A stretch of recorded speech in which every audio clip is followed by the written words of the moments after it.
All right, well, I didn't say it was a diary entry. I said you were writing lyrics to a new emo song. Is it called Loveless House?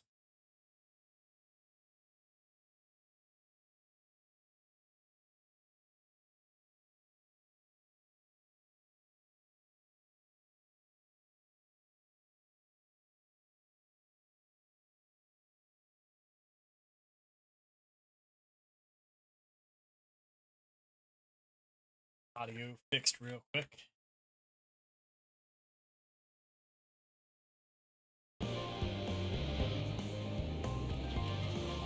All right.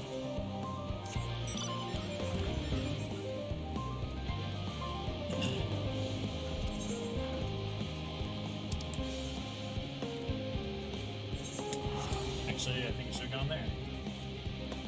There we go.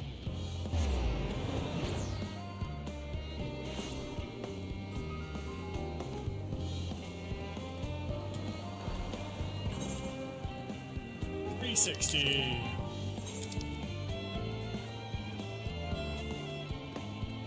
I had to go that way. Oh, I have to probably go down the elevator. Okay.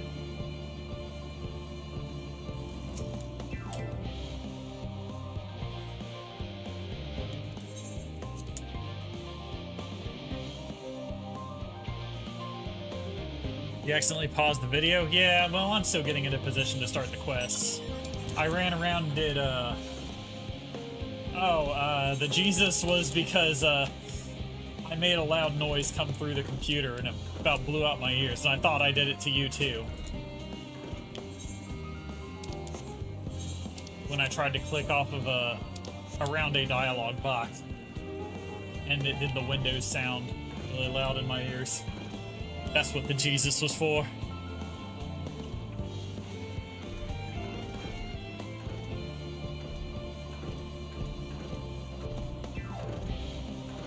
And then I asked if Frank the Cat was writing a new emo song.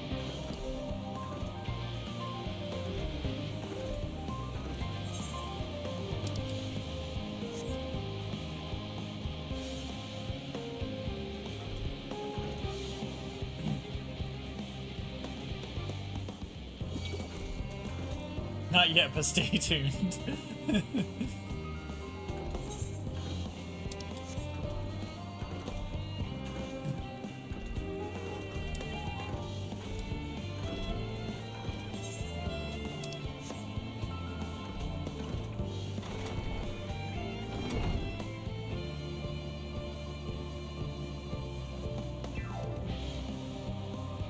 Alright, let's talk to Ryanje. Get this done. Sage Council. Are you on this quest, Frank, or are you ahead of me?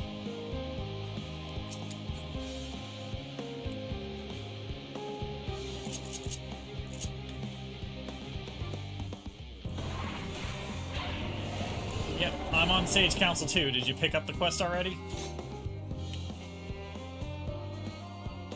Oh, one part ahead. Alright, let's do this.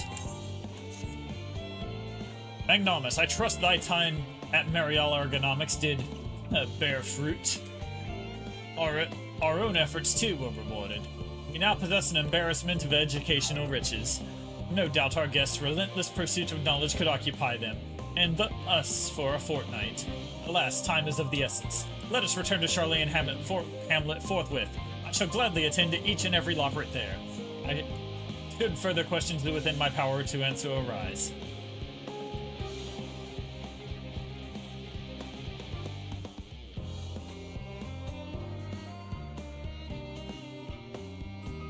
Aww.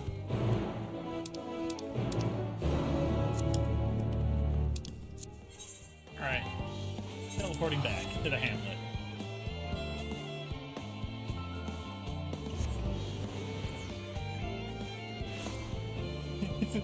Magnarmus chemical romance. Jeez.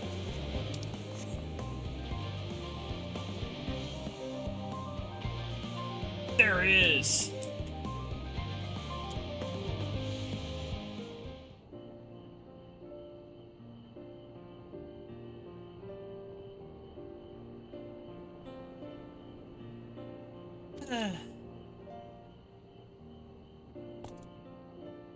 Yes, Magnarmus, that was indeed me verbalizing a sigh to express my emotional state.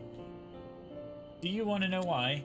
Because I saw the reconstructed environmental data for Atheris at Logisticon Alpha, that's why. A forest so lovely, so leafy. Are your forests like that?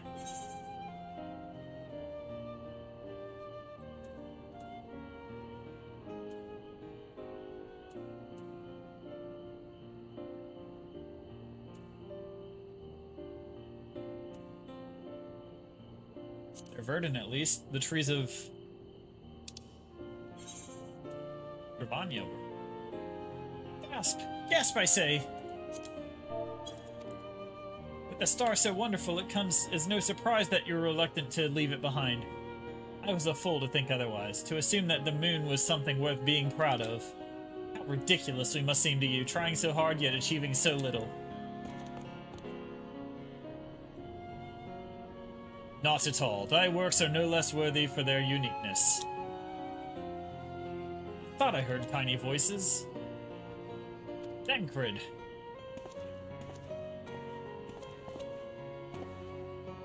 How didst thou fare? Oh, I was able to glean a fair bit from the researchers while helping to move their cargo. Preparations have proceeded without interruption here. Despite news of the coming end, we have a forum's leadership to thank for that. It doesn't mean people aren't worried, though. Quite the opposite. Knowing disaster could strike at any moment, they hurry to complete their work. Equally aware that a single error could be the difference between life and death. We can hardly tell them there's no cause for concern. Perhaps not. Though aided by our goodly growing way, we may yet find other ways to lighten their burden. But me? To be of use to people? I'm honored you would think me so capable, but I'm not sure that I'm up to the challenge. Nevertheless, I believe in thee. If you say so. I suppose it can't hurt to try.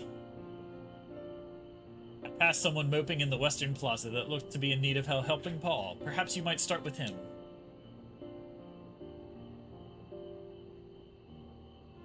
We got a K-Rat sighting. It's as good a place as any. Come.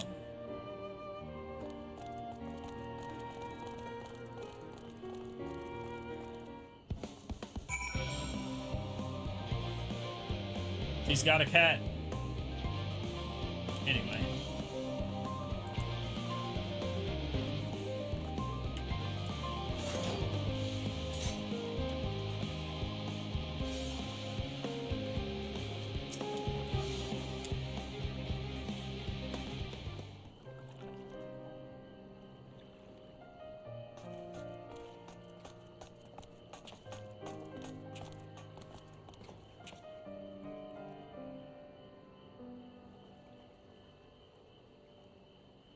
Oh, can I help you?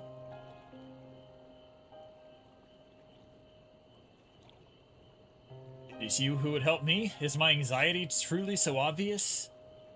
A burden shared is a burden eased. Pray tell us thy troubles. Those little fellows do look like good listeners. I'm an engineer, you see.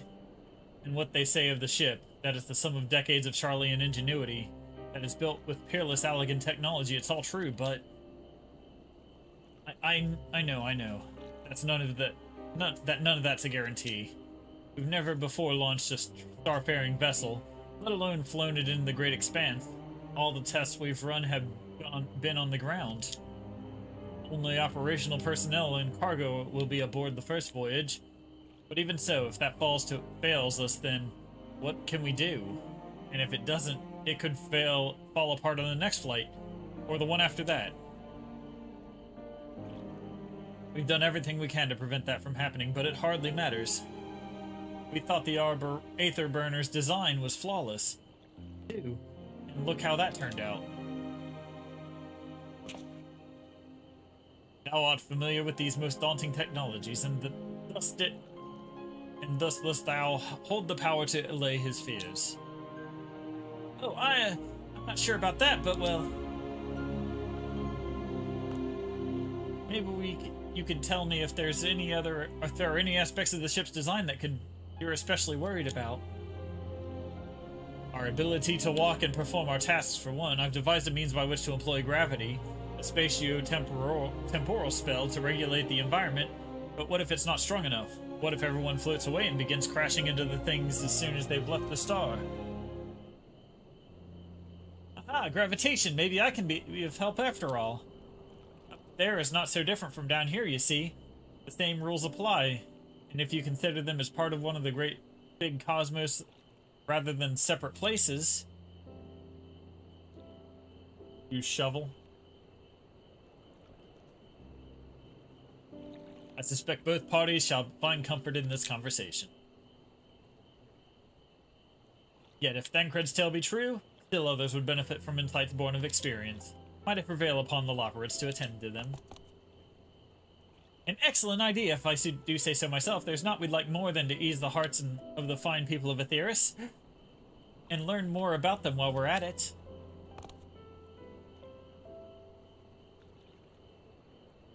Full glad am I to hear it. Gather thy companions and bring them hither.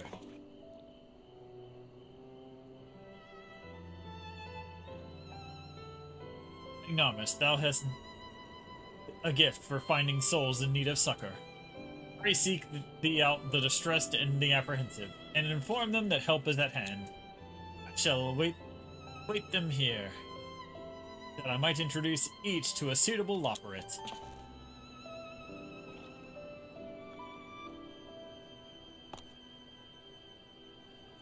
Oh, I do look forward to that. A place for every Loperate, and every Loperate in their place.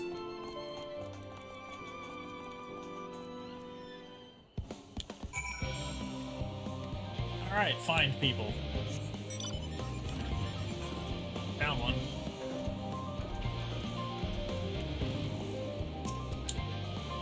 Apologies, but I'm waiting a delivery. Whatever it is, we'll have to wait. Alright, seems that guy doesn't need help.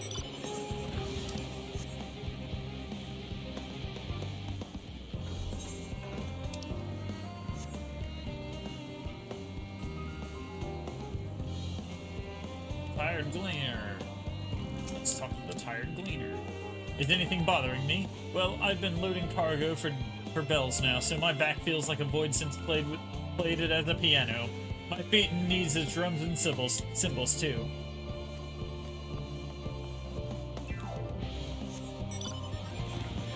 Oh wow, I'm still at 0 out of 8.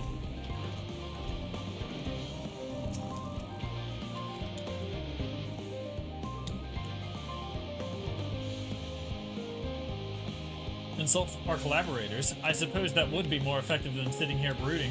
I'm attempting to calculate how much cargo we can consolidate into fewer trips. Should the ether burner make our original estimates unfeasible, but there are simply too many variables. I feel as if my brow will turn inside out. But perhaps our lunar associates will have more insight into how much weight constitutes too much weight for our purposes. Thank you for letting me know.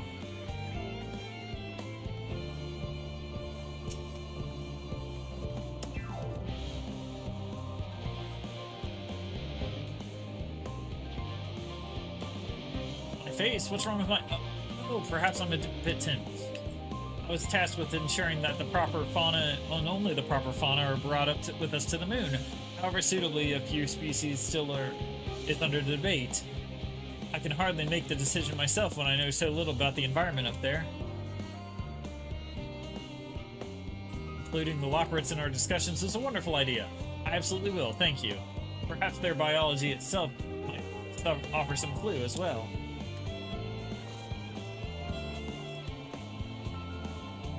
Next guy. Yes, you idiot. Have you seen an envelope lying about? This imbecile refuses to give me the alchemic I ordered without that bloody slip of parchment.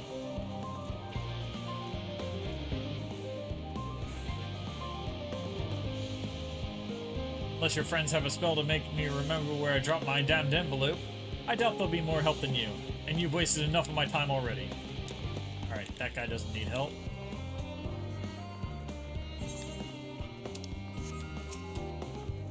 Let's do this. Ha! The end of the world is nigh. Yet the work goes on no faster. The schedules are such temperamental things, feasible one moment, utter bullocks the next. And yet, I never felt so alive. What did that say?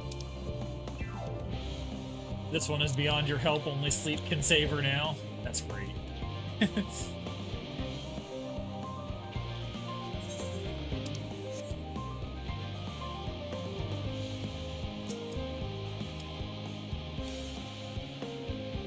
56 bunches of weeds in the ground, 56 bunches of weeds. Rip one out, add to the mound, 55 bunches of weeds in the... I'm not neglecting my duties, I swear. I was in need of a little break, you see, but then I found myself unable to relax at all, so I went on a walk and then I noticed these weeds and... Pleasant conversation with partners, no so fuzzy? Goodness me, that does sound like a much better way to relax. Alright, 3 down, 5 to go. Ooh, another one. What the gods, my chest is tight. Am I dying? That's what dying feels like. Oh, pardon me. I didn't see you there. There's no cause for concern, I assure you. No cause for concern, even though we may need to depart at any moment. And if the hull I designed buckles under the strain, the entire vessel may explode on launch, claiming countless lives and dooming all mankind. That is highly unlikely. Yes, yes, highly unlikely. Highly. Visitors came to help me triple check the structural flaws, you say? Why, that would be wonderful. I'm breathing more easily already.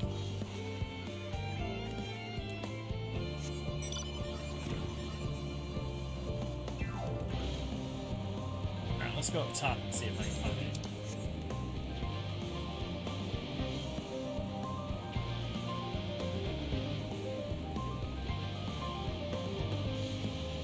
One up here.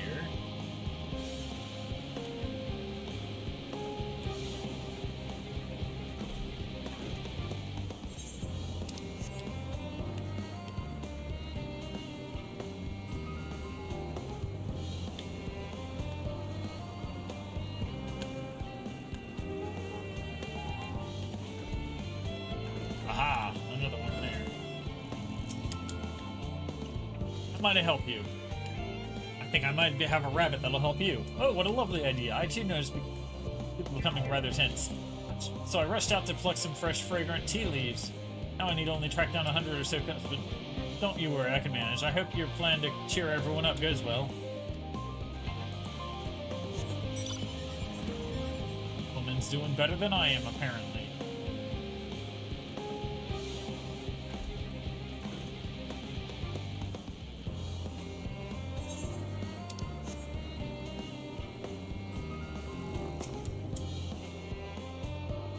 Worries. No, I believe I'm fine, thank you. I've been confiding in my colleagues, and it's helped a lot. I can't recommend it enough. Alright, she already has all the support she needs. What about this one? Have you heard anything about what's on the moon? No doubt that we can make it up there, but searching for a new star, but that sounds like awfully vague to me. I've asked the forum, but they will only tell us that our collaborators have everything under control. Forgive me, but I don't feel particularly safe wandering around through a sea of stars on gods know what, made by gods know who. The collaborators are here, why don't you ask them? You say I can speak with them directly? Amazing! I hope they like questions. 3 to go.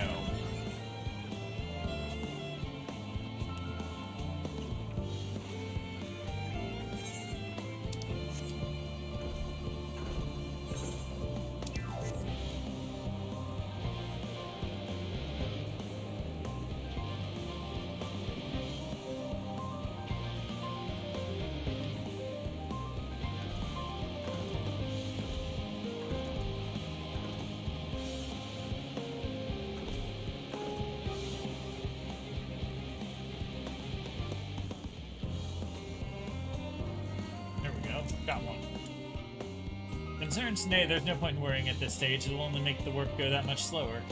Oh, they're coping well. That doesn't count. Anxious engineer. Let's try that. What am I thinking about? The medical facilities on the ship, of course. I designed them with assistance from our sages and chirurgeons, but to imagine every illness or injury one might face in that great expanse is beyond any of us. To say nothing of the effects that living out there indefinitely might have on the body. Fruit from the moon? Why did I not think of that? Alright, there's another one. We got 2 more to go. Oh, there's one.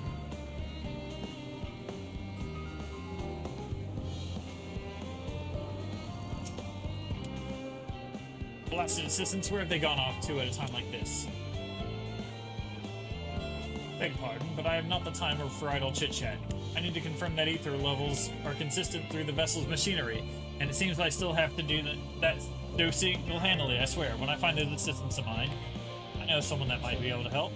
The Loprits are willing to help? Why didn't you say so? At least they won't moan about how they checked 24 times already, and haven't flipped in weeks, lazy sods.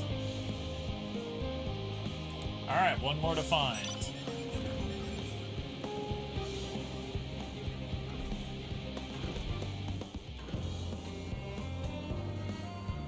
Try going this way and see what I can. 8.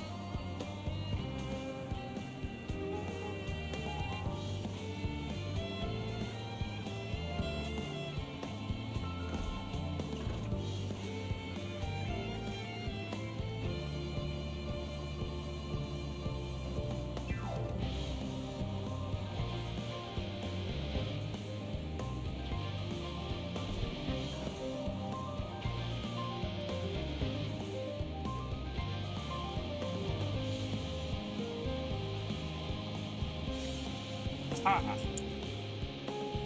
Just leave me to my misery. The forum can appoint someone else. Apologies, I simply don't know what to do. I suppose it's... How am I supposed to pilot the Ark if I'm already falling apart under the pressure? I know someone that might be able to help. You know a starship pilot that I might speak with, truly? Well then, there's no time to waste. They can help me prepare for this monumental task. That's all of them. Now I gotta speak with Arianje.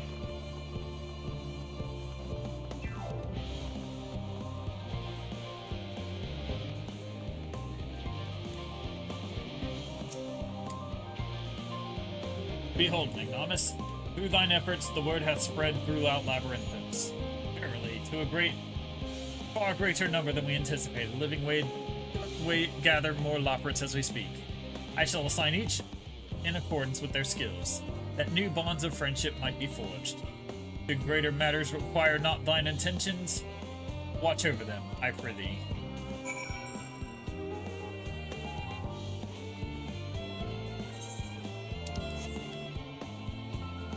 Yeah, is Frank here?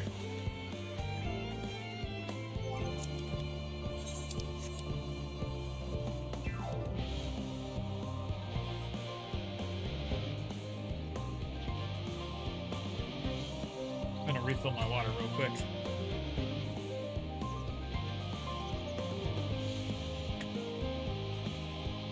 While Soken just keeps blasting you guys with your with his pianoing.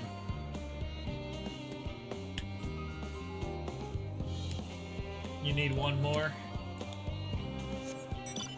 That's findable. Keep looking.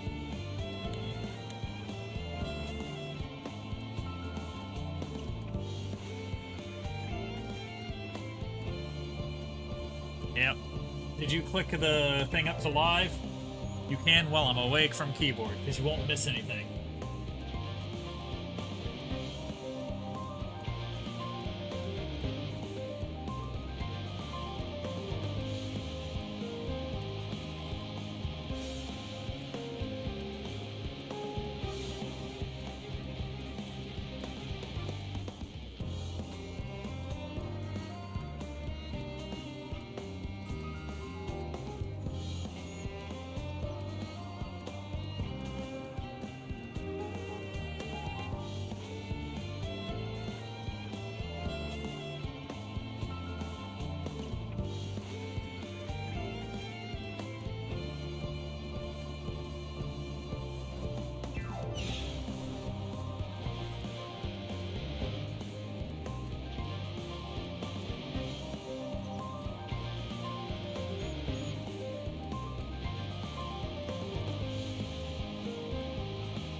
Alright, now we're ready to destinate. Let's do this.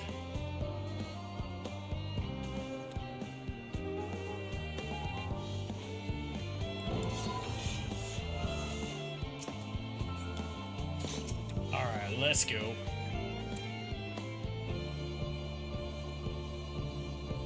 He's like part of a second ahead of me. Fine.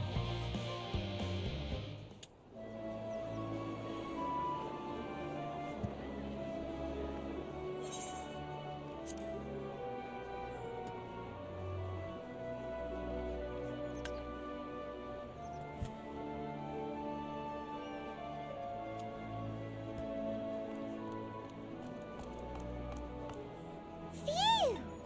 Oh, finally some rest! Why, I haven't spoken so much in, well, in forever. Lively, isn't it? The town is abuzz. Everyone eager to meet with our friends from the moon. Oh shoot. Gonna fix some audio things. 'Twould behoove you to consult with Sleeping-Way. As our moon's pilot, his advice should be most pertinent. I'm impressed. Truth be told, I struggle to tell one from another. No offense intended, of course. None taken. After you and your friends left Mare Elementorum, we spent no small amount of time with your Urianger. Oh, the conversations we had. He told us all about Atheris, answered our every question, no matter how trifling or trivial. Look! Every page filled to the margins with knowledge. When I first arrived, I was struck by how little I knew. It was daunting. But then I realized that, were it not for Urianger and his teachings, we'd still be stuck on the moon, gazing at your world and wondering what we've been missing.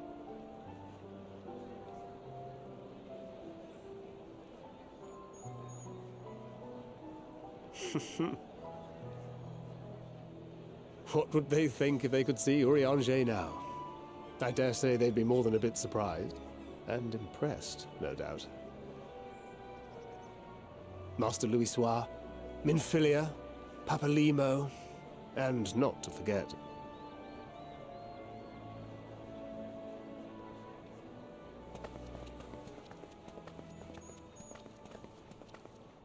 Oh there. Heard there was a visiting expert who we might bother with a few questions. I take it you'd be the one.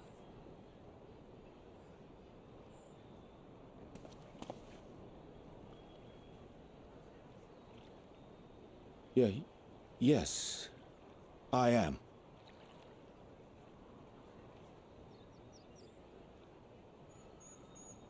Wilson and Blovida, Sharlayan's foremost researchers in the field of teleportation magic, and Moonbreeder's parents.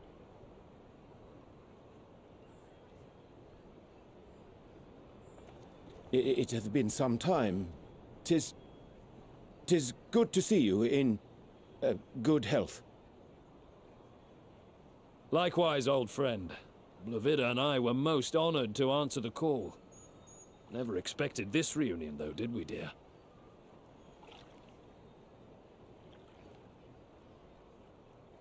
Alfei, the nerve.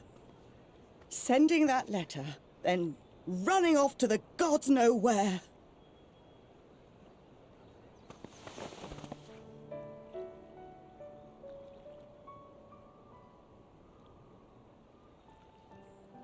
Do you have any idea how worried we were? I'm sorry. 'Twas remiss of me not to deliver the news in person. No, more than that. 'Twas I who... Our daughter was disillusioned after Master Louisoix left her behind. The day the Scions called upon her was the happiest I'd seen her in years. She made her every choice of her own free will. No one could have ever forced her to do otherwise. Don't blame yourself for her death. Celebrate her life. You know that's what she'd want. If there is one thing we resent you for, it was that we could not be there to mourn her with you. Reading the words you penned in that shaky hand, we must have cried as much for you as we did for her.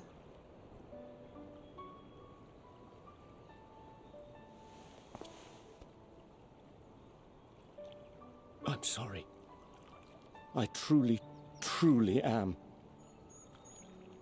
I knew not what to say. Knew not how to express my feelings.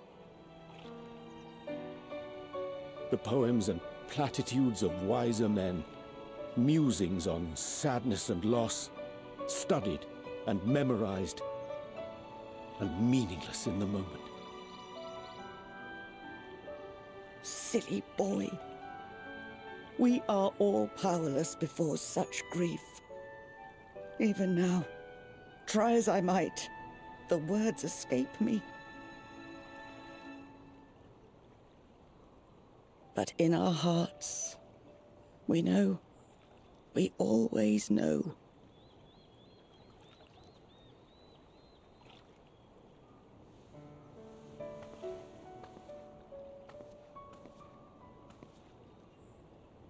I remember when you were young, how the lads teased you for choosing the company of books over others. Our moon didn't take kindly to that. Be nice to Urianger, she'd shout, and give them a walloping. No matter how many times we scolded her. Was that before or after she got the axe? So we offered a suggestion. Rather than starting fights, why don't you be the bridge between Urianger and the others? She had to mull it over for a while, arms crossed, brow furrowed in intense thought. But from that day on, she never let you be alone. She'd drag you outside to play, pepper you with endless questions, read the same books you read, all to try and understand you that much better. I'm sure it was annoying and exhausting at the time, but she only ever had the best of intentions. And look at you now, at the center of the crowd. The reason there even is a crowd, having brought these people together. You've no idea how proud we are. To see the boy, our daughter, trusted and believed in more than anyone, grow into the man she always knew he could be. I can see her in you too. Feel her. She walks with you wheresoever you go. So thank you, Urianger, for being who you are.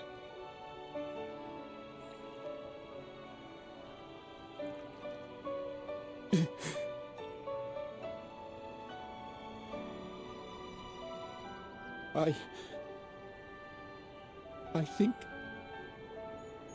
I can feel her too. That's not his dad, that's his dead girlfriend's dad.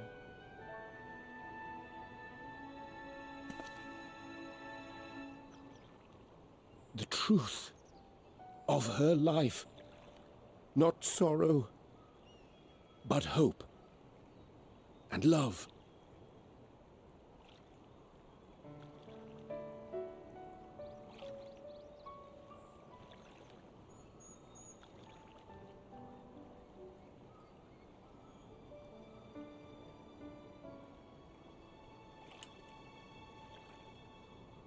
This moon breeder. She was important to him, wasn't she? You could ask the man himself. Oh, no. But watching this exchange reminds me how much I've yet to learn about your world. And its people. You can live here your entire life and hardly learn a thing. And that's why it's too soon for this to end.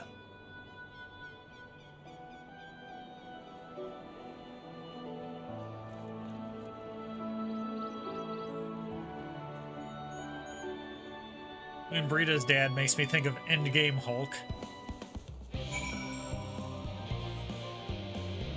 Endgame Hulk.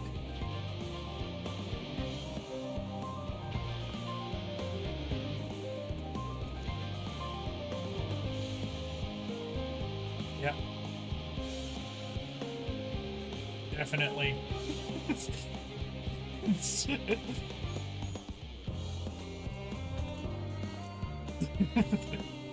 The dad will offer me a taco.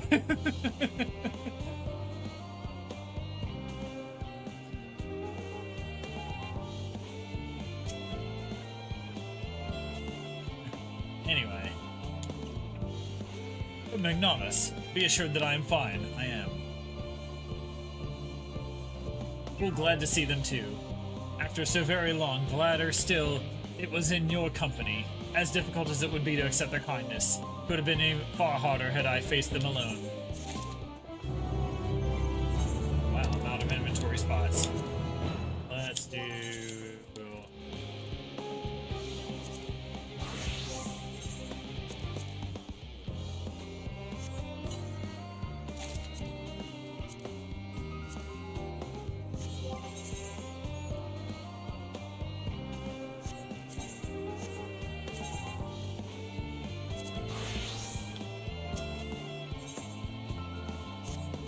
another gear piece.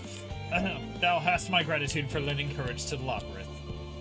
Not disposed to the rest on their laurels, several of our guests have elected to accompany my countrymen to their stations. Some few may still come hither seeking counsel, and so shall I remain to aid them as need be. If thou art needed elsewhere, do not let me detain thee. As a matter of fact, I was hoping you might check on Alize. Last I saw, she was struggling to carry an enormous pile of boxes out the west gate. I can go myself, but we both know whose help she's less like to scorn. Not to mention that, much to my misfortune, I can think of several other things I ought to be doing until later.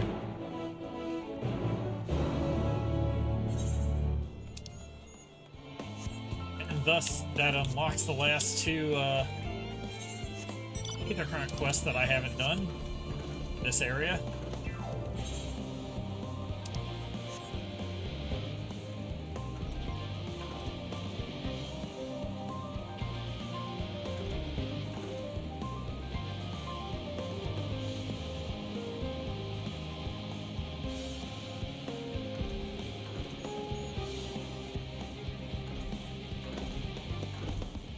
The scene from Endgame with the meme.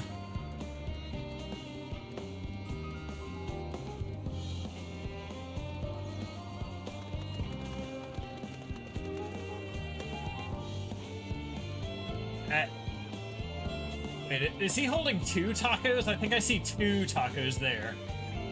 One taco, two taco. He's not going to give you a taco, he's going to give you a pair of tacos.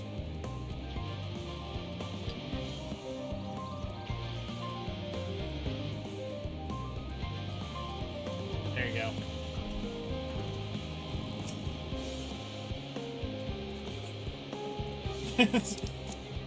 Now you don't care. Magnanimous, what are you doing out here? Oh, I don't mind if you help with the boxes, but it's far from most exciting of tasks. Are you sure? Well, I appreciate the assistance. We need to get these to Emporia. Time is short, of course, but they're full of organic specimens and samples, so try not to be too rough with them. Alphino should be waiting for us when we arrive. I'll see you there. I'll carry this crate. I got a box.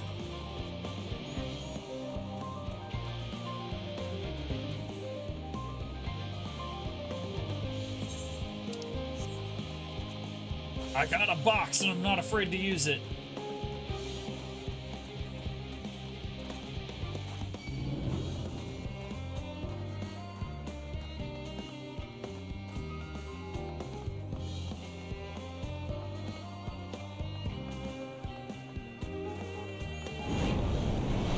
He tried. But he failed.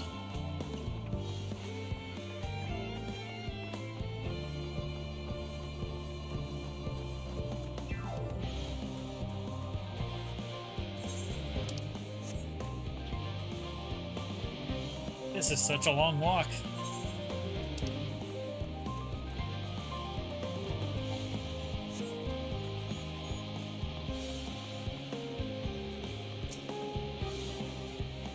Oh, you're helping with the crates. Wonderful. You can put that there with the others.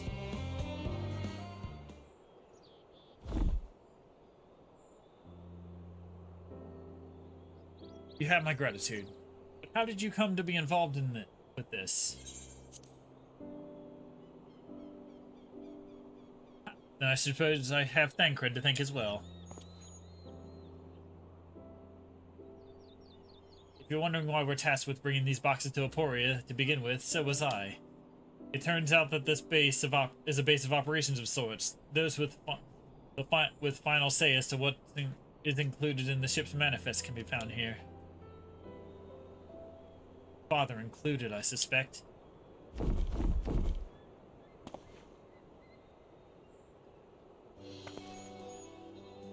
That should be everything. You carried all of that at once? Are you trying to injure yourself? Oh, hush, they're lighter than they look. Not everyone has your delicate arms. I suppose we should let someone know that we finished. Leopoldin is in the courtyard. We can report to him. Why don't you come along? You should get credit for your assistance, at least. Considering where we are, we might even learn something interesting.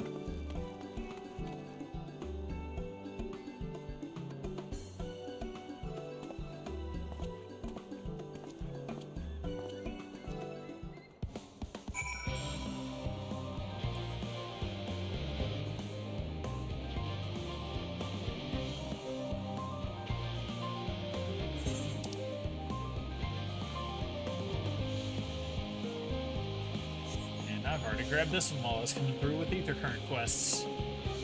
And Ether Current finding. Yeah, this is what I worked on while I was away on the weekend. Just missing these two quests here, and then the main story quest that gives you the last one. This area. Gods, it never ends, does it? Oh, what can I do for you? We brought samples from Charlene Hamlet. Series 110. The crates are by the entrance. Ah, thank you. I had expected one from one of my colleagues, but we are dreadfully short-handed. Just a moment. You're Fortunal's children, are you not? Upnoel Alzay at your service. You are well acquainted with Father, I take it. Quite. I've been friends with your parents since our days at the studium. I remember when you were yay high, waddling hither and thither.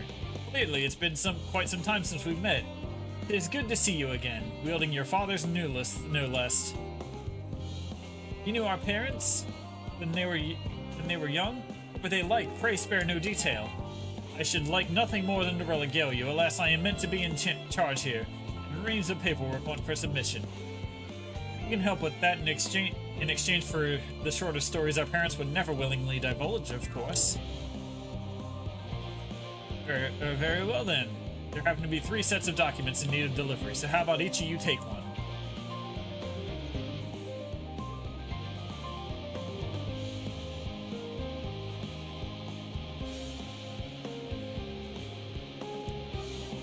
Wait, right here.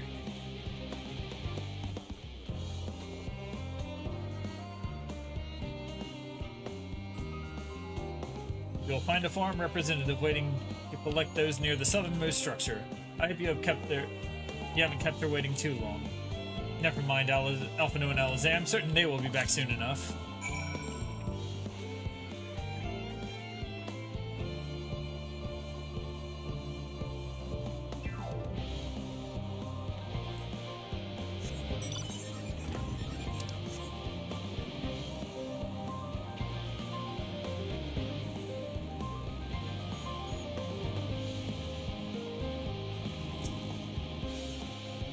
You're not one of the Scions of the Seventh Dawn. I thought you were meant to be working on the Ether Burner.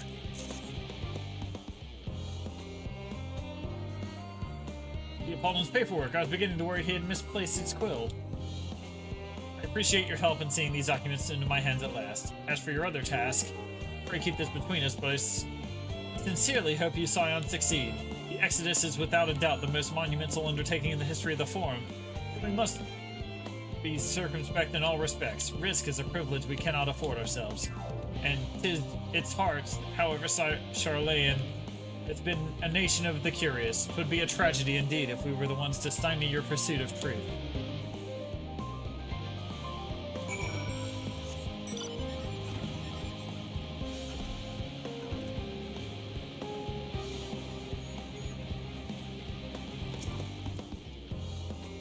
Quick and efficient. I dare say you have a talent for this work. Clint's papers only need to be delivered elsewhere in the facility, so they should be returning any moment.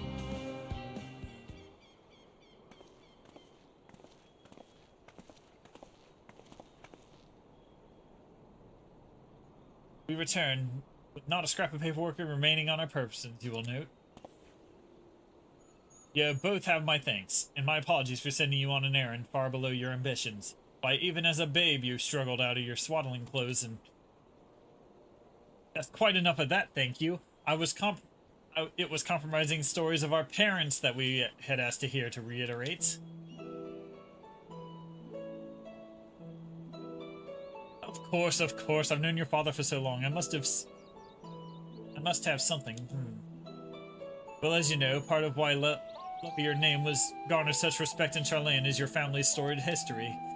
You two can trace your ancestry directly to those who came aboard Numcraft's Hope, a lineage few can claim. I never thought of much of it myself. It's not as though our forebears founded our nation. They were simply there when it happened. Nevertheless, it has traditionally been a point of pride. This is why Numcraft's pronouncement renounce the ways of war and pursue enlightenment through knowledge and reason has ever been our family's creed. Until your grandfather's time,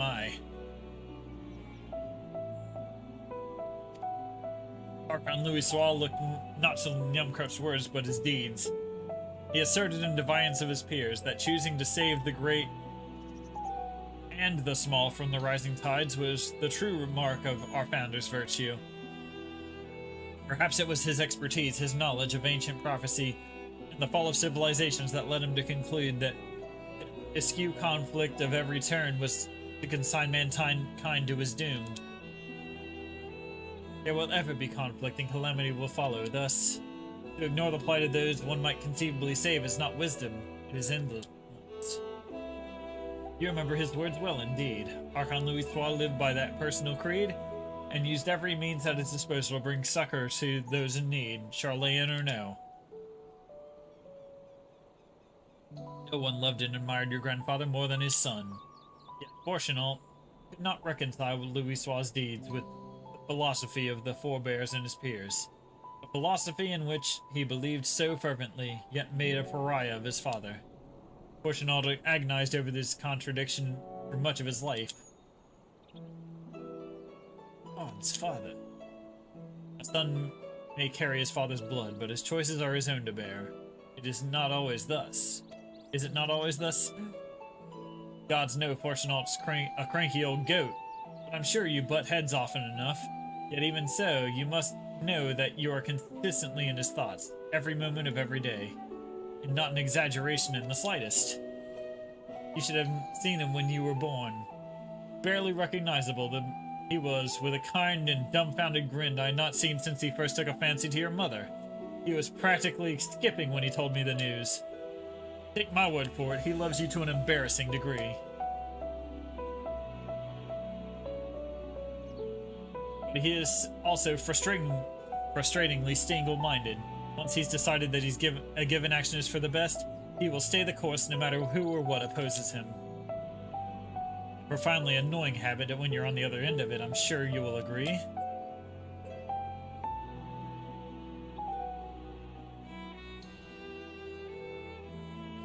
I'll say, thank you for your insight.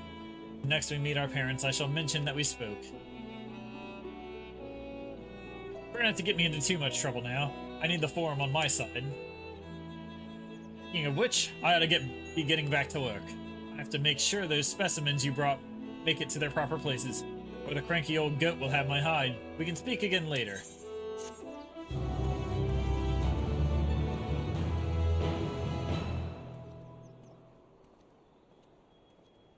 Hail, you three. Ah, Graha! Surely Kukal hasn't driven you out of the forge already. For better or for worse, no. However, he has set me a task that requires more than my single pair of hands, and here you are. I could use at least one of you, but I won't object to more. Fortunately, Alizé and I have prior commitments. We have delayed too long as it is. What about you, Magnaris? Can you spare the time? Perfect. This shouldn't take long.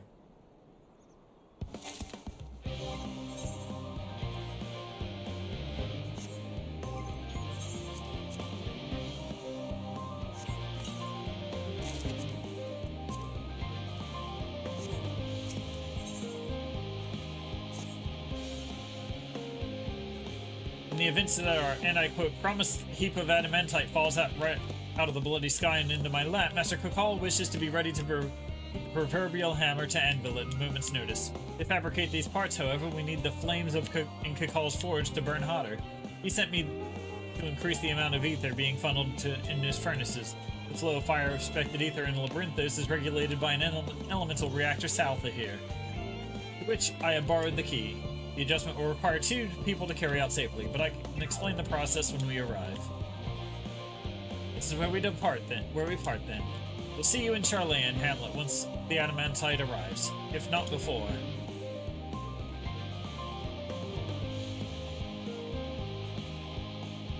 This way then.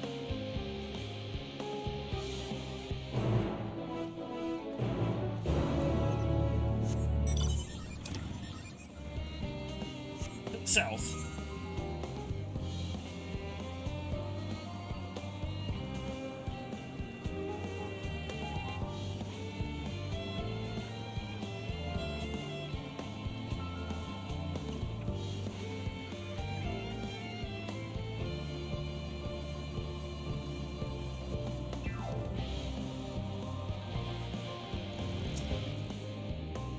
The reactor is housed within this facility.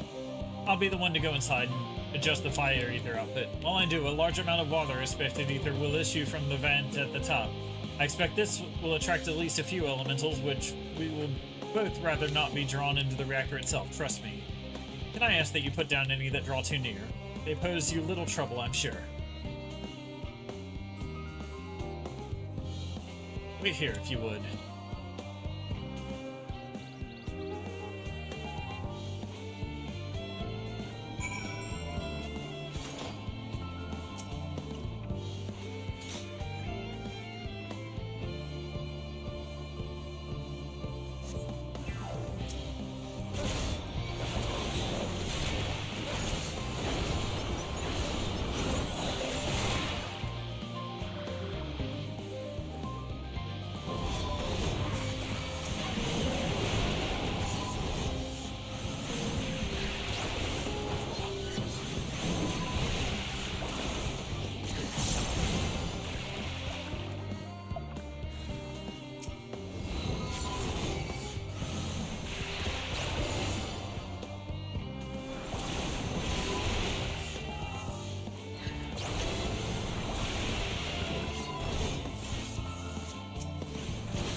Destination again.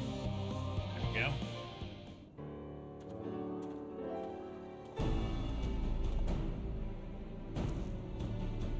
Did everything go smoothly out here? Yep. Killed them all. I thought as much. No major complications to speak of inside either. And the water ether appears to be venting properly. I expect Kukal will have seen a difference in his forge flames by the time I return. I have you. There's another matter I thought to discuss with you. Nothing terribly important, merely something I've been considering.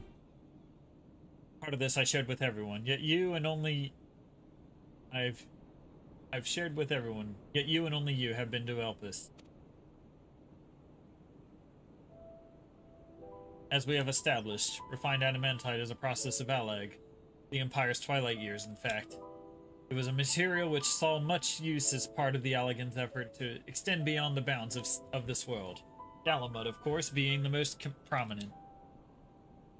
of those who would push further, expand Alex's empire to encompass the heavens and the stars above. Perhaps the greatest was its infamous technologist, Amon.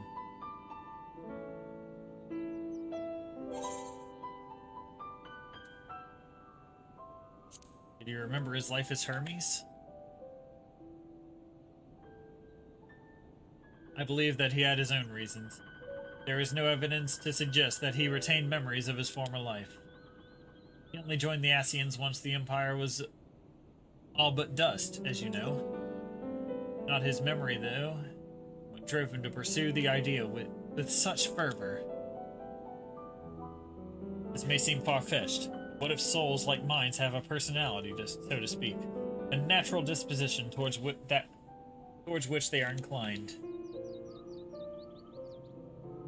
We know with relative certainty that it was the gross decadence and inexorable decline of Alag that moved Amon to resurrect Emperor Zandi. The Empire's people spoke lightly of death and destruction, experimenting on those they deemed beneath them, fill the emptiness of their hearts.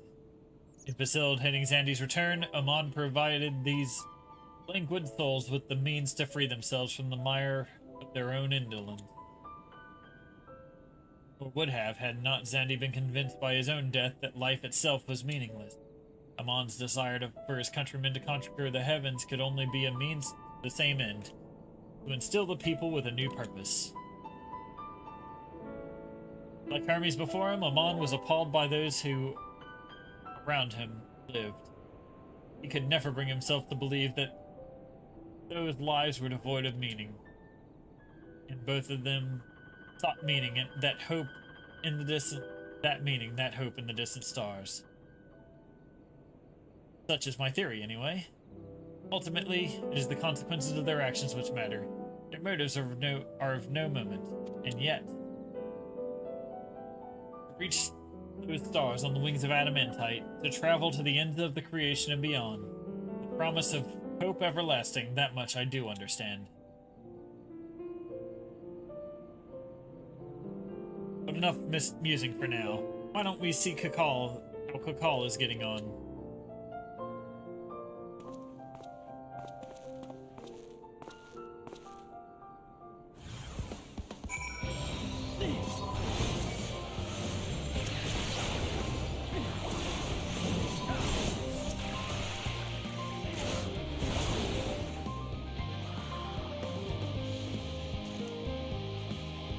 There you go. Alright.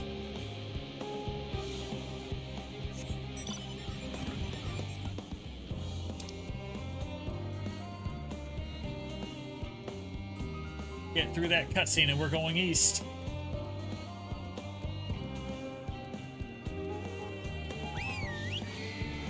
Going east.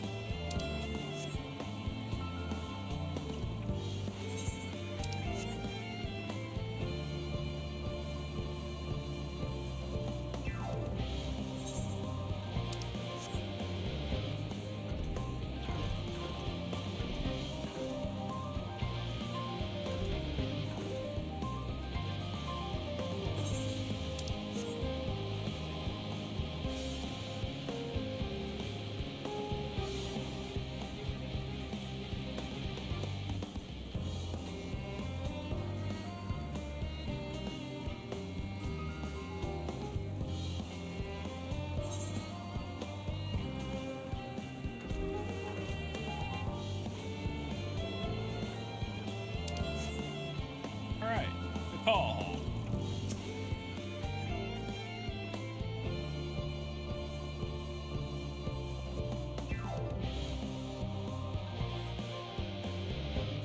I can't turn the camera behind me. How much did I beat him? Whoa! I can feel those flames ablazing from here. Glad you found someone capable, Graha. There's not much left for you to do, unless you conjure up that refined adamantite any faster. There it is.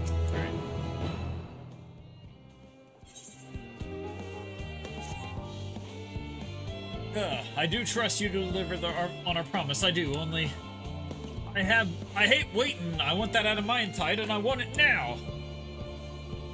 We share your impatience, I assure you. Is there truly nothing else we can assist with in the meantime? I wish! Sitting about's unbearable. Pity the Forums frowns on recreational explosions. They frown on recreational explosions? What's this world come to? Well, so long as they can't prove it was premeditated, get you going. I've mistakes to make. In that case, I suppose I should go and return the key to the reactor. I'll have one more look to make sure that nothing has gone wrong, unintentionally or otherwise. I'm certain there are better uses for your time, however. I will join you in Charlotte and Hamlet anon.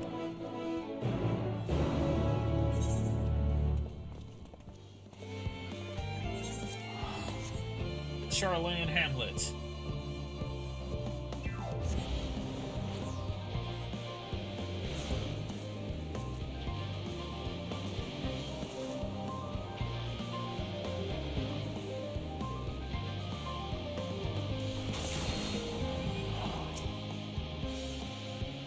Wait here, your companions are bound to turn up sooner or later.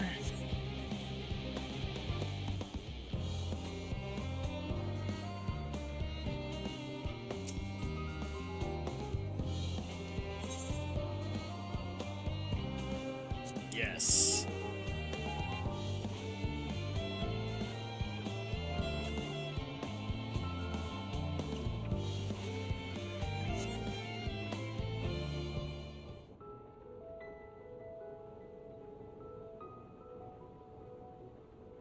All set, I take it?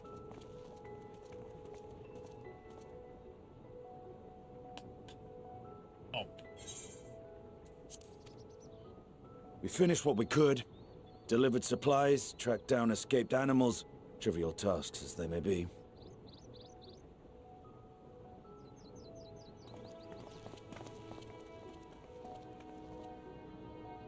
That's enough, don't you think?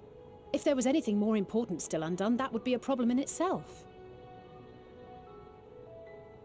The vessel is essentially ready for departure.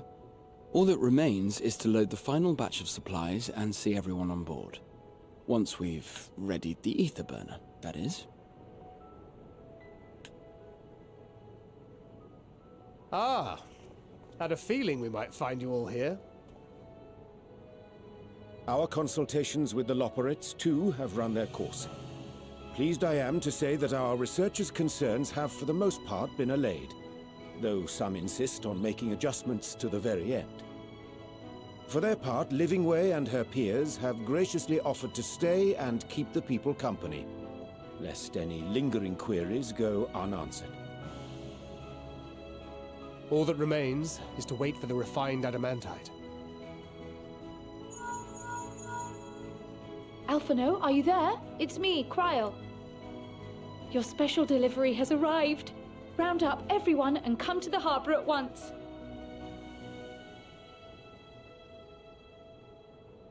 Speak of the devil. Let us go at once.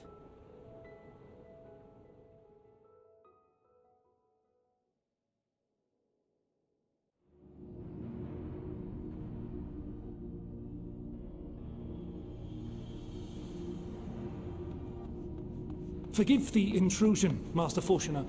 I bring urgent news. A great commotion has broken out in Scholar's Harbor. Your presence is requested, with all speed.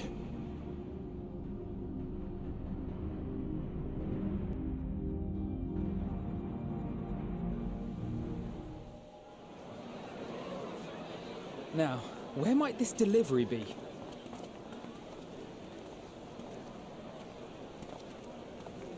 Oh.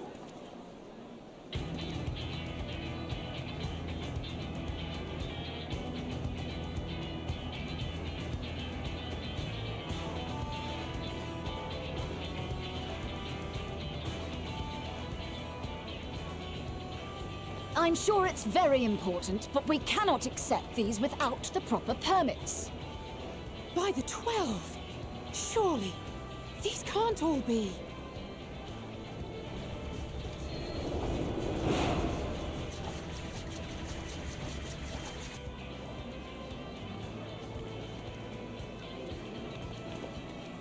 Bleeding hellfire! They're bringing them by sea and by air. All these folks in these crates.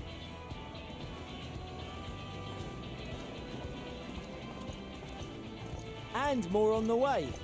Got your adamantite right here. A bigger haul than any of these sorry bastards brought, and that's no lie. Yes, because you were charged with seeing the shipments from Gridania and Uldar here, along with your own. Give credit where credit is due. Sounds like the sorry whinging of a sore loser. An hypocrite to boot.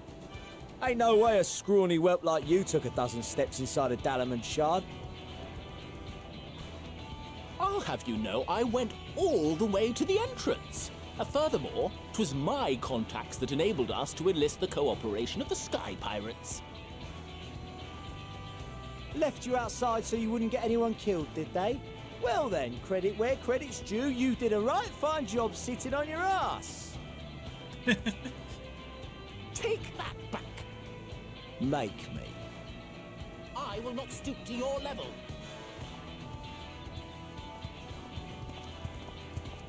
My, what a grand welcome party.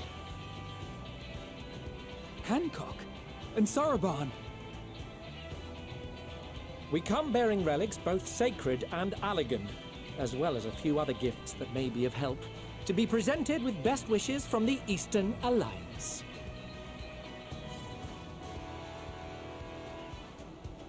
I myself have come with a sacred relic of Rayson Temple. 'Twas passing fortunate that Senri's dango craving brought us to Kugane. We arrived precisely as Hancock was making his arrangements. Upon learning of your need, we made haste back to Hell's Lid, with our dango, never fear, and consulted with the other auspices. All consented to the lending of Tenzin's legendary Phoenix Blade for this noble cause. Suzaku and Seiryu were nevertheless worried that it might be lost in transit, however, and insisted upon accompanying me to Onokoro, where I had intended to entrust it to our Confederate allies. I thought instead to give it over to Hancock when we chanced to cross paths yet again. But alas, Seiryu remained ill at ease, and ordered me see the blade into your hands personally, or die trying. We did, of course, need quite the impressive vessel to get it all here in time. That's the vessel from the Alliance raiding. Warmblood. Fortunately, our majestic associates have been more than helpful. 'Tis an honor to join the Warrior of Light on another adventure, they tell me.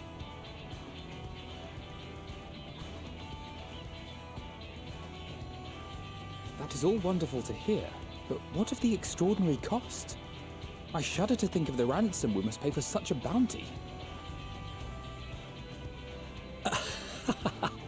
Fret not for your coin purse, young Alphino. Lord Lolorito looks ever towards the profits of the future, and thus the East Aldenar Trading Company went to some lengths to reduce the financial liability. And since the Scions funded the entire venture, not a gill need be rendered up in compensation.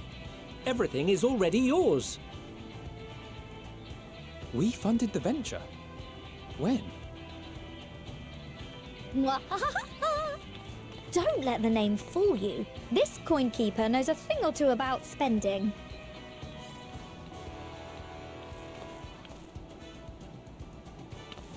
When it comes to capital investiture, a sprinkling of gil here and there will not do. You need enough savings to make waves when it really counts, which is why frugality is paramount. We also had the benefit of a generous patron. Generous being rather an understatement. She has supported us from the shadows since the very founding of the Scions. We even had coffers to fill. Mother! Amelians. I remain, of course, an entirely neutral party. I simply thought our family's coffers were needlessly full. We can hardly take them with us on your teeny-tiny toy boat, now can we? And 'twould be a shame to leave all that hard-earned wealth unspent.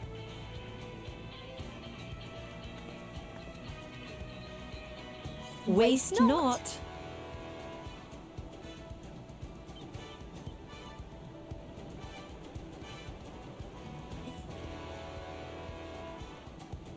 When you find out your wife's been However, hunting your did you son manage from so behind much the in shadows so all short along. a time, though? We expected word to reach only a fraction of our allies. Did I not tell you I have my ways? Erenville, you were involved too. I received a letter from Cryo after we parted ways in Labyrinthos. She explained what the Scions were trying to accomplish, and why you might soon require the services of the Gleaners, spread across the world as we are. I pray you do not interpret this as a betrayal of Charlie. I accept that the Forum's aim in pushing us to our limits was to preserve what knowledge we have, and I bear you no ill will for it. Yet, in collecting that knowledge, what I came to appreciate most about our star is that there remains so much we do not know. That is why I chose to help the Scions, to combat the obliteration of those countless undiscovered wonders. I held no illusions that they would be less demanding taskmasters. Though, rest assured, if I had, I would have been sorely disappointed.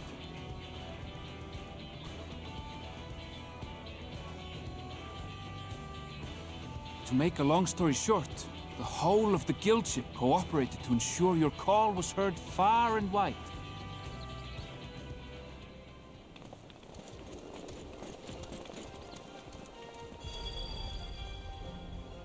What's this about a ship that can fly to the moon? And why didn't you mention it sooner? The one time you don't beg my aid, your problem's a bloody ship that can fly to the moon. Sid! You brought the team! Of course! Garland Ironworks' finest. You need only point us towards my new favorite ship. As you like us not suspect, we've also brought adamantite for Mordona's Dalamud Shard. I admit to some consternation upon first receiving Kryl's message. So few Scions remain at the Rising Stones now.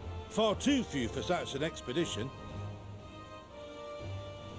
However, the Gleaners were able to secure us reinforcements. Eagleshire's treasure hunters, not least among them. I know. How the Gobbyfrog fought. Slowfix's gratitude for the safe return of his daughter has not waned, and he gathered his kin to our side with an astounding quickness. The clash between their machina and the Allagan defences was a sight to behold. I wager even you would have been impressed by the magnitude of the Gobby booms. I would have seen that instead of fetch quests with rabbits and labyrinthos. I fail to see how it explains your presence here. Does Razat-Han not have more pressing concerns?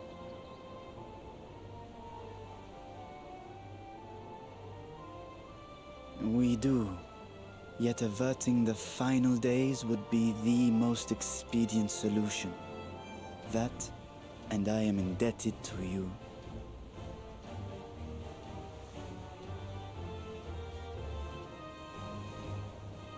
Though they chose to take their leave of Thavnair, those you saved in Galimund remain my people. My gratitude is beyond words. 'Tis appropriate that I aid you in kind. If in the doing we bring salvation to others of this star, so much the better. You will recall that I spoke of my father, Midgard Summer, and his journey across the great expanse. As he travelled betwixt the stars, his resplendent scales drank of the ether in those nigh empty surrounds, and imparted to him the strength to persevere. Thinking they might further your cause, I called out to my kin for consent. Ajdaya's answer was silence, as ever. Tiamat and Chrisvelgre, however, responded favorably to the suggestion. My sire, too, stirred from his slumber long enough to speak and say, "Very well." Thus have I brought you his own worm scales. Fit them to your purpose, and seek a worthier fate for us all.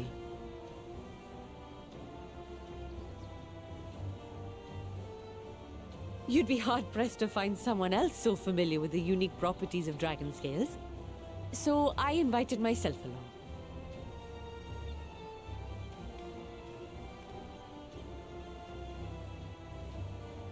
Is that Look at me, this is so unbelievable. I've gone right back round to believing it again. Forget a 6% gain in efficiency. With all these goodies, we could get 7, no, 10, no, 14 bleeding percent. Think of how far we could go. What we could do with that much power. What we could blow up. If Kokol is duly convinced, then it must be true. In which case, the Scion's end of the bargain has been fulfilled. Would you not agree?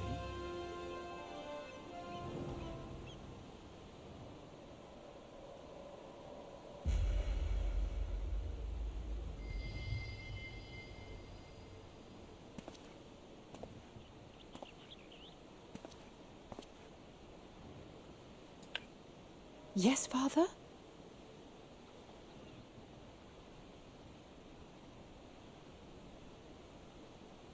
I know not what you seek of Hydaelyn, nor for what purpose you would take command of our ship. Yet this much is certain. To do so will be to dictate the fate of this star and the lives upon it. The lives of each and every creature, in their magnitude and their fragility. Do you understand? And are you prepared? We have seen and we have felt how much each life shapes this world.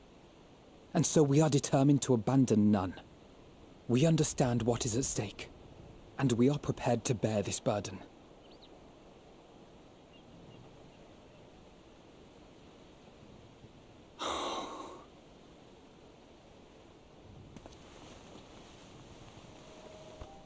Then I will bear it with you. I beg you, share your struggles with me. As family. Think we broke them, guys.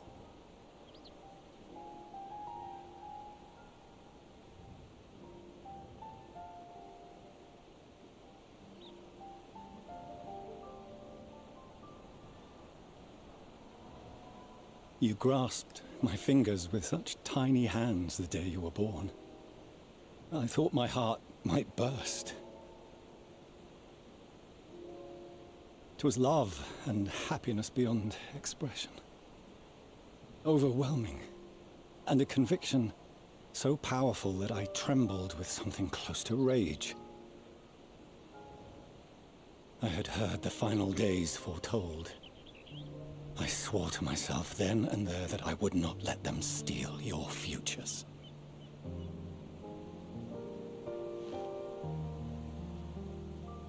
The great exodus would succeed, must succeed.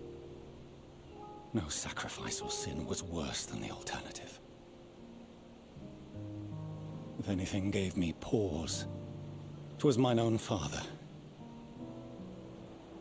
The Archon Louisoix openly decried Charlian's policies, a perspective which I regarded with increasing disdain as I grew older.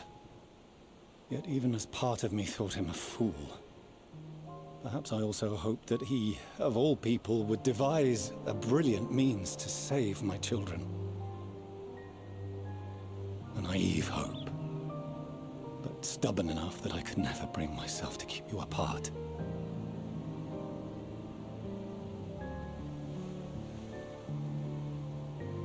No, that was his doing, when he perished at Cartano.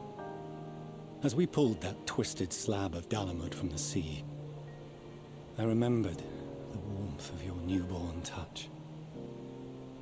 Chastened, I vowed never again to suffer any interference in my mission to protect you. No matter that you yourselves wished otherwise. Detest me, fight me tooth and nail, I would suffer it, and more, and be satisfied so long as I could force you onto the ship.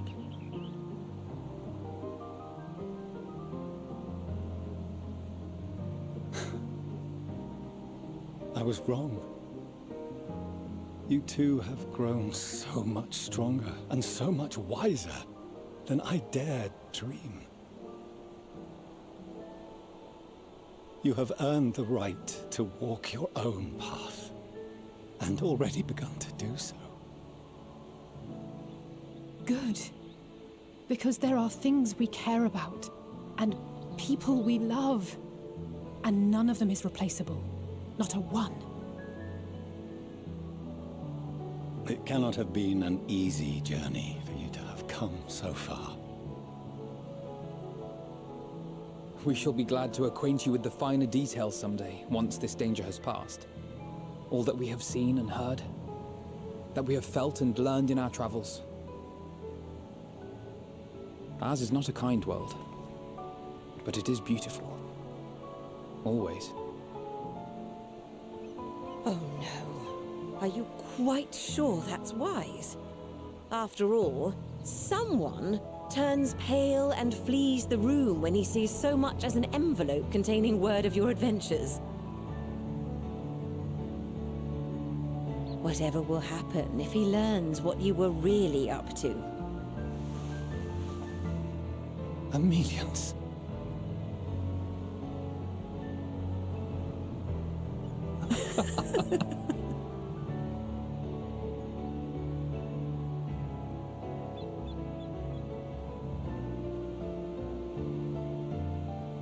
Though I have wronged my children most gravely, I owe you an apology as well. I assumed that it was the Scion's influence that made them so keen to charge headlong into danger.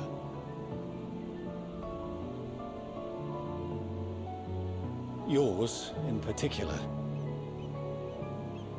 I see I knew now I'd take the blame said for influence this. instead brought them together with the many fine people gathered here today. In which case, I hope you continue to guide them.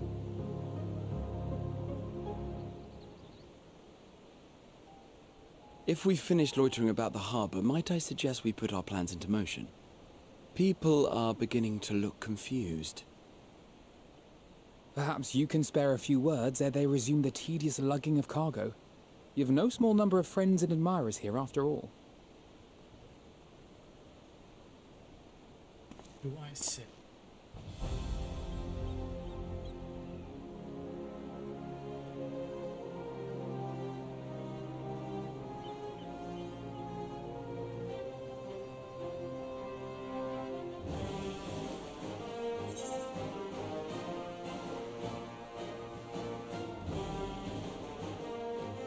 None of these are what I was really saying. Oh well. Let's get this shit started.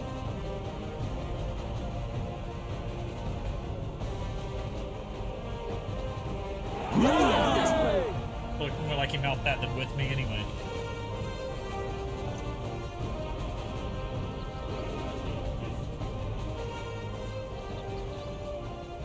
Your assistance is appreciated.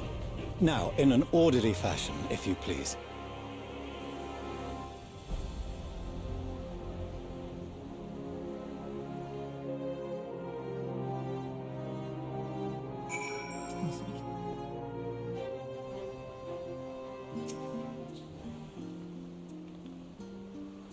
We finally managed to clear the harbor, which means the rest is in the engineer's capable hands. Meanwhile, Father has issued us an invitation. As he agreed, he will reveal the means by which Heidelin may be contacted. We are to meet him at Aporia when we are ready. Given the vital knowledge she holds, I suggest we leave without delay. It transpires, however, that the Form's method for speaking with her is not without risks. I am curious to hear what those might entail, but regardless, be warned.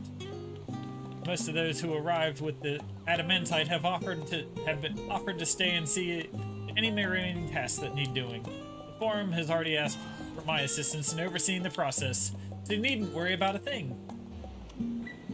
Thank you, Totaro. We're off to Aporia then.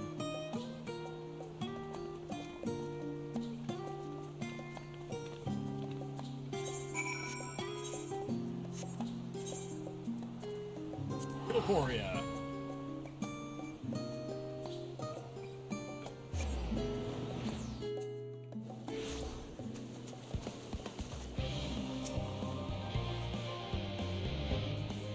Hi, sir. I'm Nomus. I've already shown the others inside. You will want to speak with Caroline. She has the key to the lift and can send you down after me.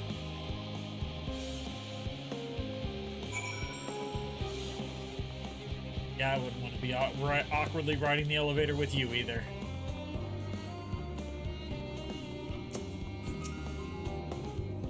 Good, Master Koshino, yes? Just step inside the lift here.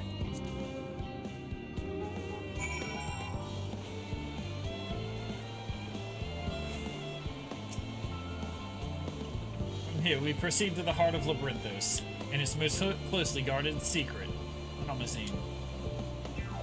Marks the beginning and end of our efforts. Once we've delved to seek an audience with the star, and whence we will embark on our journey to the heavens. This way, if you please.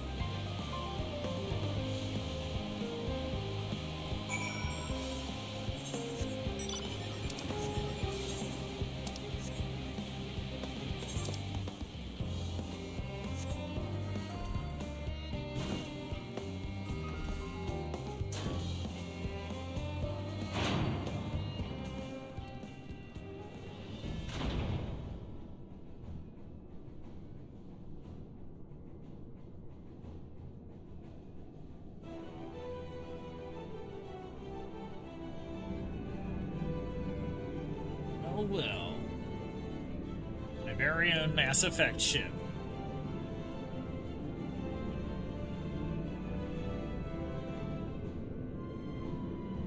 Animal Crossing noises.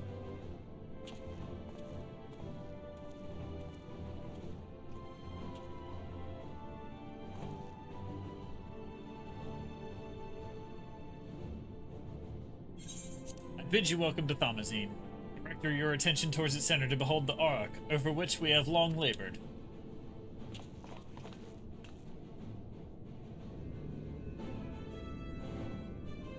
As you can see, 'twas designed as a medium-sized craft to reduce fuel consumption. Miniaturizing magics have been applied to its interior to ensure that the thrust-to-weight ratio does not place too great a limitation on its freight capacity. The ether burner, as you know, has been removed for further modification. We shall reattach it soon enough. I have received word that Kakal and several of your allies are working on it with an intense fervor. They are sure to see it done. It was by their expertise that many a prior disaster was averted. If anything, I fear that they will not afford us much time for speaking with Heidelin ere they finish.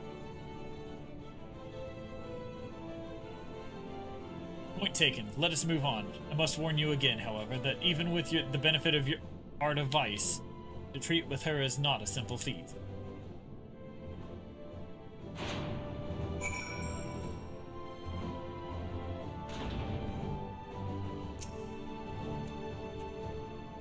I have done what I can to impress upon you the gravity of what lies ahead. Are you prepared?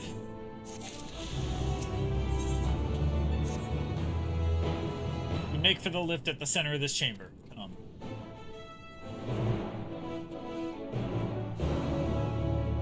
Alright. We're off.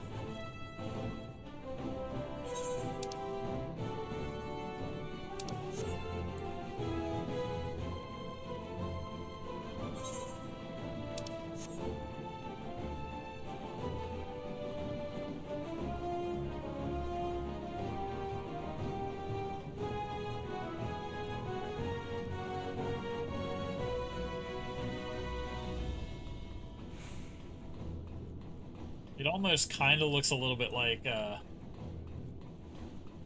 Imperial to Star Destroyer, like, had sex with another ship. And this came out. Star Wars reference. Should have known in this part.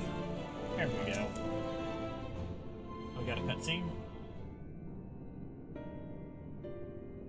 As you all know, alongside our physical world exists the ethereal plane, which we refer to as the ethereal sea.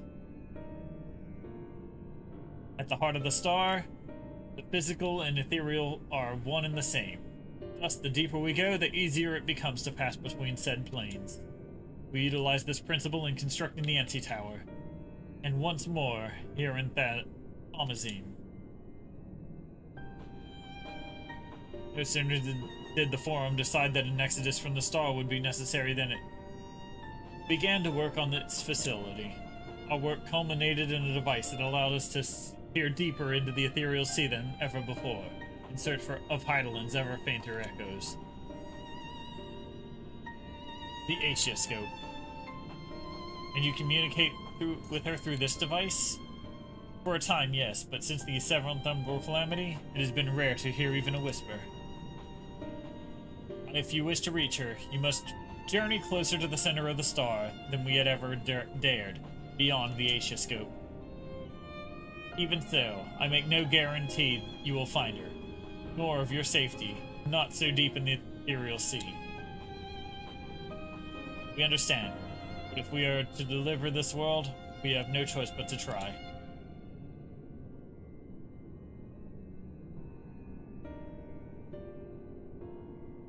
I know. I only wish we could do more than observe your progress from afar. The Aetioscope's ocular lens by which we may peer into the ethereal sea without placing ourselves at hazard lies above us.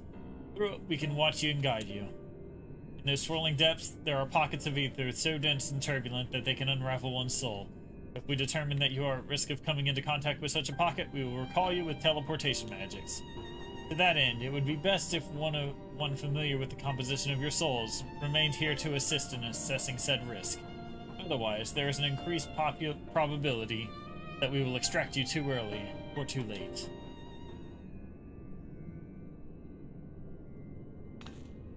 Please allow me. I have thought upon this and much, and in truth, I do not believe that I am fit to join you in the trials ahead. The events at the Tower of Babel drained me, yes, but even before that, your capabilities far outstripped my own. This is no time to have a weak link in our vanguard, no matter how much she may wish it were otherwise. If I assist in the manner that Master Fortuno has laid out, however, I may still be of use. Will you trust in me to do so? I can think of no one I'd trust more compared to all that effort you put into keeping us alive while our souls were in the first. Preventing us from dissolving into ether on a single expedition ought to pose no challenge at all. And even if we did, I suspect you would hunt us down and restore us to health somehow. Flatter me, but rest assured I will be keeping a close eye on all of you. There is one more thing. Those in ages past referred to the ethereal sea as the underworld, our final resting place. In its embrace, is memory washed away, leaving only the purity of one's soul, or so we believe. Yet what are these memories? Do you think to ask what became of them, cast adrift on the ethereal tides? Some theorize that it may linger for some time, then those associated with strong sentiment in particular. In those depths, memories of the departed may even coalesce around you, for hatred or for love. Thus, I caution you to be wary, but also have faith. Remember those who did gladly extend a hand to you, that you may lift you up once more.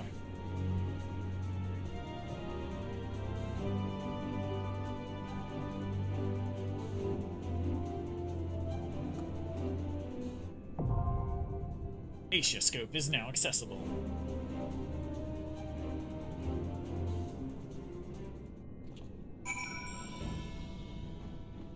Alright. Invite to party.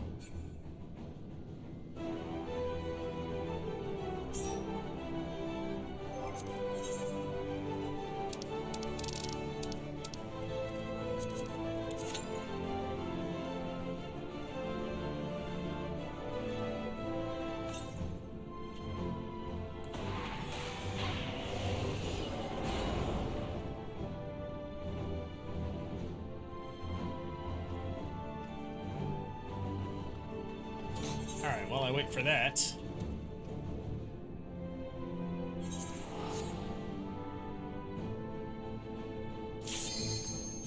Mind.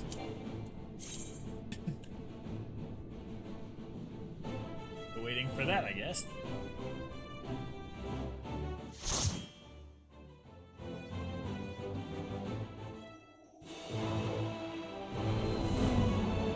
Ooh, speed elevator.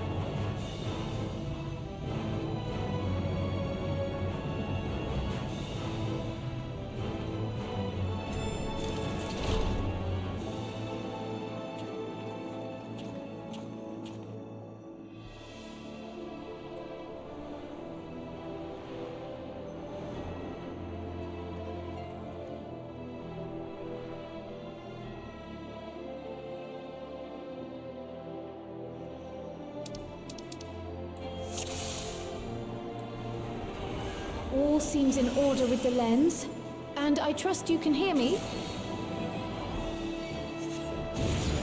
Those things are pure malcontent, the residue of lives unfulfilled.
Oh, I can't stun it?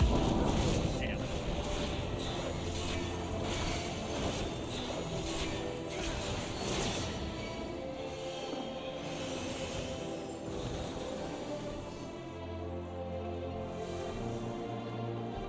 I'd like to thank the healer for removing that heavy. Little bird.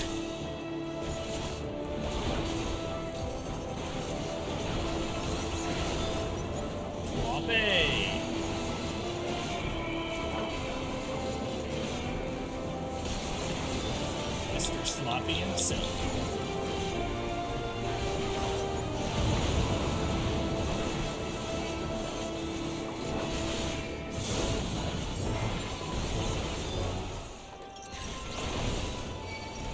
Oh, he's got hands.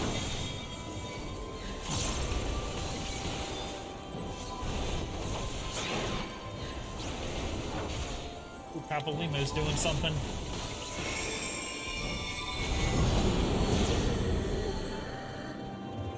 Thank you, Papalimo.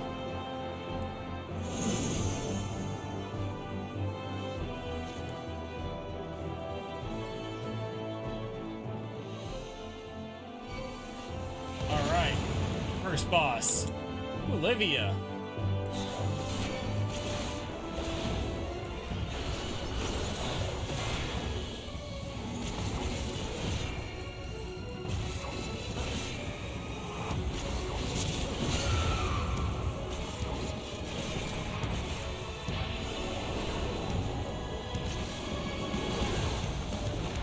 Bring it.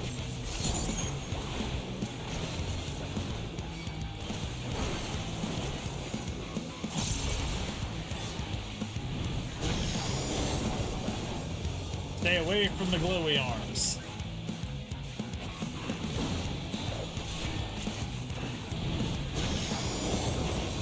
Oh, now the other side.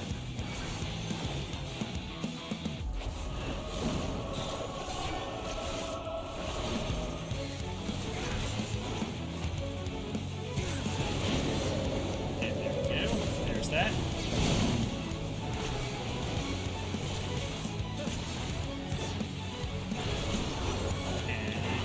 These. Oops. Do this to make up for it. And avoid moving it again. Get out of that.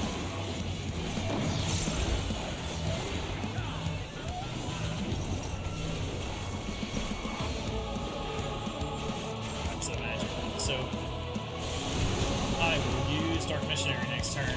Next time she does that, if she does it again.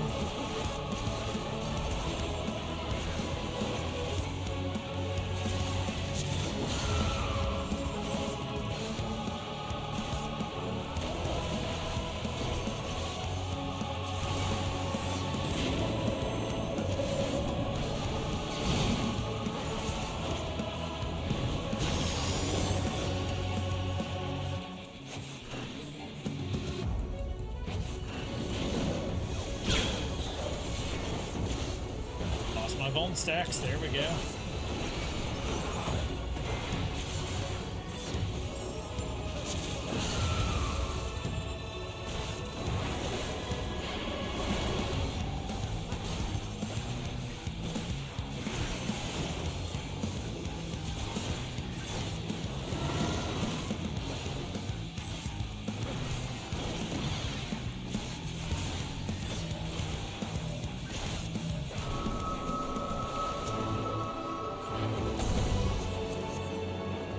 Follow the flow of ether.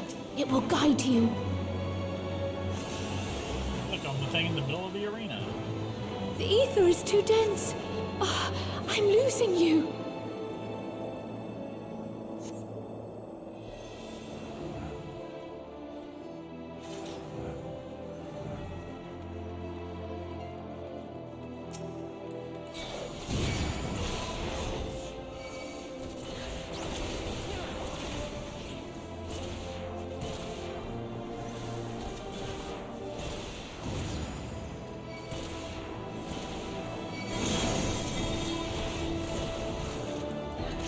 Look, it's my burrito packs.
Hey, look, it's Shield Bro.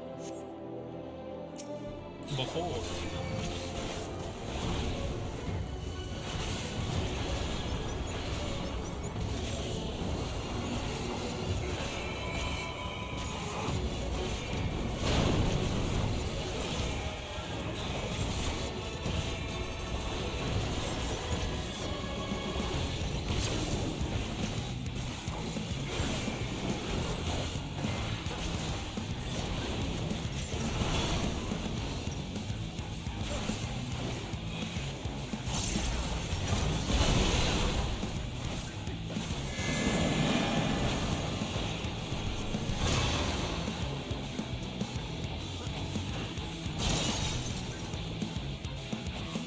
Hi, Kanji.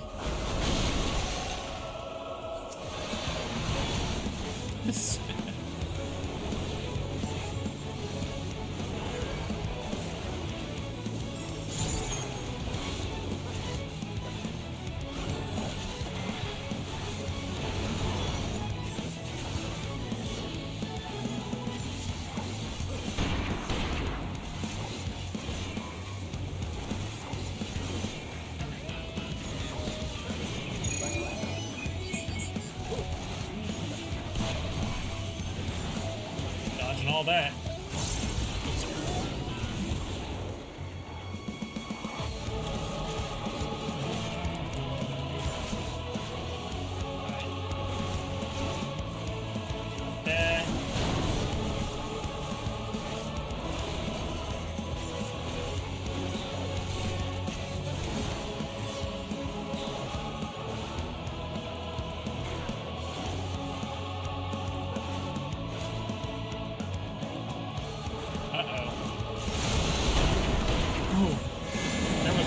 There.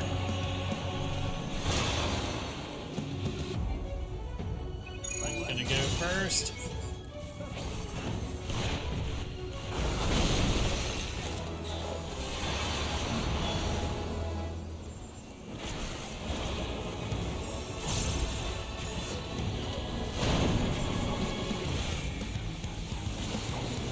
Percent, 9%.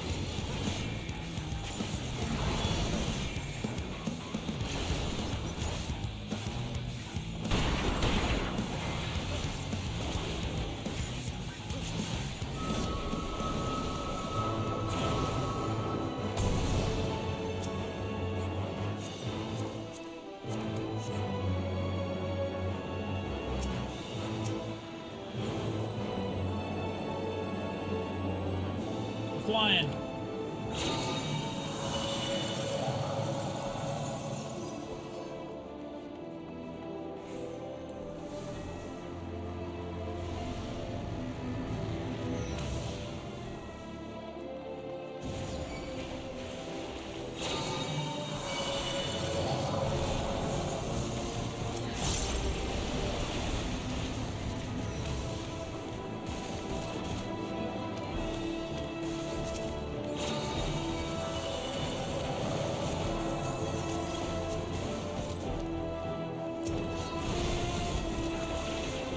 Just quit. Here we go. Make sure I keep that aggro on me.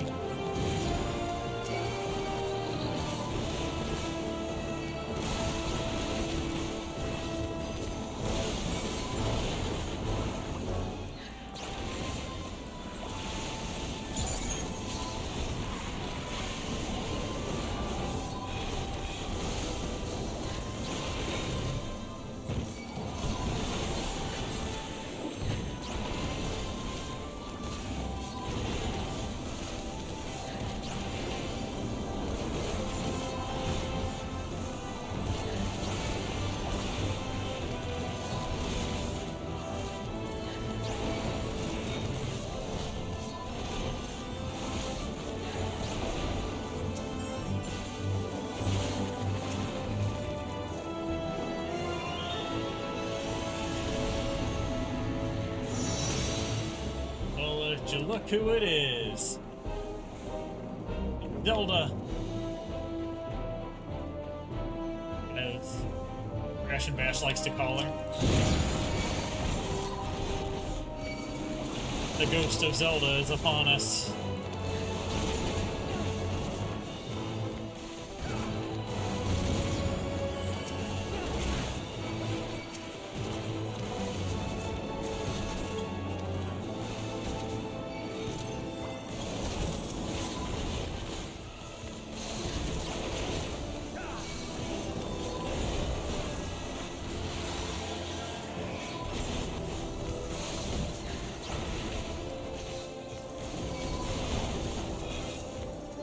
I'll get her a Master Sword. Okay.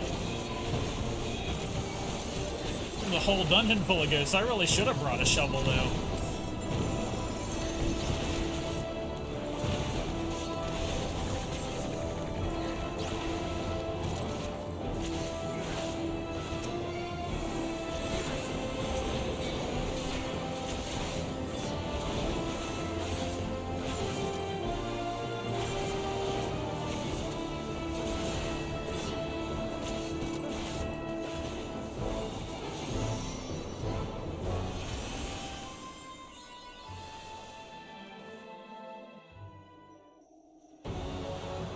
Finding an equipable shovel helps you take care of that ghost. Stubborn to the last. Oh, this guy really needs beaten with a shovel. As I am fighting Soul of Fandaniel. I'm fighting Fandaniel for the third time this expansion.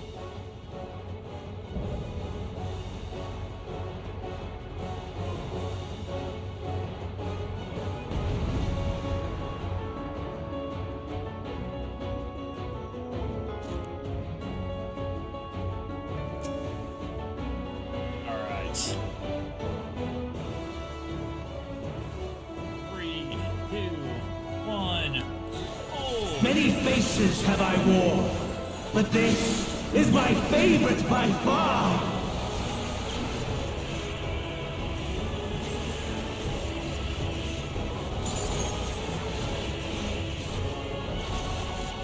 You will persist in this folly no longer.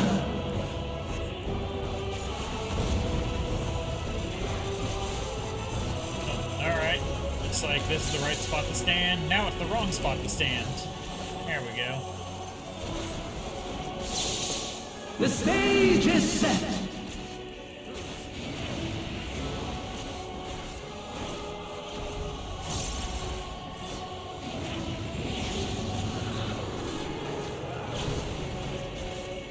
Ooh, that's gonna hurt.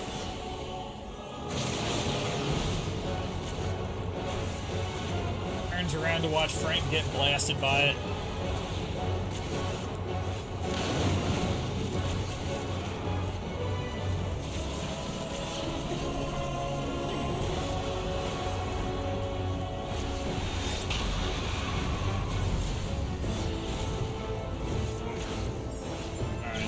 Let the curtains rise for the main attraction! Curtain call. I remember this attack. We had to hide behind ice to block it. Look where we're gonna get some ice.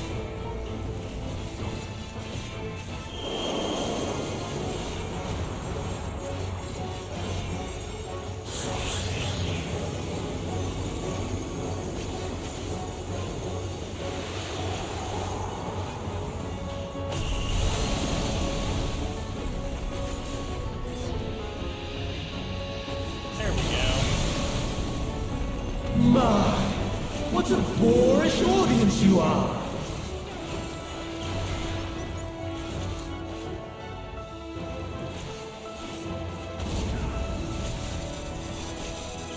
Right here's good. You want to stand on the slower one first. Wait for the faster one.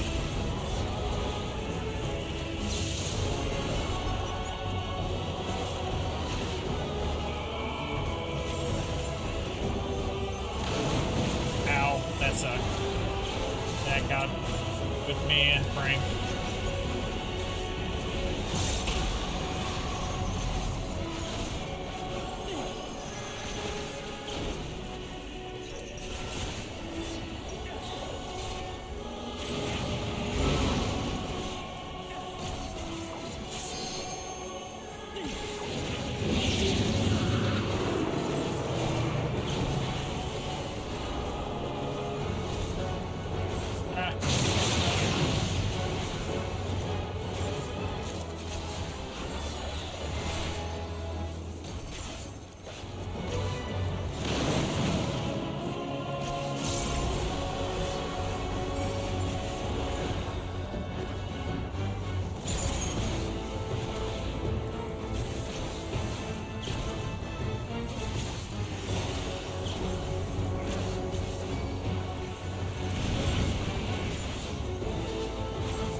He's almost dead.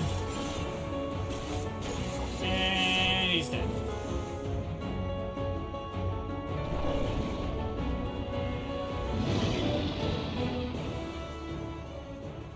Lies! All lies! What lies? I just kicked your ass. Is that the lie? Your hopes, your futures, delusions and lies!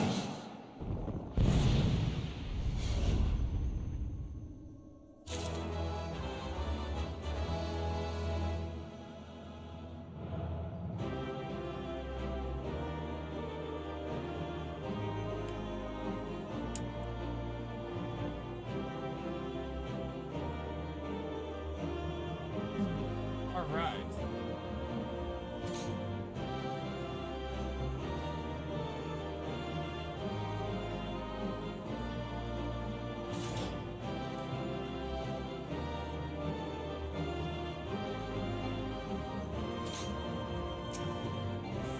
And out we go.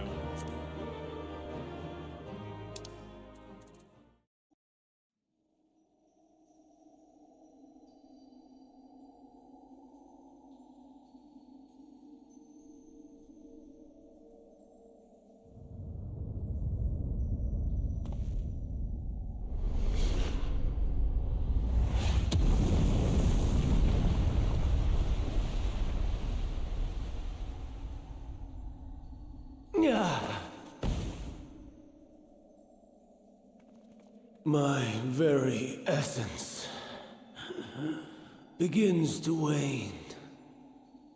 Sweet, sweet agony.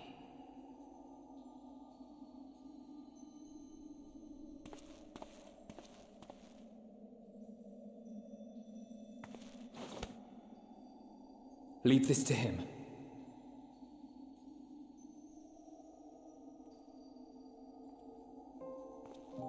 Come to deal the coup de grace.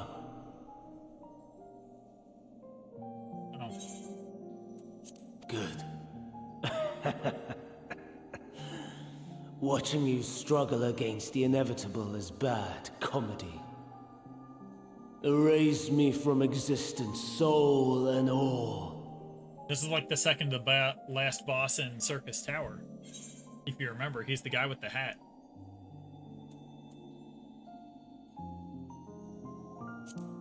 Have you any memories of Meteon? How would you know that name?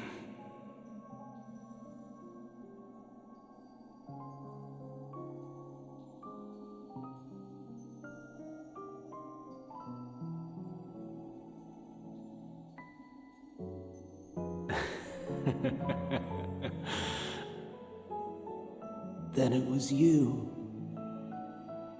In Elpis. But them it sucked.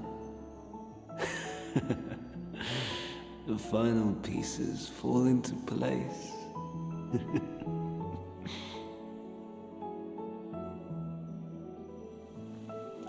In my halcyon days, as the mortal Ammon, I was haunted by a dream. Night after night, the faceless multitude, the voiceless cries, shards of shattered memories. But slowly, the fog began to clear. This was Elpis. And I was Hermes. Recurring though it was, I paid this dream little heed. It was only when I was granted the seat and memories of Fandaniel that I knew these visions to be true. They were the memories of Hermes that he himself erased using the power of Kairos.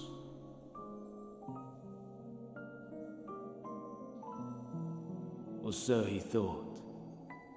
In his attempt to burn away the events of that fateful day, he succeeded only in searing them more deeply into his soul. My soul. Death failed to expunge them. No matter how many times it came. Rebirth after rebirth, from one Fandaniel to the next. Yeah. I wonder Is Emet adrift somewhere in this ethereal sea? In defeat, finally remembering your time together in Elpis?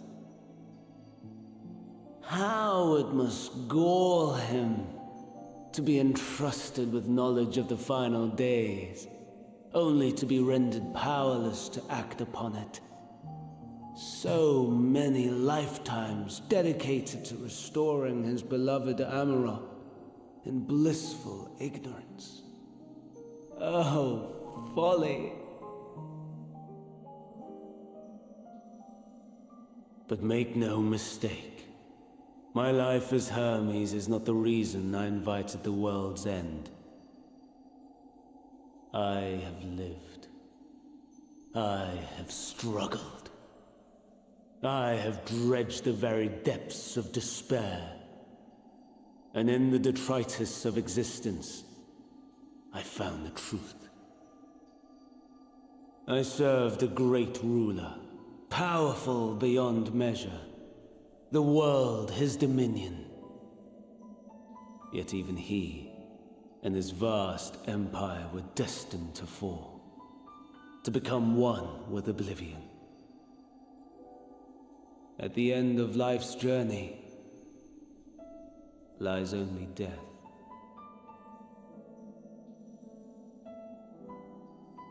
So I ask you, why live at all?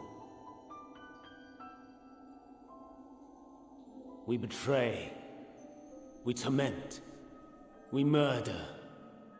We are wicked, spiteful creatures, without exception. If life is so sacred, so precious, why fill it with such misery? Man wallows in a hell of his own making without purpose or meaning. To live is to suffer, and I would end that suffering by my own hand. It matters not if it flies in the face of all believed right and just. Death is the only solution!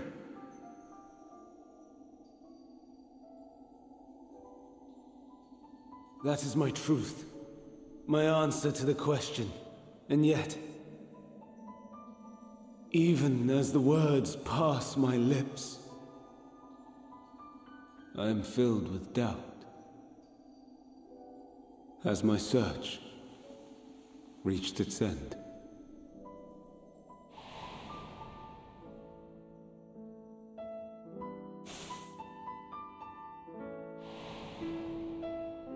Was this the only way?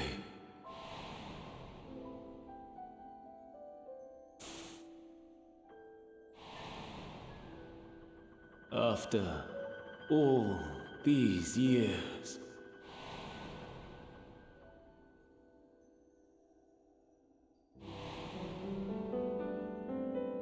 is this the answer I was hoping for?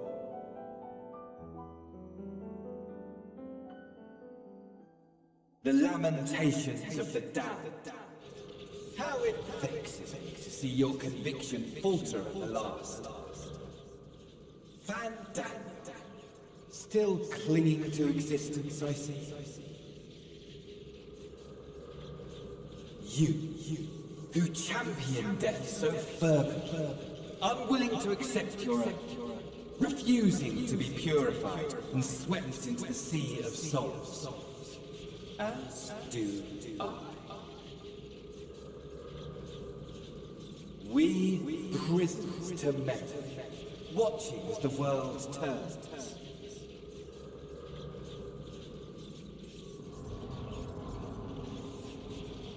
Though unlike me, you will be spared the ignominy of having your corpse made a puppet, dancing to another's tune.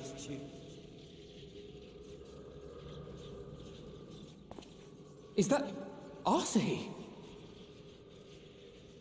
How very astute. But let me be clear, I have not come to consort with the likes of you. Nor have I come to bemoan the state of the world following my untimely demise.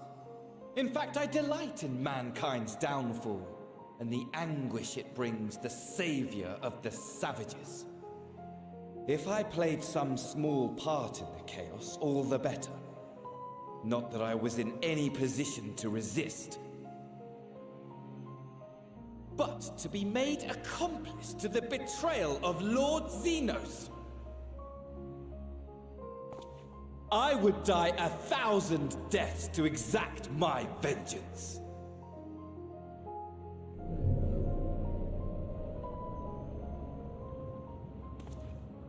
Now you are at my mercy. I shall drag us both into oblivion, and you will never see the fulfillment of your magnum opus. Even should you be reborn, your desperate search for answers must start again.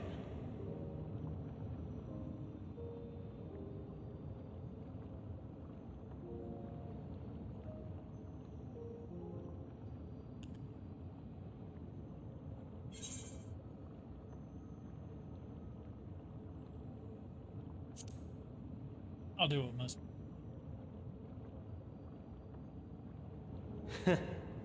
And what might that be? Kick your ass again if you were born as a jackass. My wish is all but granted. To die and take you all with me.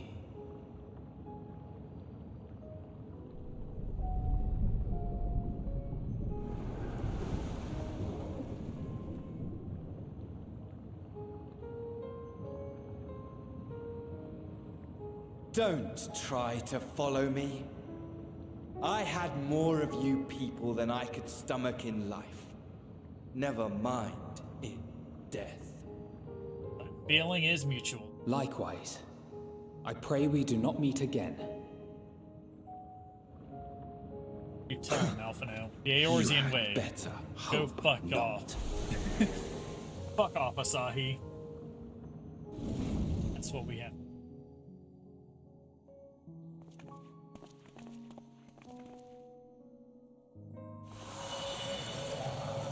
The Gundabald way.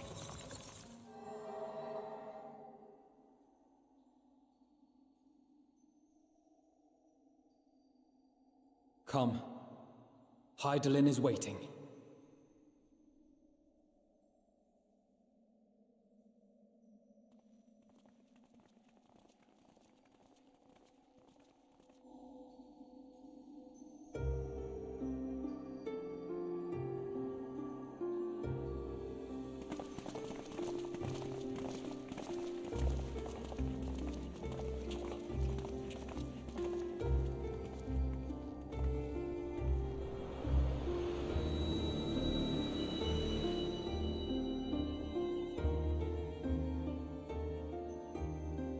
Brave travelers, I welcome you.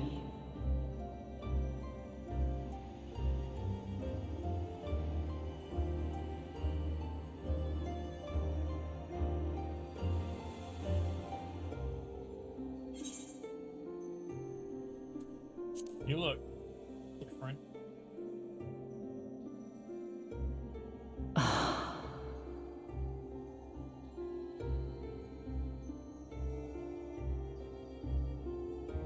I see. Thou didst journey under Elpis. And now, the rivers of time converge.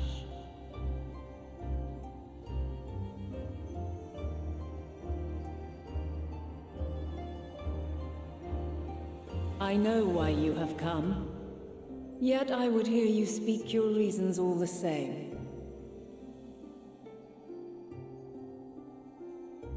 You created the moon to deliver mankind from the final days.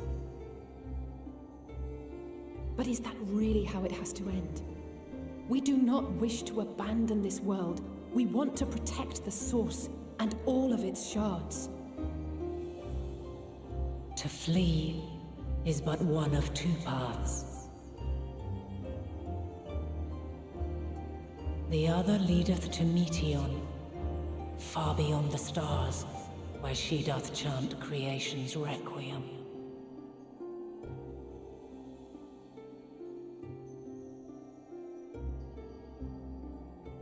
Her domain is formed of dynamis, pure, absolute. Where emotion and memory govern all, ether will avail you naught.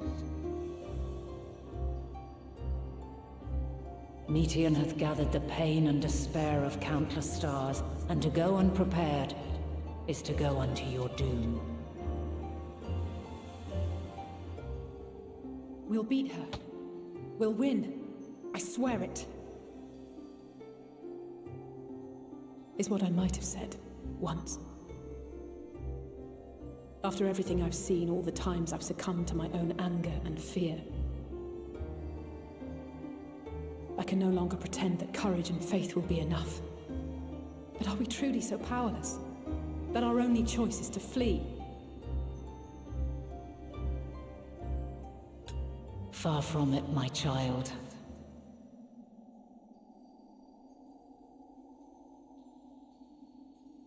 Long ago, the inhabitants of myriad stars, many more prosperous than Atheris, sought to free their worlds from life's woes.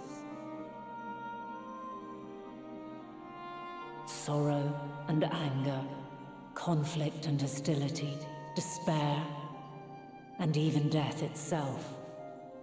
But as Meteon reported, every attempt ended in failure.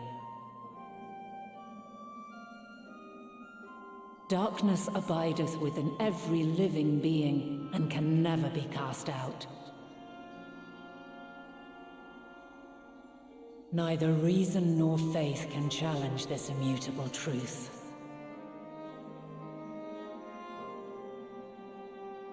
To live is to suffer.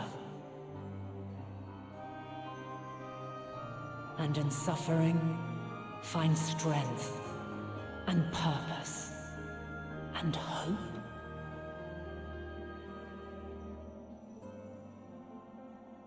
As you have done so many times before.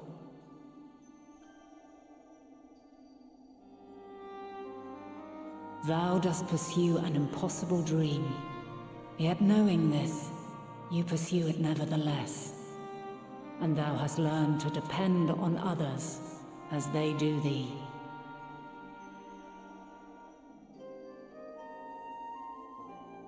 Thy yearning for the power to save the powerless hath ever driven thee to greater heights. Thou hast grown strong.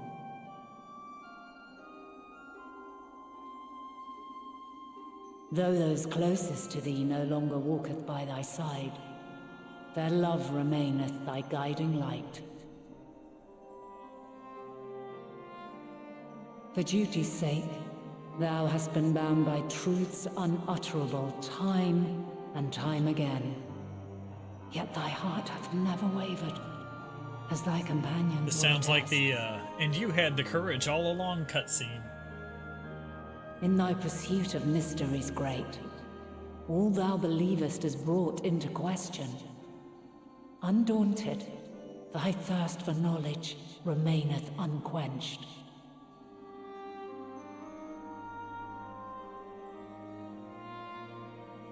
The fires of hatred that once burned in thy heart burneth no more. From their ashes doth spring the light of love, warm and pure. As witness to black calamity, thou despaired at man's helplessness. Resolved, thou didst unite a distant world on the brink of collapse.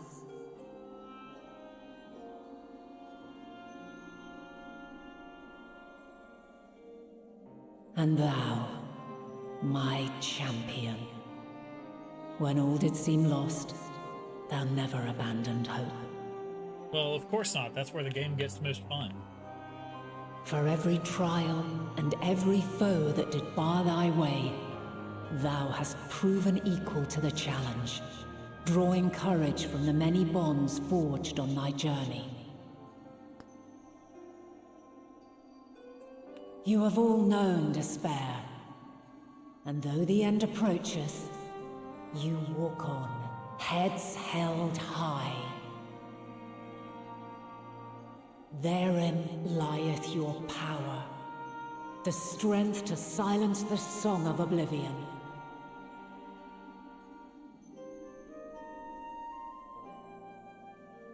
Then there is a means to confront her.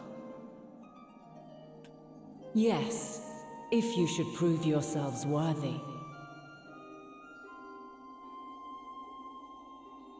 Hark!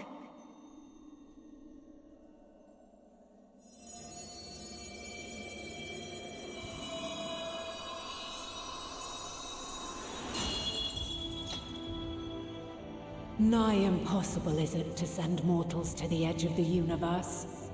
Should you fail, there will be no second chance. As the will of the star, I ask of you this. Do you possess the fortitude to stand firm when all around you doth crumble? That's the same sword she had in Elvis. Faith just bigger. To vanquish despair itself.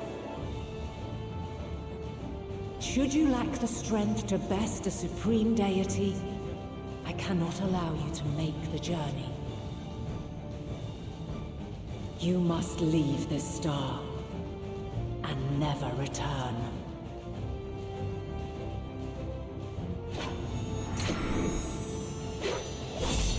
Prepare yourselves. Prove ourselves worthy, eh? Sounds straightforward enough. Aye. No room for confusion there.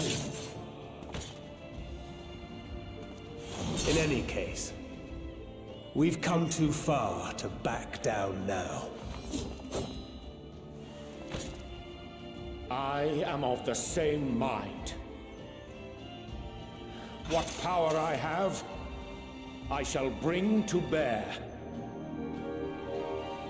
The three of you seem to be forgetting who we're up against. It's not every day we battle a divine being of untold power. Well, not quite every day. Do try not to get underfoot. Needless to say, there'll be no margin for error. Let us hold nothing back. No, the there's other people ways to of this persuade world people. and those beyond the rift. Running fetch quests.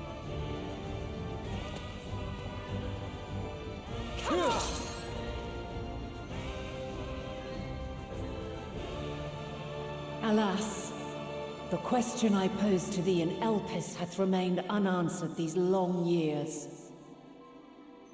I would hear thy response, warrior of light.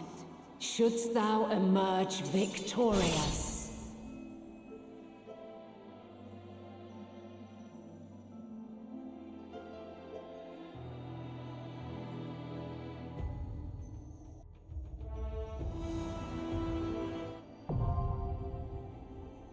Other crystal, now accessible.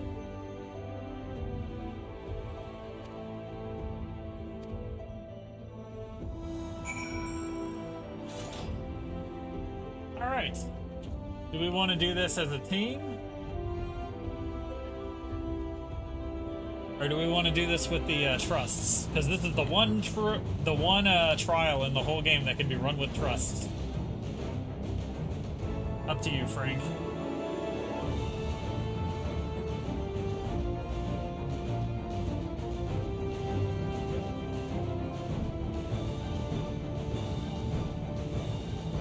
So, you can run this with your,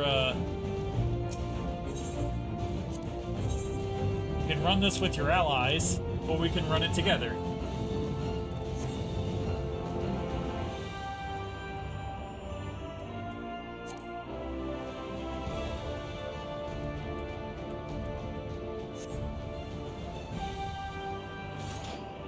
Together is what we should do? Okay.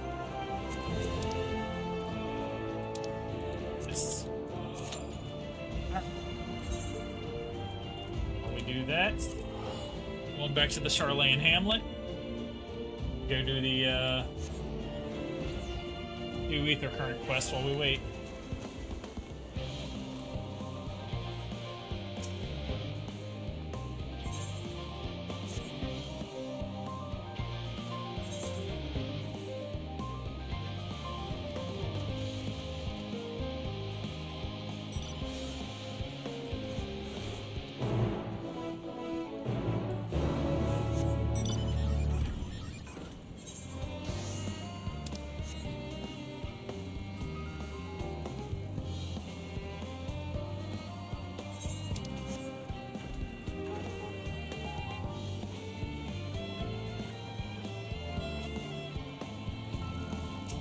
Kid.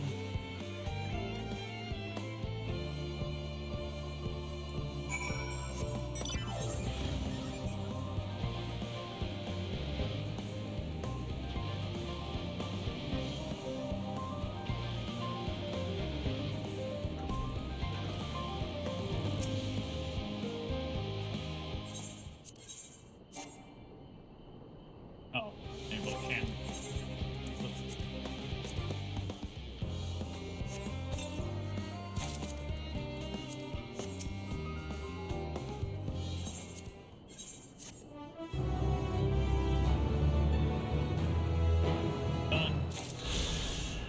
One more to go.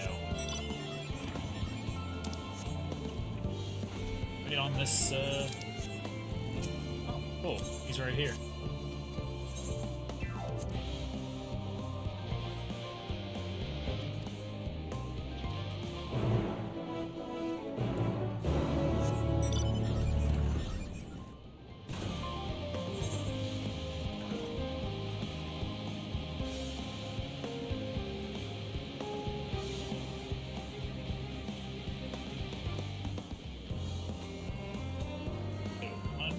To go.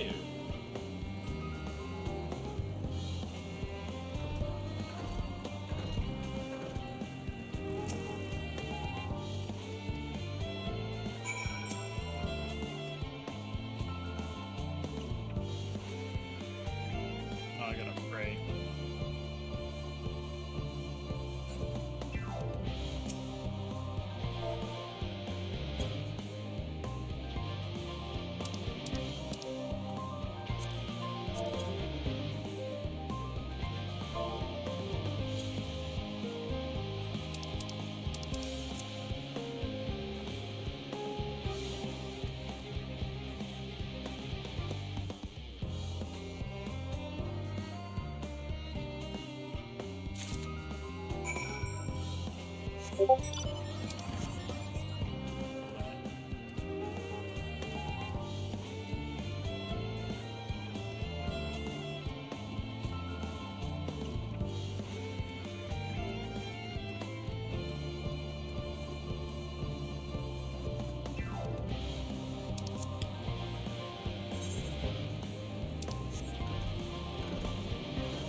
There's your crystal.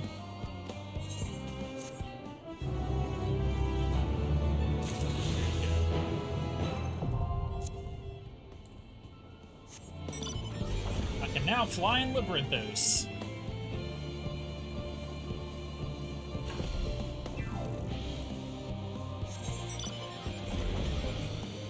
Alright, let's go back.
Oh, I can't fly around in here.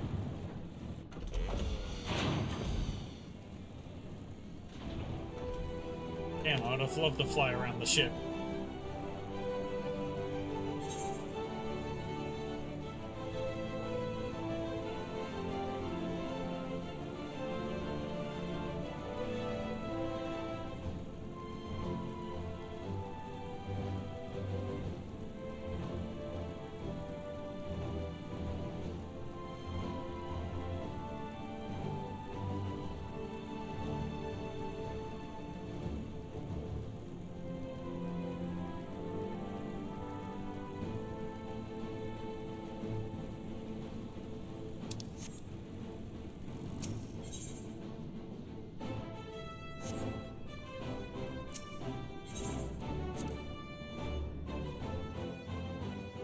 And I'm back.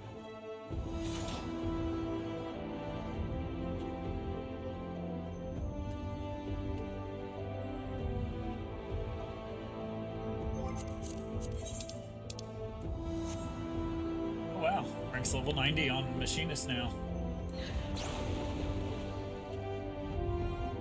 GG's.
You just go to party members.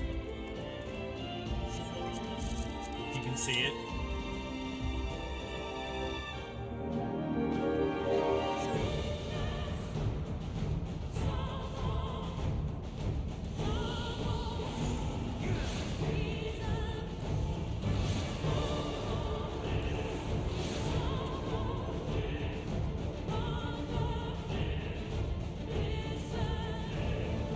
This is true, K-Rat did get here first.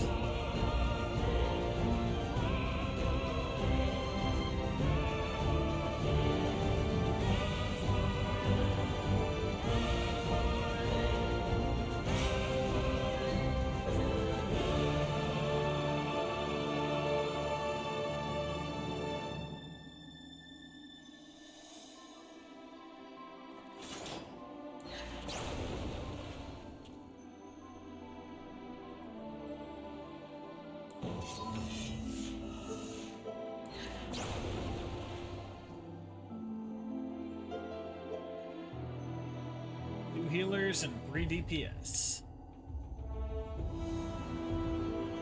And we stuck waiting.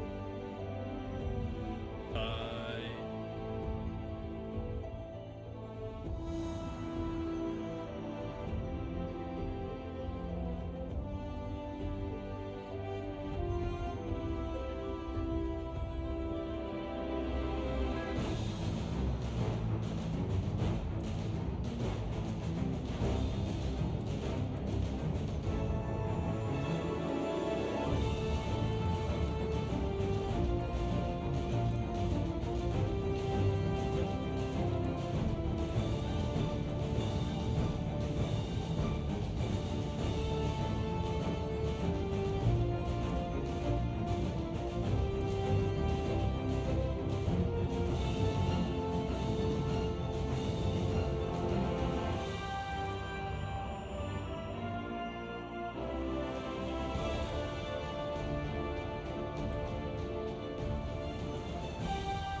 We may want to run these with this with the trust. Already been 10 minutes.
Yeah, I don't think we're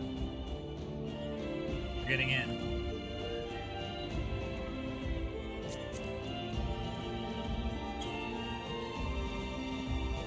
Alright. I think I'm gonna disband it and run it with a trust. Do the same, Frank.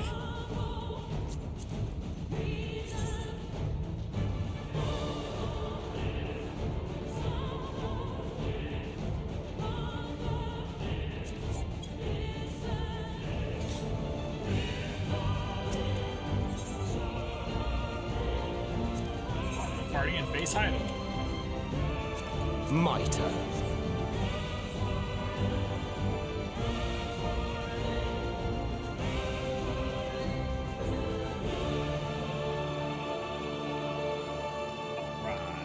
Ready for duty.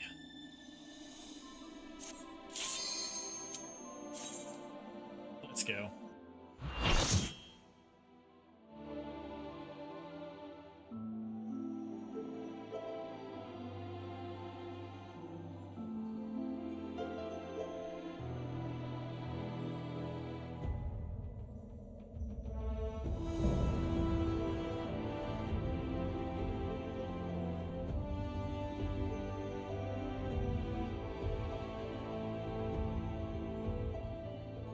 I, the last of my kind, shall test thee. Come, prove thy worth! Alright, let's do this.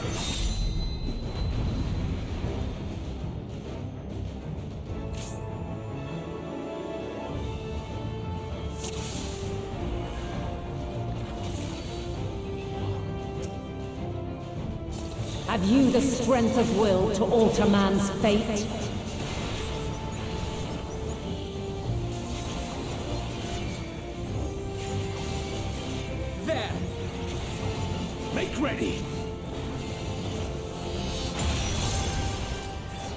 A change of arms. May the test continue. Changing her weapon. Be gone! You might! There.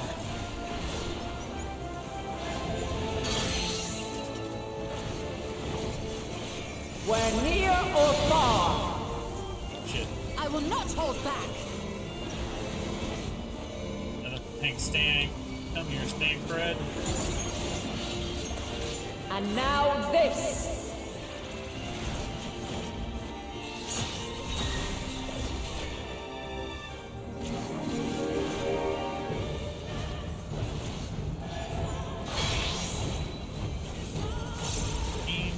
Light unyielding. I have you now.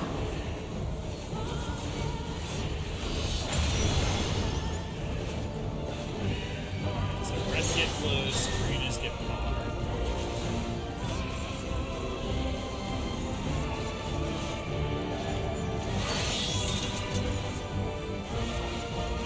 By blade.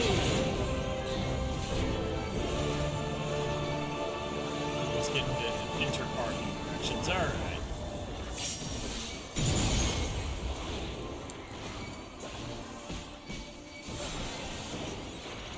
You might! I will not hold back. There! On missile. This will hurt! R. Light unyielding.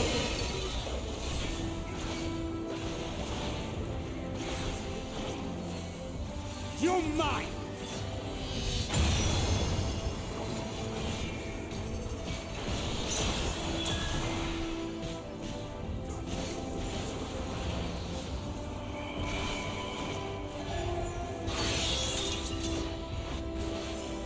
Blues get By close. blade. Oh no. Gloves are off. I will not hold back. Crystals of light. To me. I will not hold back.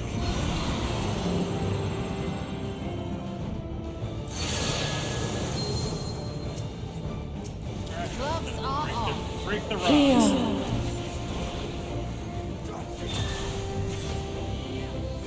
The song of creation's end. Feel. The sorrow at hope's demise. Think.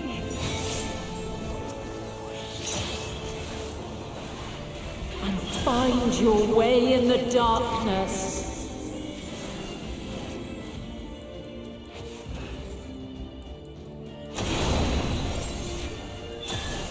Together we shall overcome this.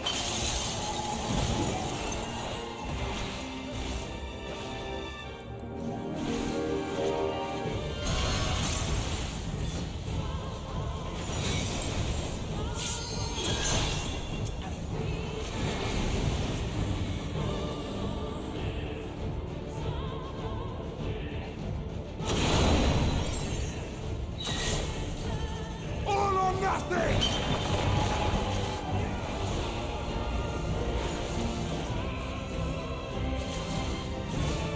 Be gone! Follow your light. Or fly, my children, and never look back.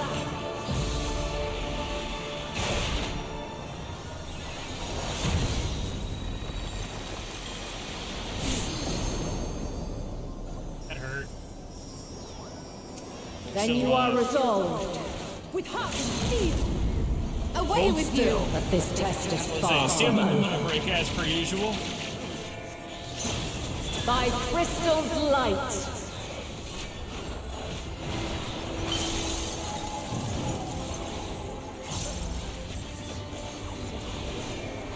Alright, I already got her 40% down. Almost. Alright, reds get close. We're near or far. And we can spread out with everyone.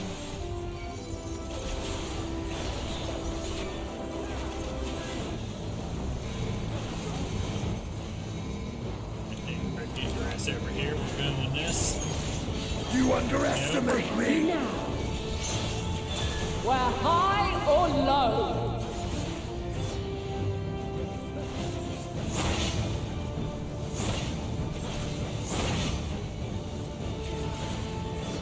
Oh, they're all gonna come back across.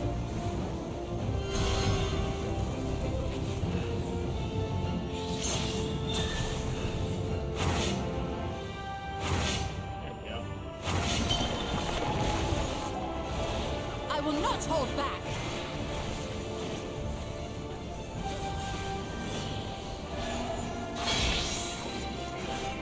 Get far. Light unyielding. Stack. I will not hold back. Refulgence eternal.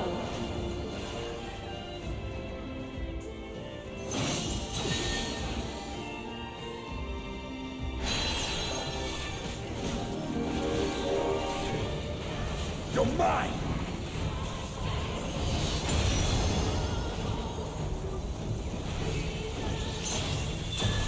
I have you! If I may? Be gone! My turn.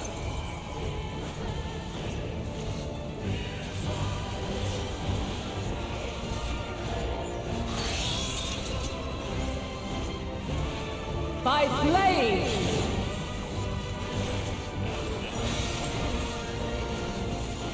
How would they know?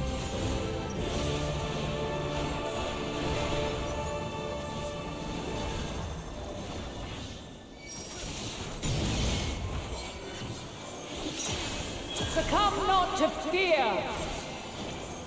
I owe you one.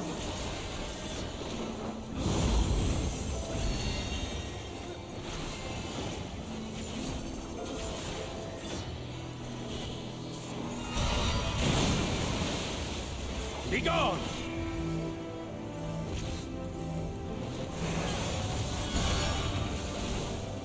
I will not hold back.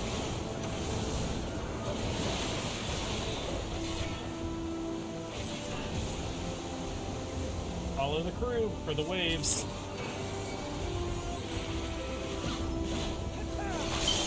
You cannot stop! You won't break me! Hold fast. My turn.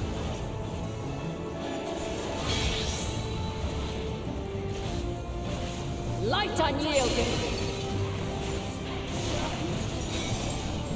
I will not hold back. On your feet. I am in your debt. Let's give them a show. Alright, more light waves.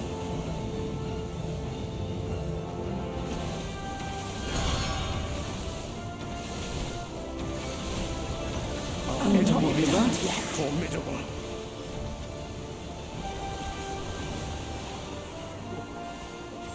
Scary.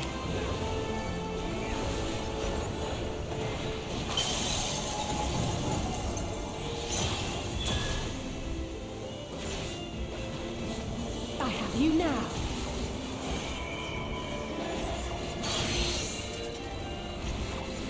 Get in. We're near or far!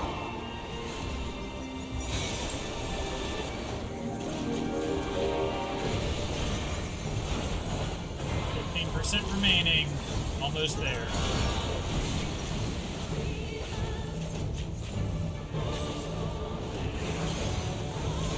You cannot stop us! My turn.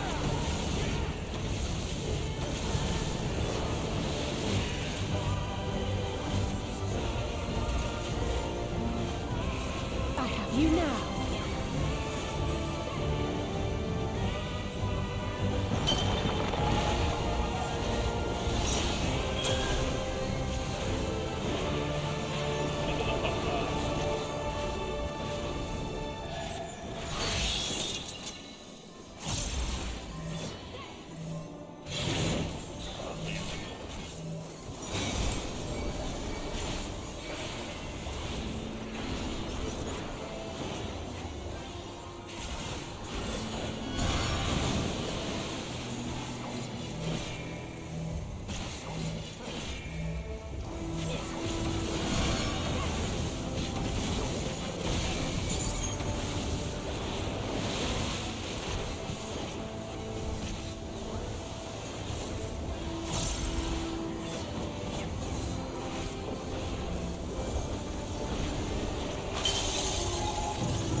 And we won.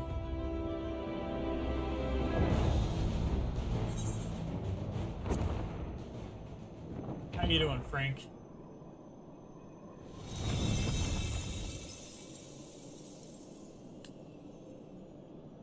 At last.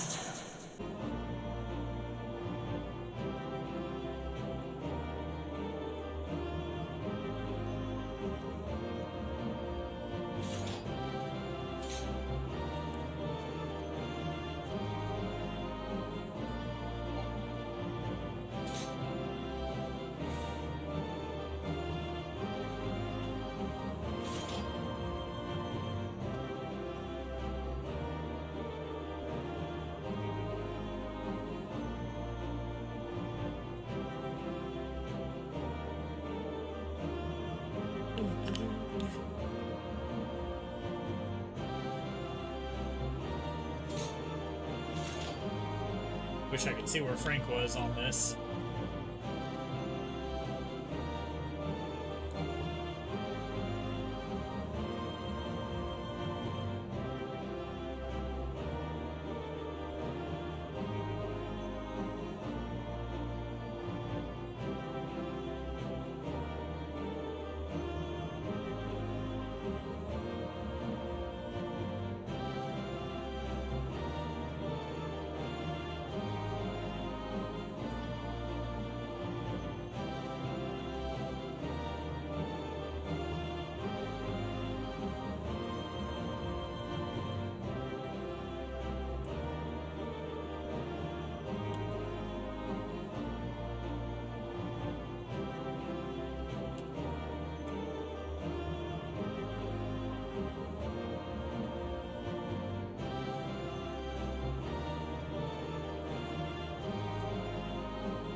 Ah, you just died.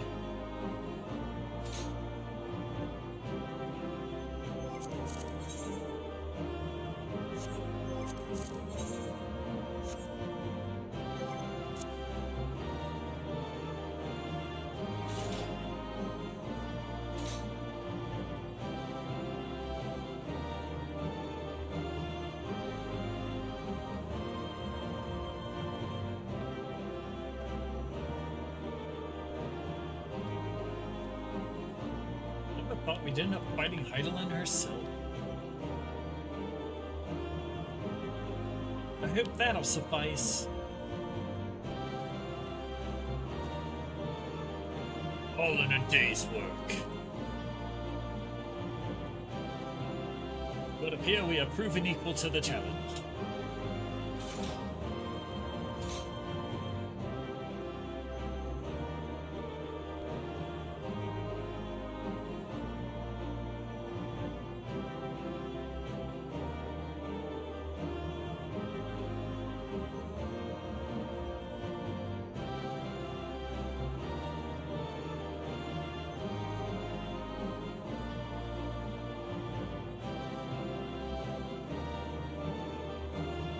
Frank, if you die again, you should pop into the Discord call for the live thing and stream your footage.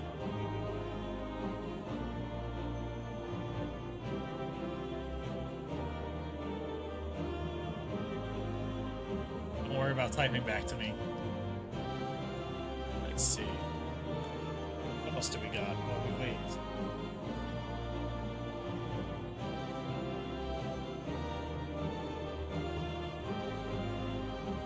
Just remember, if you see red symbols, get close. If you see green symbols, get far away. And if you see blue symbols, get diagonal of the way she's facing. And And then for the waves of light, just follow the route that lead you to safety.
Waiting for my friend to make it out.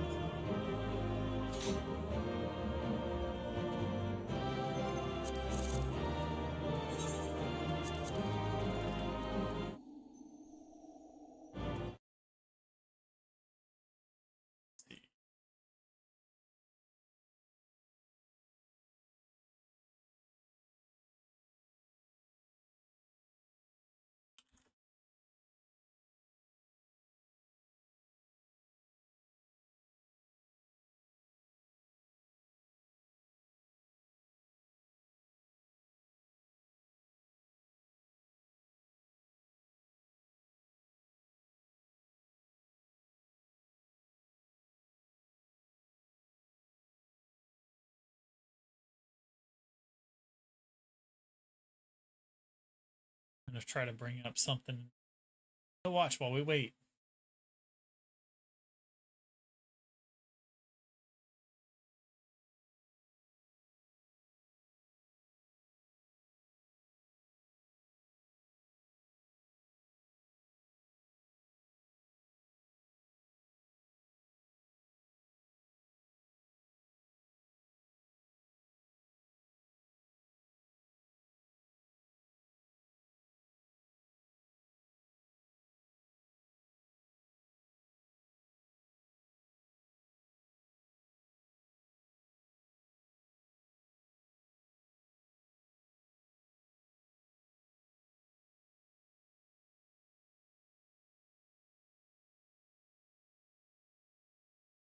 What up, Warriors of Fartness? I bet you don't have the slightest clue how to play this eyeball-melting anime game. Oh, sure, you probably know that you can beat up enemies by clicking on them until they die, but do you know how to find a static in your FC to help you prog uwu? I bet you don't even know what any of those words mean, so sit down, shut up, and eat your gizzle greens, because I'm gonna teach you what thee mayhap not knoweth, thy noobliness. Welcome to A Crap Guide to Final Fantasy.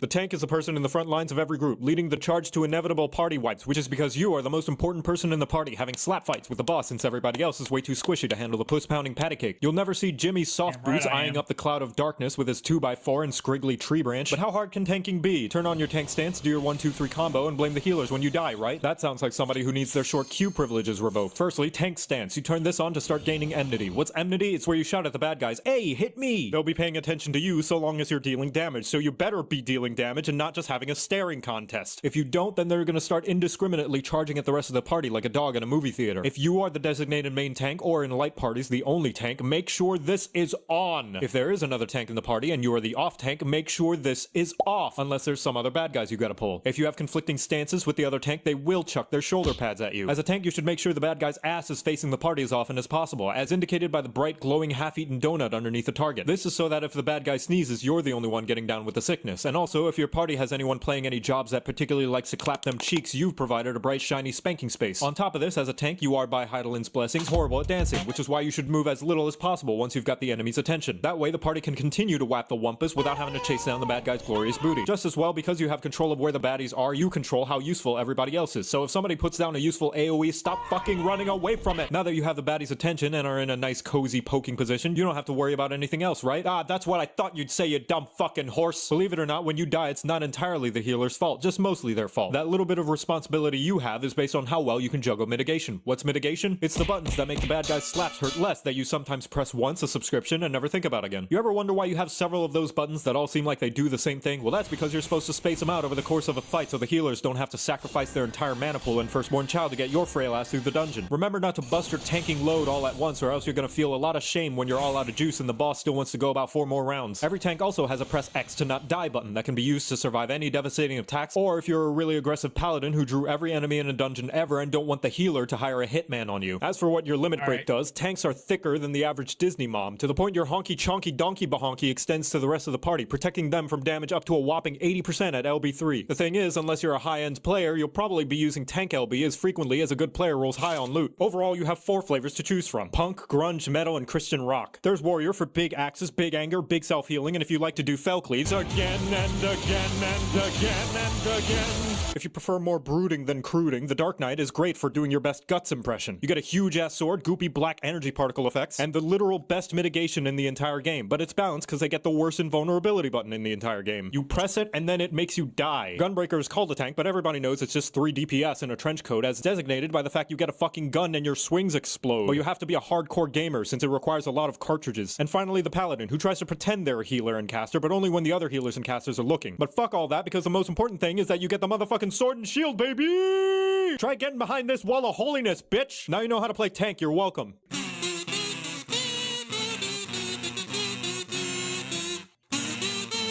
Alright, now we're gonna go to healers. The healer video.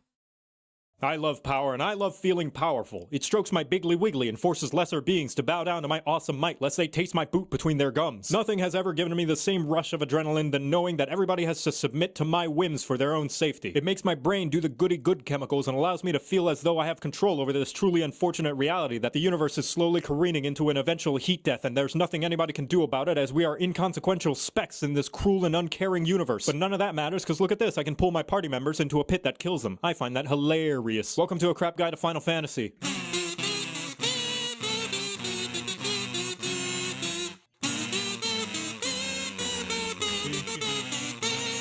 The greatest power of all is the power to have control over people's lives, which is why the healer is the most likely party member to have a god complex, right behind main tanks, mentors, and anybody who's an omnicrafter. You are the most important person in the party, as you, along with the tank, are responsible for keeping the party alive by kissing their boo-boos and slapping the bitch who made the boo-boo. That's right, as a healer, you do have to deal damage as well. Man, but it's called a healer, and healers are supposed to heal, right?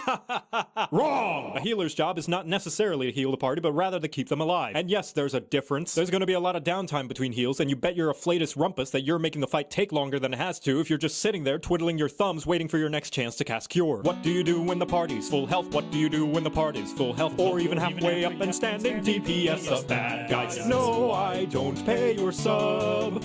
But when the fight takes too long, it starts to rub all up on everybody's nerves. And when you hit endgame, it serves you right when the boss will wipe the party cause you couldn't beat Enrage. Sure, you're for the most part keeping the party alive with a variety of healing utility spells, some regen, some shields, but an equal amount of time you're casting those, you're also throwing in some extra DPS when time allows. Remember, DPSing is just mitigating future damage. And if you're able to kill the current wave of dungeon mobs before they deplete the tank's HP, which by the way is going to regen to full by the time you reach the next mob pull anyway, what does it matter how low their HP gets? So yes, DPS when time allows. When does time allow? Well, I know you're scared of independence and thinking by yourself, but that's going to be a balancing act you'll have to figure out. However, my rule of thumb is the minimum amount of HP a party member has to be at is 1. But if that's too scary-wary for your whittle fingies, ask yourself, will the enemy's next attack make your party member fall on their ass? If yes, heal so that it doesn't. If no, time to become a glare mage, motherfucker. As long as they're alive and you're clearing the content, you're doing your job right. There is one caveat to doing your job right, and that's that everybody will hate you for it. Literally, by healing you start to generate a lot of aggro from the bad guy. So if you ever ever decide to heal before mob pulls in dungeons, it's important to stick close to the tank like an ERPer sticks to Vieira's wearing 2B thigh highs. Especially if you throw on a regen and suddenly 800 mobs crash through the wall with a How to Fry Fairies cookbook. You can still do it, but you should know what you're getting into. Like live streaming and hoping that anybody will watch. As for your limit break, we heard you like healing, so we put more healing in your healing so you can heal while you heal. Unfortunately, you won't be using any limit break aside from LB3 because LB1 and 2 just heal the party, and you already have plenty of band-aids and popsicles to do that on your own. LB3, however, is so potent in healing it resurrects everybody in the party back from the dead instantaneously. But they will have to do the thriller afterwards, so it's best to be safe for when you at least have enough people to make a backup dancing crew. For the flavors of healer, we have 3 boomers and the new kid on the block who bought a Glock and has a TikTok. The white mage is the most straightforward. You heal when a buddy is hurt and you attack when they're not. Just about everything in your arsenal is all about feeding them so much it'll make an inflation artist blush in embarrassment. You're also equipped with the best AoE skill in the entire game and the ability to never run out of mana unless you're really, really bad. Best of all, when your buddies get hurt, you can heal them to harness their blood for the blood lily. But let's say you want to play white mage, but you like tarot readings and star signs like a suburban woman in her mid to late 20s. Astrologian is probably for you. You draw cards that will enhance the abilities of your party members and you fill the arena with enough space dust and constellations that you'll need 5 layers of sunglasses to see. Taking this job will also teach you how to build a bomb.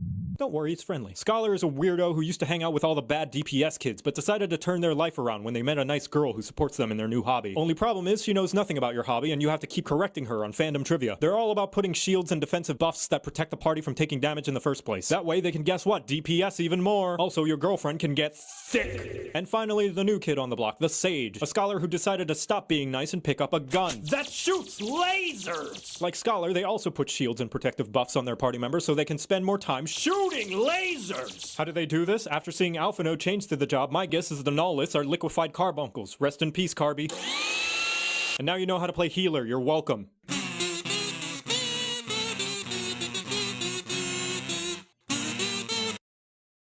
Shooting lasers! More lasers.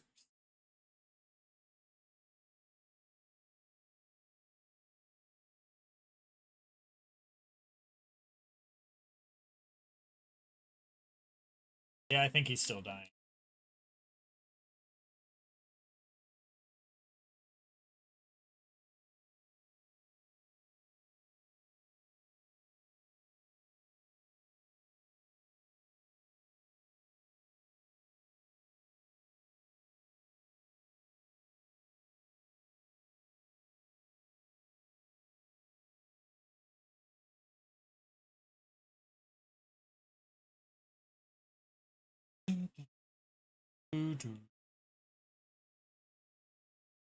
Gonna kick me out of this.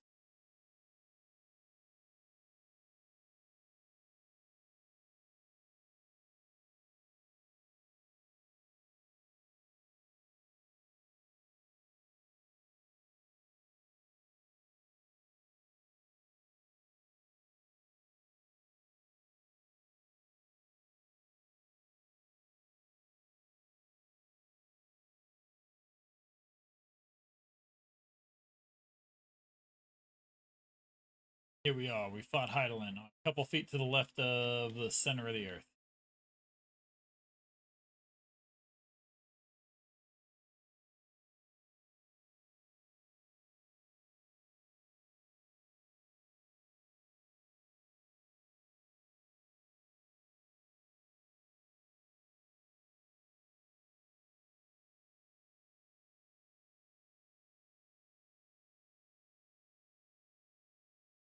Shooting lasers!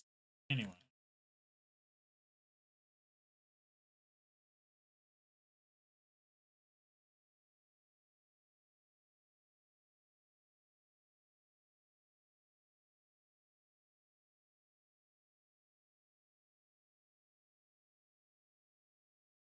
Burn my laser!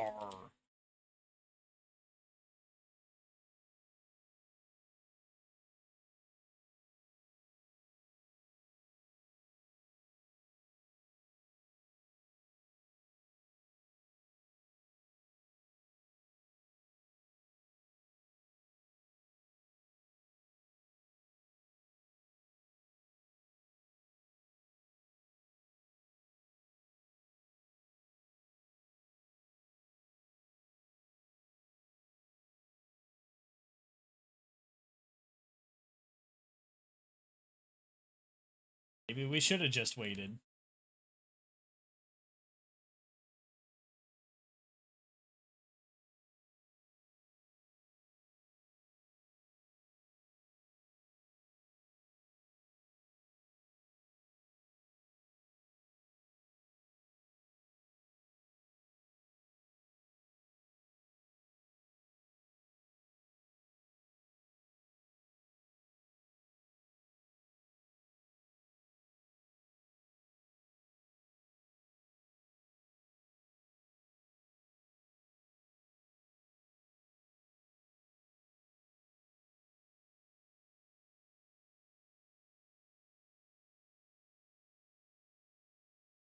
Everybody likes to do damage, and don't pretend like you don't, because I know got you're it, lying. finally? Alright.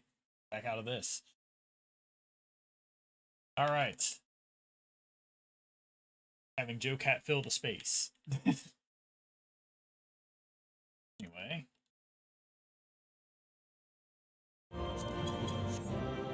Alright, let me know when you're ready to click on the exit.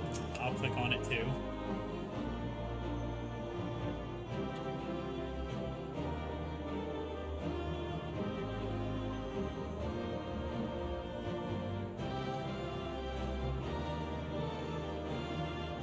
Unless you already clicked on it.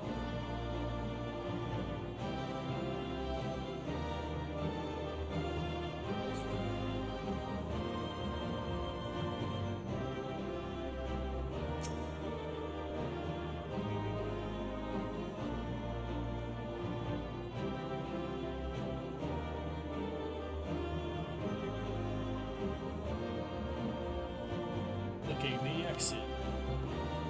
At some point.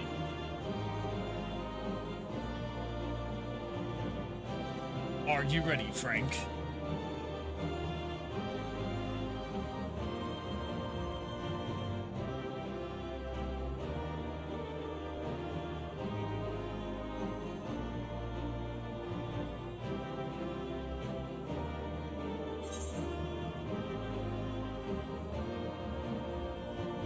Are you ready? Ready? Alright. Clicking it in 3, 2, 1, go.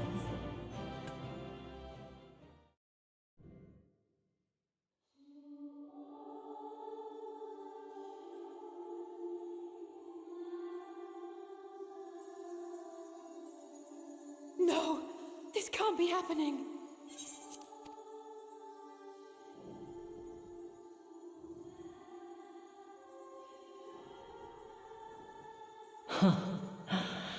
Though my power is in constant flux, I have always kept a reserve for this very moment.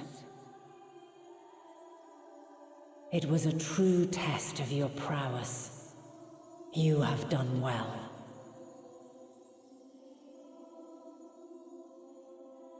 There is one thing I must ask. By sundering the world into 14 shards, the ether of all living beings too was divided. This reduction would in theory allow us to more easily interact with Dynamis. Having seen mankind brought to the very precipice of extinction, you wished for us to develop a means to overcome despair. You believed we had the potential, and sundered all creation to see it fulfilled, to deliver us to that swirling maelstrom of Dynamis in which our foe hides, and grant us the power to defeat her once and for all. Is this not true? It is as thou sayest. 'Twas the trial to which I subjected mankind, and it hath led to untold bloodshed and suffering. There was no kindness, nor justice in the tragedy I wrought. When confronted with the almighty Zodiac, my only recourse was rend him and the world asunder, that his power be diminished for a time.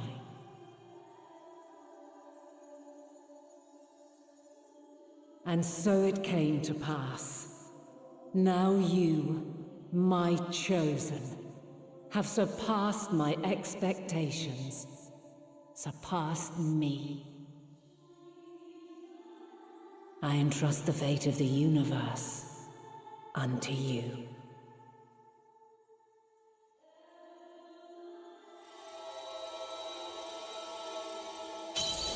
This crystal contains the memory of Meteon's passage through the stars. Coordinates for the GPS tracker. Deliver it unto the Loporrits. They will guide you to her.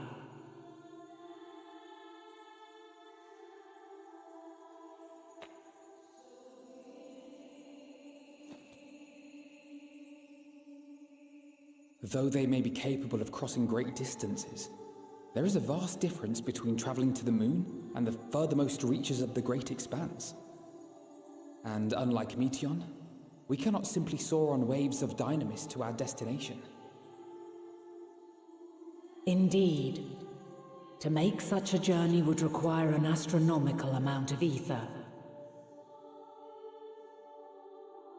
But a solution lieth close at hand.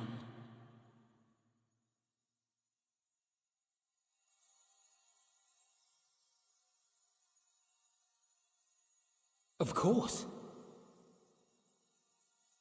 Yes, my child.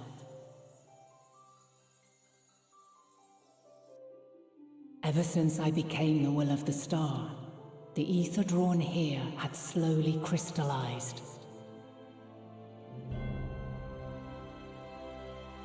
They who have answered my call know it well. While I have remained hidden, it hath become the embodiment of the planet's will in my place. A faceless, omnipotent force of nature.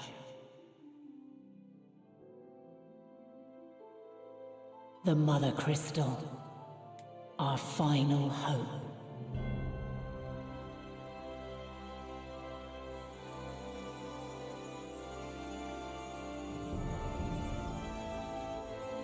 Alas, I can do no more.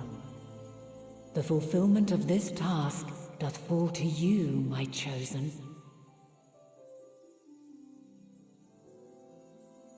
Now, heed these words. Darkness and light, despair and hope. As goeth one, so goeth the other. Become light, become hope.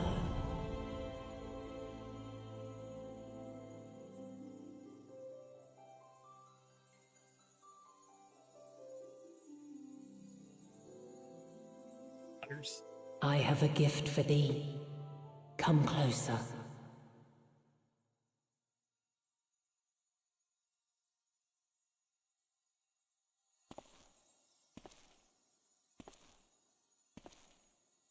Long have I searched for a means to safeguard the future of this star. Though I knew failure after failure, by recalling thy tales and my promise to thee, I found the strength to carry on. Though the world is ever changing, thy thirst for adventure hath never waned.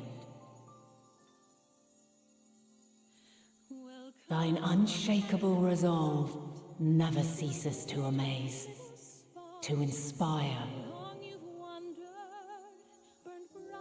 As a mark of my gratitude, I bestow this final gift. Thou dost possess the crystal of Azum, yes?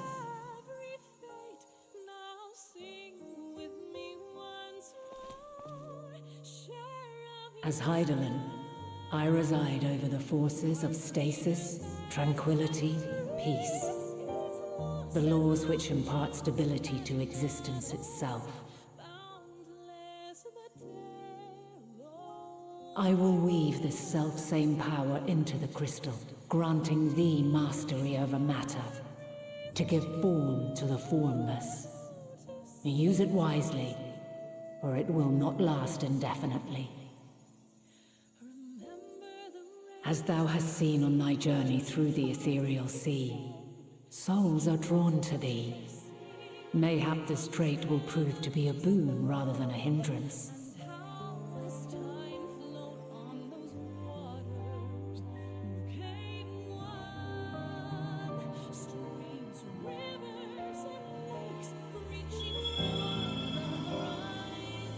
It is thy hopes and prayers that enable Azum's invocations and give them life.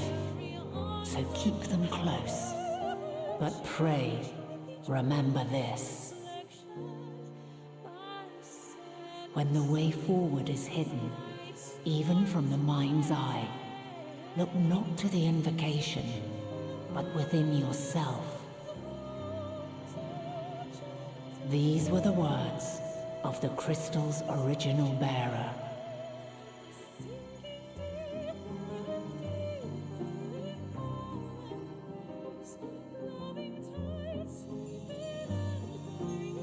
With that, my work is finished. Fulfill our promise. Right the wrongs committed when the world was yet whole. I'm gonna agree with Crash on that one. The song of oblivion. Teach her a brighter melody. Show her our journey is far from over.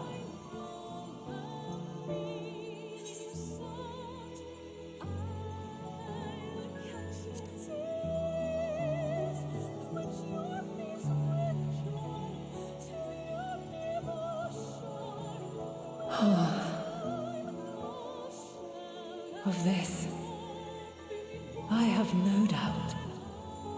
For yours is a light brilliant beyond measure. Long after I have gone, though not even my soul remaineth, my love will be with you forever, my dearest children.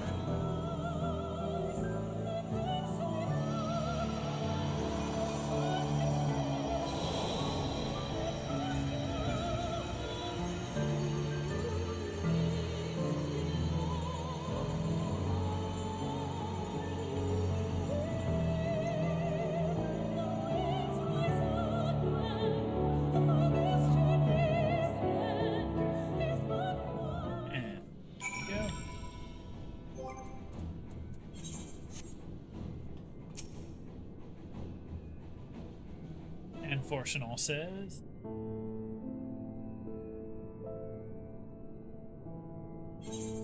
I'm glad to see you well. We could roughly place your souls, deep as you went. Could neither see nor hear you. The fluctuations in your ether near the end gave me quite a fright. What in the world happened?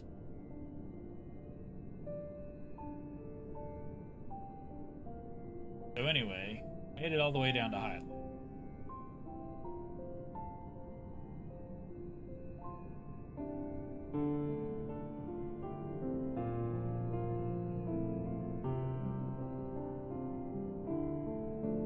Do you mean to say Heidelin is... No, there's no time to feel our feelings. We must carry out Heidelin's will without delay. We'll find Medion if it's the last thing we do. If you wouldn't mind handing over the crystal, that is. The fancy navigatory one. Here you go, here's the crack rock.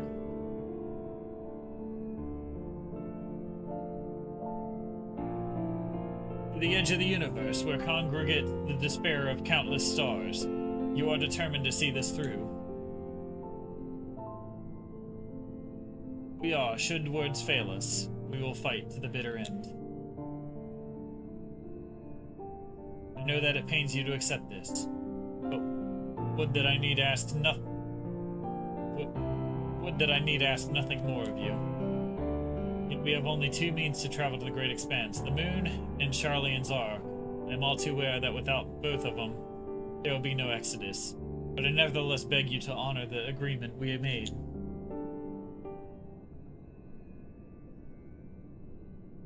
Form's decision will be honored. You have earned the right to use the ship as you see fit. I could not rescind it even if I wanted to. As it happens, I do not, and would do all within my power to aid your cause. Alright, so we've earned your dad's vote, finally. With that settled, might I suggest you rest a while? Proving oneself to Heidelin is never easy, and despite our unparalleled genius, we'll need a day to make necessary the calculations. You may as well take advantage of it. You can chart a course through the sea of stars in a single day? You gods.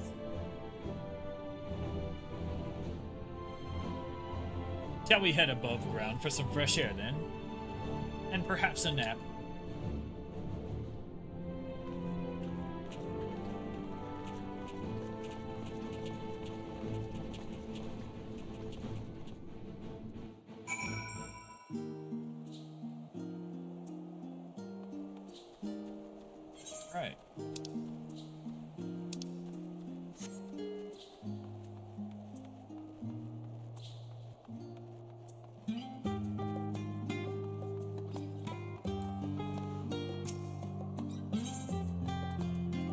Bosnian Annex. Jika Sanjika. Aha, I've been expecting you.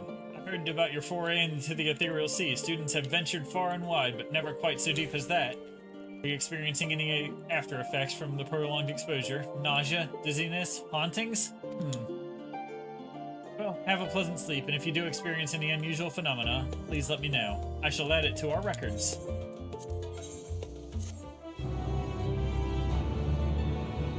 Let's go. Bold decision.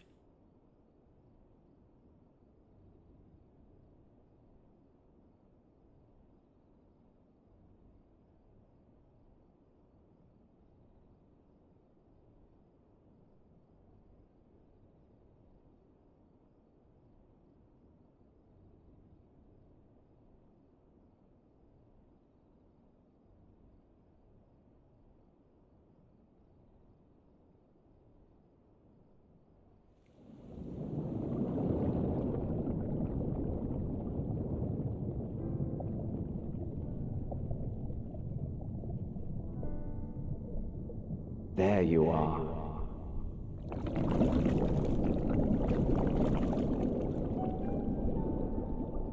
Some time, indeed. Yes.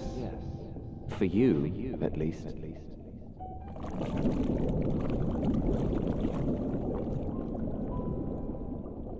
Believe me, I'd meant to get some proper sleep. But here we are, drifting along instead. Well, well, you too. And so we remain, to watch and wonder.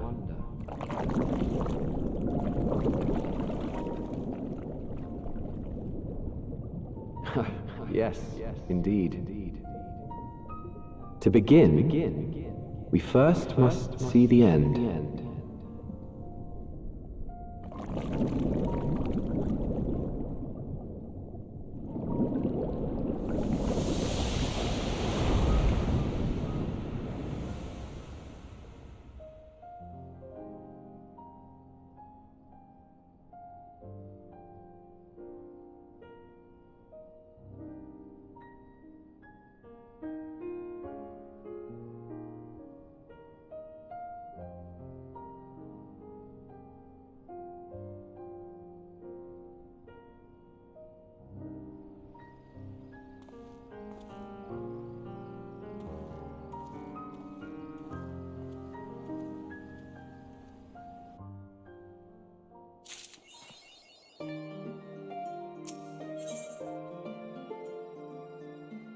For a couple more. Do a bold decision.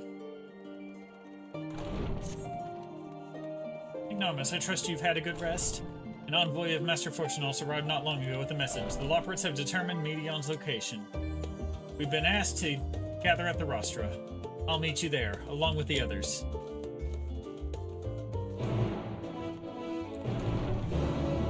At the Rostra.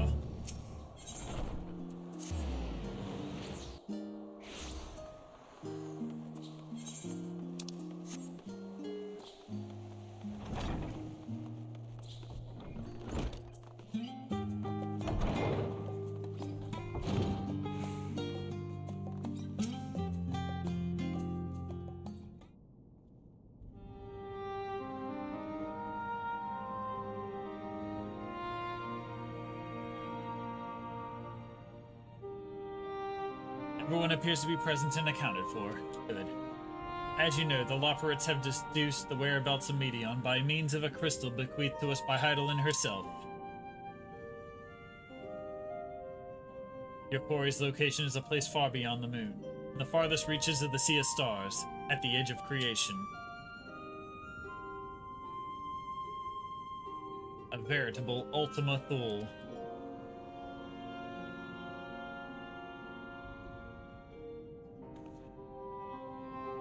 Indeed. How then are we to reach it? Excellent question. Luckily for you, I have an equally excellent answer. In theory, with its advanced propulsion systems, the moon is capable of delivering you to Ultima Thule, but the myriad other facilities housed within would greatly impede travel through the Sea of Stars. Even the Mother Crystal may not possess ether enough to bear so massive a vessel to our destination and back. However, if we integrate our Hyper Hopper into your ether burner, we should be able to fire things up and jump our way to the end of the universe in no time. Father, does this mean...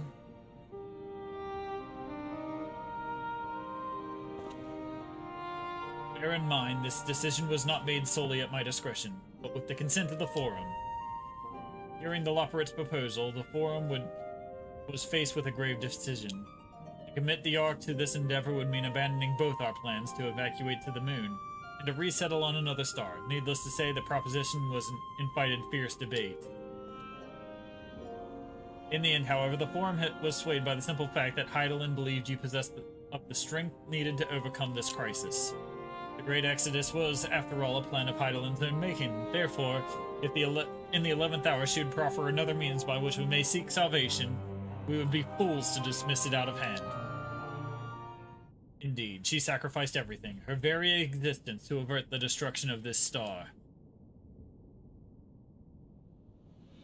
That is why we have chosen to place our faith in Hydaelyn. In you. The Ark will be made ready for your voyage to Ultima Thule.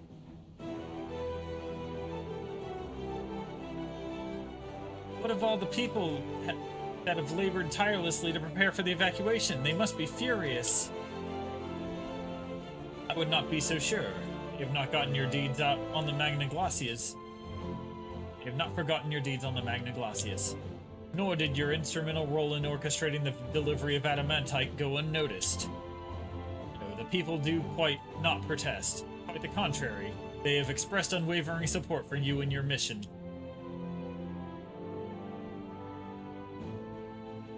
The Loporrits too willing to abandon the Exodus?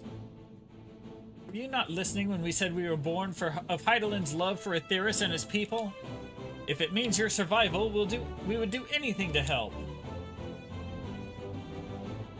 And you'll most certainly need to have our expertise if you're going. There's no guarantee Ultima Thule is a place that supports life, and otherwise vexing problem our know-how can remedy. Besides, Hydaelyn chose us to lead the way to Meteon. Why else would she give you a crystal that only we can decipher? More importantly, we're perfectly content to evacuate Aetheris until you brought us here. Urianger, and now we're enamored with the place, so what choice do we have but to save it?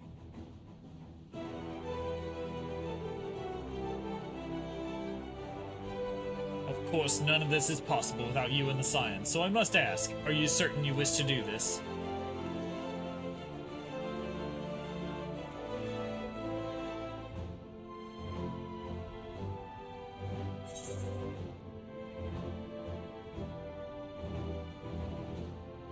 Couldn't stop us if you tried.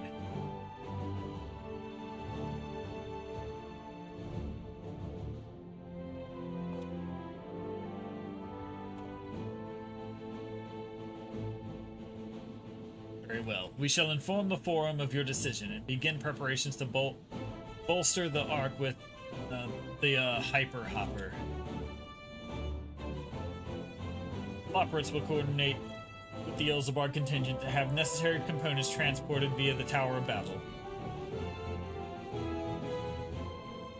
Of course, it will take time until the work is complete.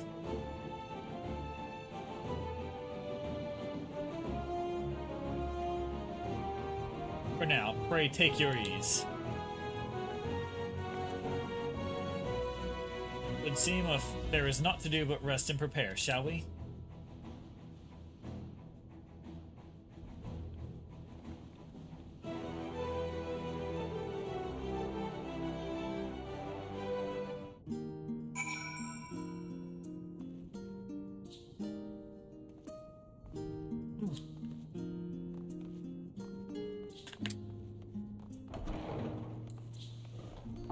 Going on.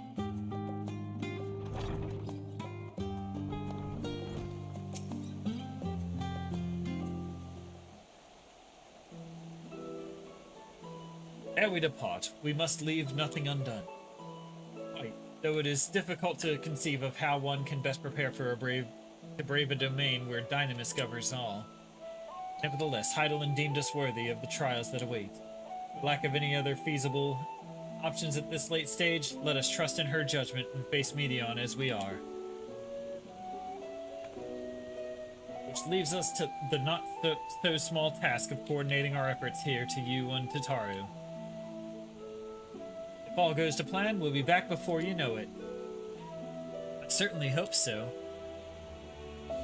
We'll be praying for your safe return. Mayhap it will affect the Dynamis for the better. With that settled, we should get some rest and make the most of the time we've been afforded.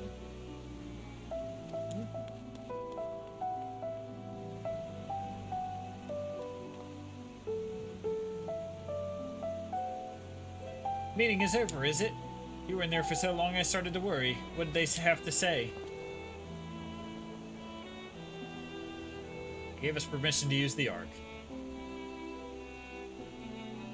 The edge of creation, I see.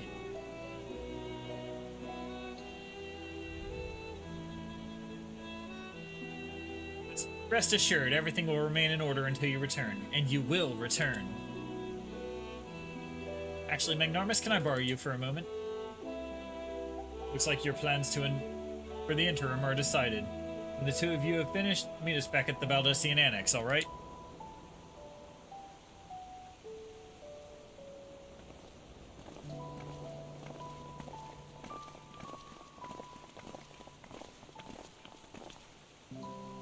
Come with me to the Agora. I have something to show you.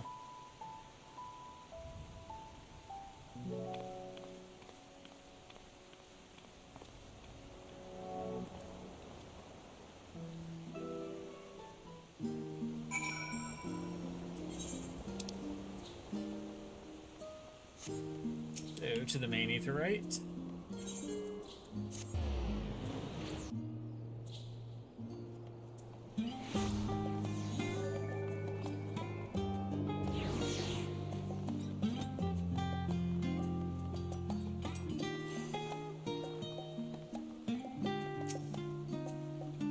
Welcome, Magnarmus, to Taru's boutique. I've always done my best to provide the Scions with fashionable attire in your case specifically. I make an extra effort to strive for the most functional yet stylish clothing one could ask for. Not that I'm playing favorites, but you are the Warrior of Light. Faced with this unprecedented crisis, I knew you would need an ensemble unlike anything I've created before, and that I wouldn't be able to do it alone. And so, after enlisting the aid of the world's finest artisans, I finally completed my career-defining masterpiece. But then inspiration struck and I saw a completely golden opportunity just begging to be seized. With the help of some Thavnarian refugees, I decided to set up shop here in Charlayan. Of course, I would never charge you for any of our works, perish the thought. Arsaruda, how are things coming along? Everything is in order, Mistress Tataru. We'll be ready to open shortly.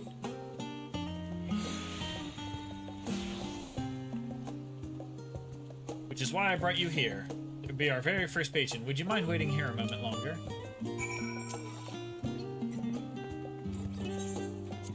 Right, here we go. Waiting.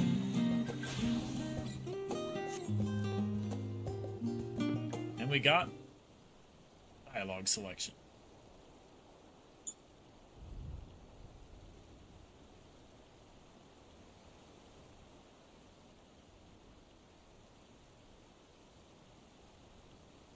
And to the left. Oh, I did not expect to find you here.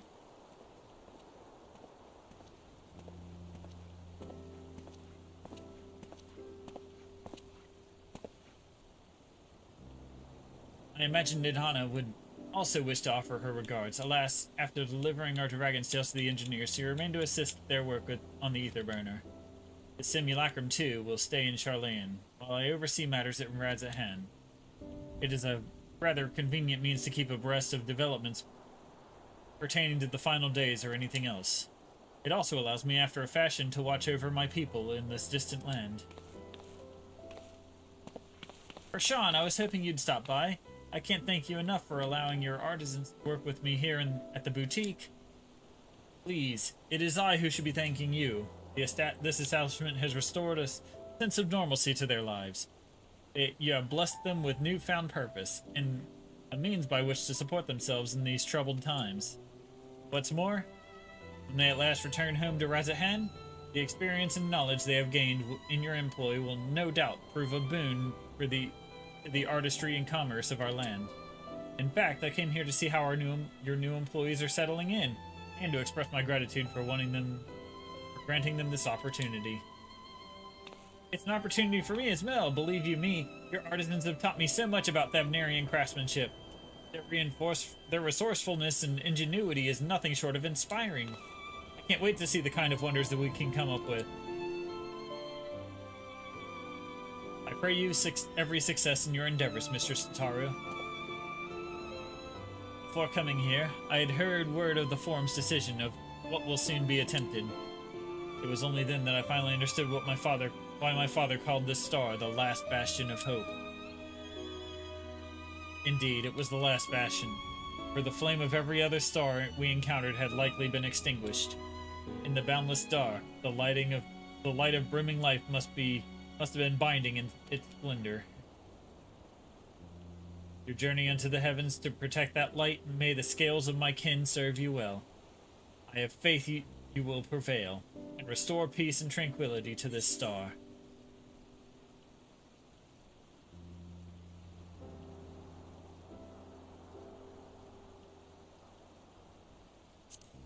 Would that Ahawan were alive to see it. I will not see his sacrifice squandered, nor shall I rest until Razathan is returned to its former glory. Forgive me, but I must take my leave. Fare you well, and remember, the people of this star have not yet given up hope. Neither must you.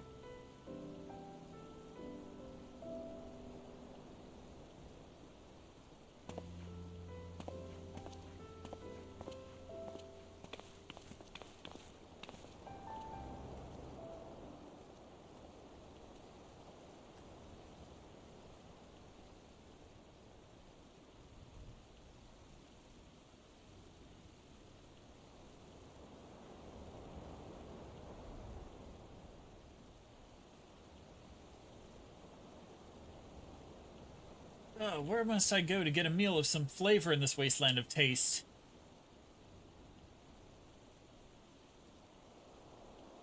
Oh, great.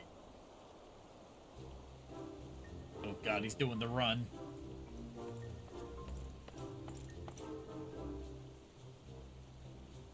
Enormous old boy. Whatever are you doing here? A new boutique, you say?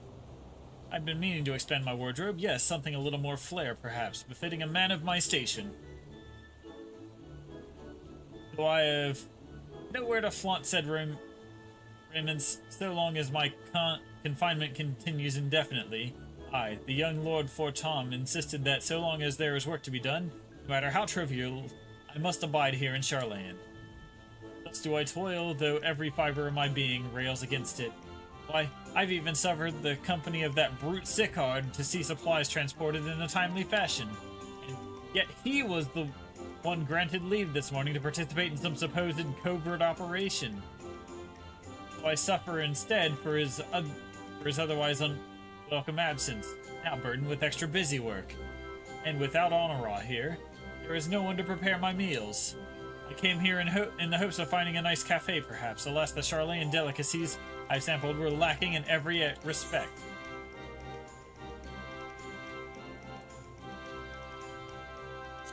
Dude, check out the last stand. The cafe over on the pier, their cuisine didn't appear to be that appetizing, but if you vouch for their cooking, then perhaps I will give it a try. Thank you for your suggestion, and ta-ta for now, old boy. That got him out of my hair.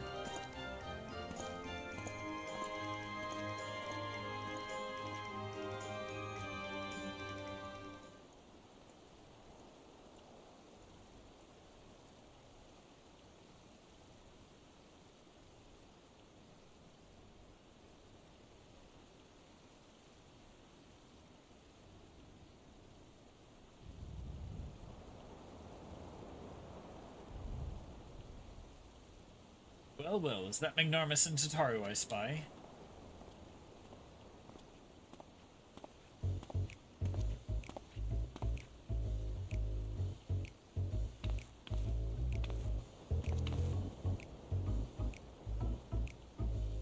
Gamecock, what are you still doing here? You said you were returning immediately after dropping off your cargo. Yes, that was my original plan, after all. Any expertise required aside from the delivery of goods is well beyond my purview.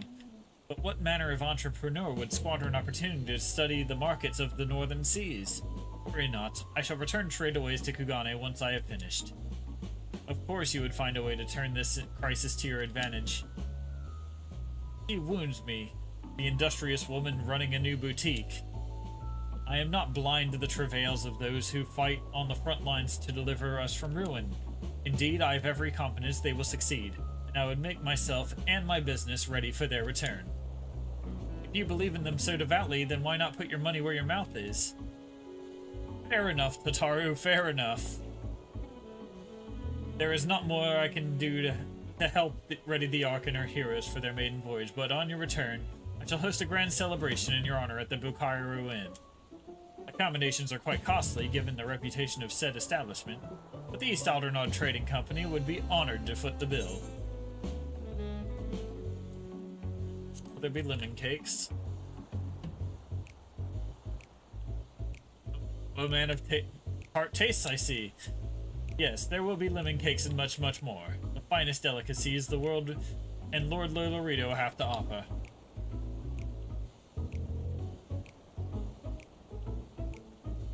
Let us speak more upon of this upon your return, lest I draw even more to Taru's ire. Till next we meet. No, let Lolorito buy me food at least, after attempting to throw me in jail 5 expansions ago.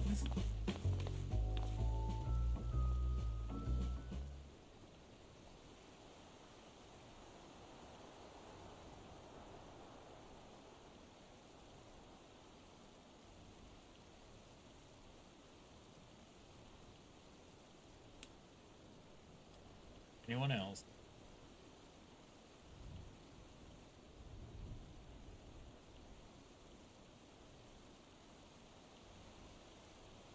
Ah, Magnarmus decided to spend your time in the markets, did you?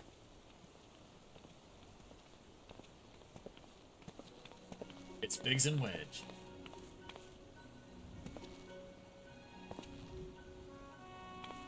Tataru! Biggs, Wedge, I take it work on the Ark proceeds apace. Aye, it does indeed. Collaborating with the greatest minds of Charlayan and Razathan has been a rewarding experience. And that's to say nothing of what we learned from the Loporits. The Ark is unlike anything we've ever had the pleasure to work on. Even Nero was rendered speechless upon more than one occasion. I can't wait for you to see it. And you'll never guess who paid us a visit before we came to Charlayan. Alpha. I think he sensed the coming danger and returned to check on us. He was always one to turn up in a time of need. And I suppose that's why he decided to join us here in Charlayan. Good thing, too. I don't know how he does it, but he has a knack for brightening your day just by being there. It's still hard to believe that we have the means to send you off into the great expanse, though. To the farthest known reaches of, well, everything. I never thought I'd live to see such marvels, yet here I am. More often than not, you and the Scions are the catalyst that sparks the need for these great innovations. To think how much I'd missed out on had I not been a member of the Ironworks. An awful lot of work, to be fair, and the privilege of being worked like a cart chocobo. Ah, there's that too. As busy as we've been, I wish there's nothing more we could do for you, Magnarmus. But no matter what happens, we have to keep believing for a brighter future. One filled with even more adventure.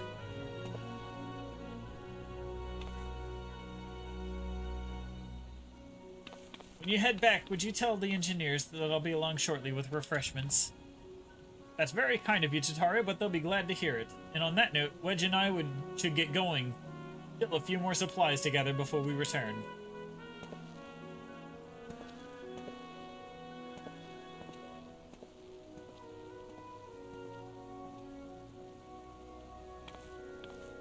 That everyone? Or is there more?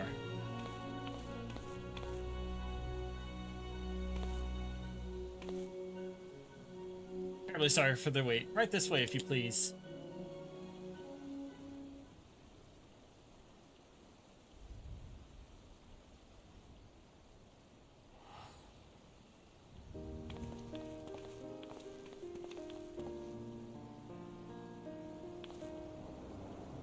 Right. I don't believe the two of you have been formally introduced. This is Varsuta from Pakistan. Meet yet again, I think. I saw you before. Haven't we met before?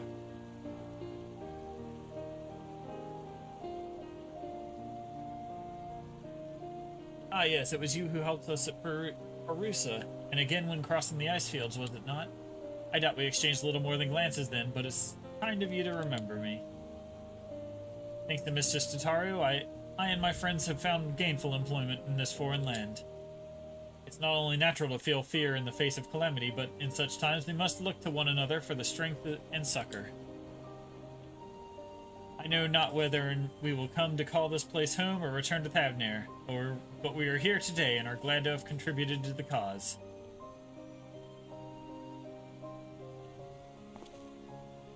And contribute they did by helping make our new garments as durable as possible.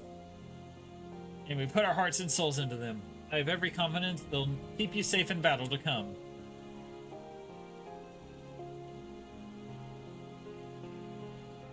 It's to think how far we've come since our humble beginnings at the Waking Sands. From the rising stones to the falling snows, and even a certain insufferable someone's Ruby Bazaar. We're always fortunate to find friends along the way.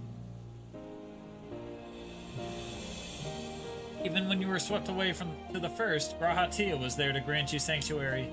I'll never forget the relief I felt when you all returned to us. I thought my heart would burst. Yours has been a long, long journey, and I've been privileged to watch, often with bated breath as you persevered time and time again. And for all the joy we've shared, there's been so much sorrow as well, and I've long since learned you can't have one without the other. Which is why I promised to send you off to the Sea of Stars with a smile. And you can be certain I'll be the first one to welcome you back on your return.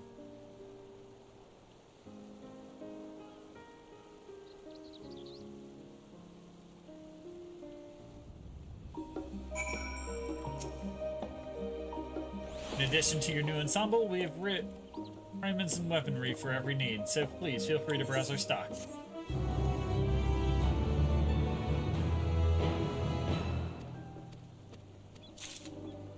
Now you can talk to her. Grab your tank. This. That one. Let's get me some. Garment here. Here.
Last quest for the evening, I think. Do one more.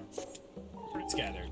I realize you've still got lots of work to do before you depart, so I won't keep you any longer. I do hope you find a moment to yourself, and that the others can as well.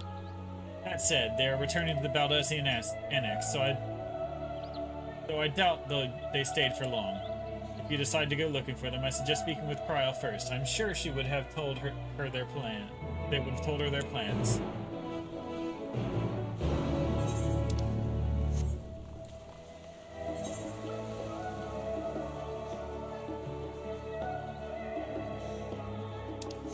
Alright, this will be the last quest for the evening.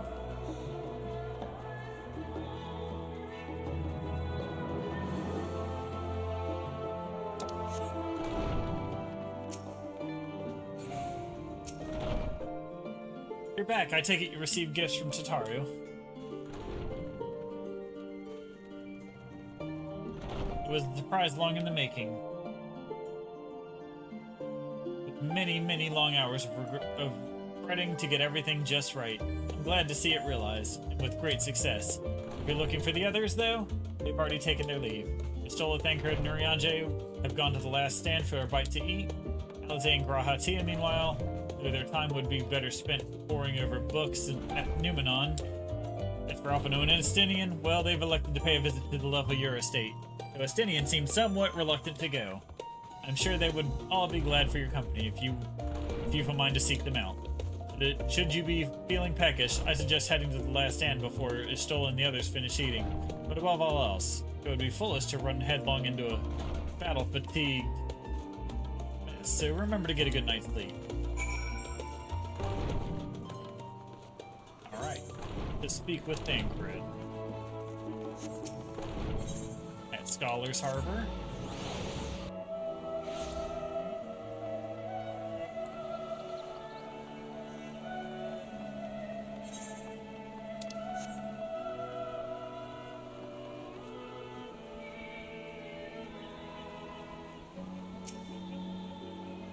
Ignomus, come to make our trio a quartet, have you? Please have a seat, and we'll see about getting you a drink.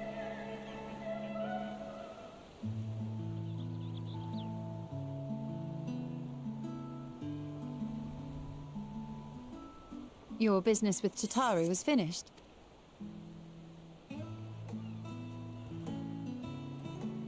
My, what a thoughtful surprise. Whatever would we do without her? Indeed. And she's right, you know. It hasn't been all doom and gloom.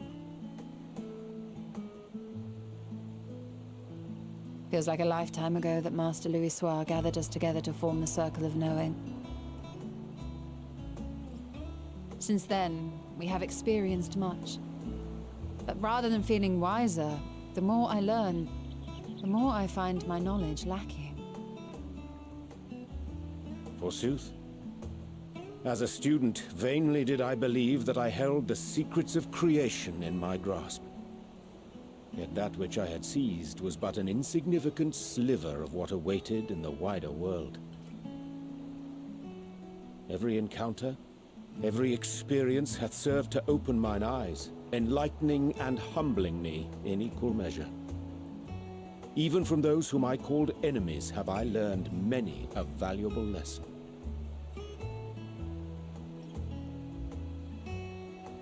What will we learn at the edge of the universe, I wonder?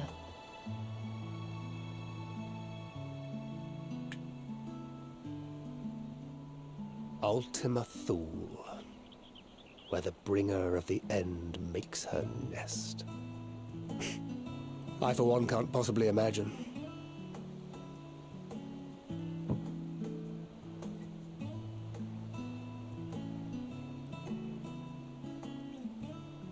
But whatever awaits us there, we will survive. We must. For her.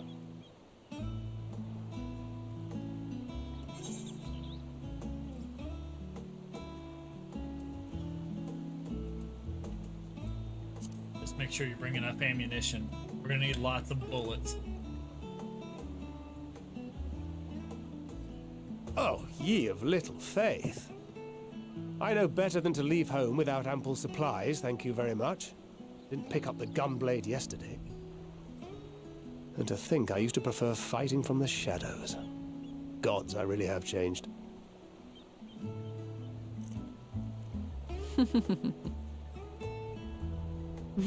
We've come far together, and if we have aught to say about it, we'll go further still. Aye, we will avert this calamity and return home. In preparation for which, we must give thought to what we hope to achieve after the proverbial dust is settled. What with the primals and Ascians all but dealt with, I suppose we'll need to look for new hobbies. In all seriousness, though, in uniting to overcome a common foe, the disparate peoples of the world have found a way forward together. It's a truly gratifying sight to see. Indeed. Though it was many years in the making, we have successfully set in motion the gears of fundamental change. With this, we have fulfilled our humble role as a symbol of hope. And I dare say it is time to bow out. After all, there is no shortage of hands to bear the torch in our stead.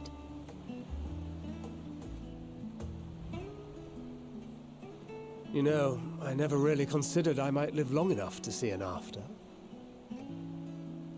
But even if my time as a scion came to an end, I don't expect that much would change.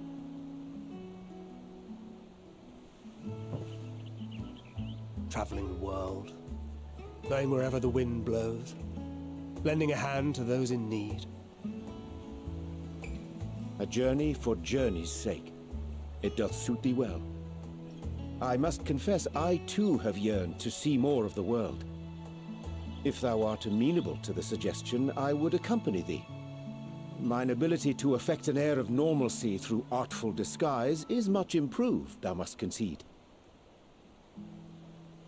Aye, well, improvement is relative.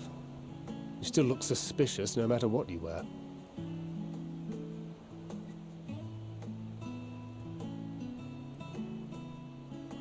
What of you, Ishtola? Any grand plans? Why, continue my quest for knowledge, naturally. To begin with, I wish to know the state of the reflections, to which end I must find a means to travel between worlds. 'Tis the least I must do if I am to keep my promise.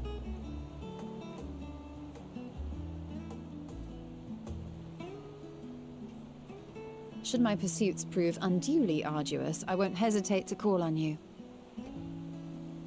And in return, I will take you to see Reen one day. I'm sure you cannot wait to see the fine young woman she has become. Spare me.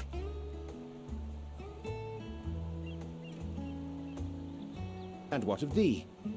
What wouldst thou pursue at duty's end?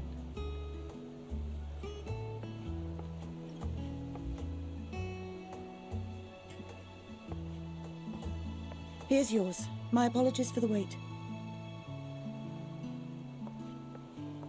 Well, shall we make a toast?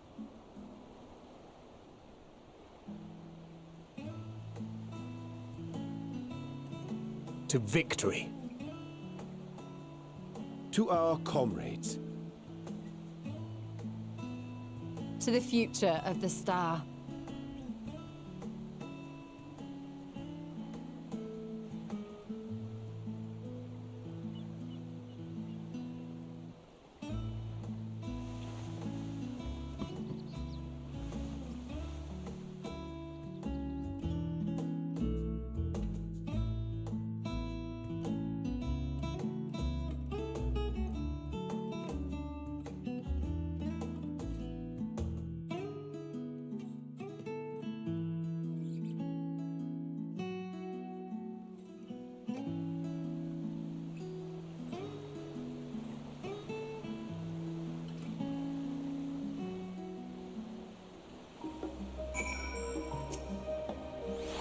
Leaving so soon, I suppose it for the best. You better not explore the bottom of a bottle with Arianje. I dare say the others would welcome your company as well, if you can find them, that is. In any case, as long as you make the most of your time, then that is all that matters. Saving Narmus, whence came the simulacrum that standeth beside thee? I see falsely, but Ishtola and Thancred but moments ago employed the self-same doubling magic. Alright, keep thy secrets. He's drunk as hell. You can always count on your friends to help you maintain perspective. A pity mine make a perverse pleasure in it. I'd like to think I give as good as I get, though I'd fare better with the occasional assist from a consummate nodder. But it's all in good fun, and I wouldn't have it any other way. Alright.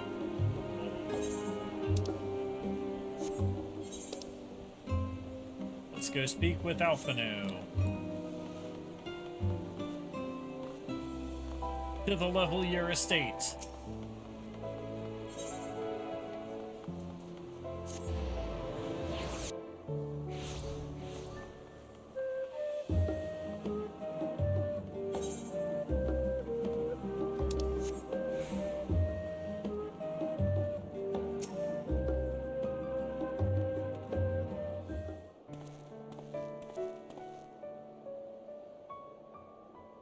Oh.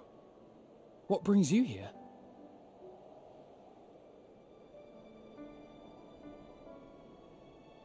Ah, so you were worried that the Levier household might again be gripped by turmoil. All is well, I assure you. In my letters home, I had made mention of Estinian, you see. My mother wished to meet the legend in person, and so we arranged to have a spot of tea together. Where were you in my hour of need? Fell beasts I can face, but I'm not made for idle chit-chat with lords and ladies.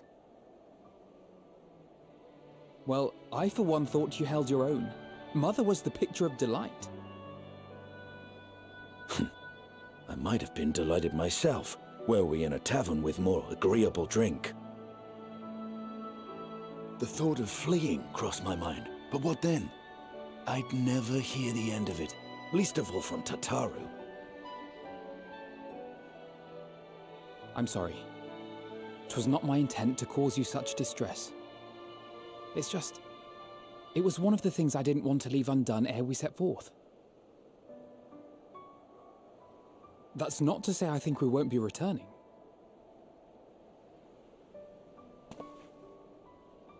Yet, given what lies ahead, I did not wish to leave for later that which I could do today. After all, tomorrow is never promised. It's fine. Not like I had better things to do. Besides, seeing you with your mother brought back fond memories of my own. Be we rich or poor, family is family.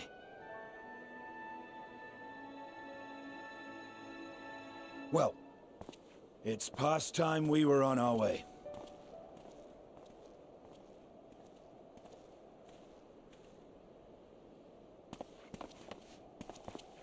Wait!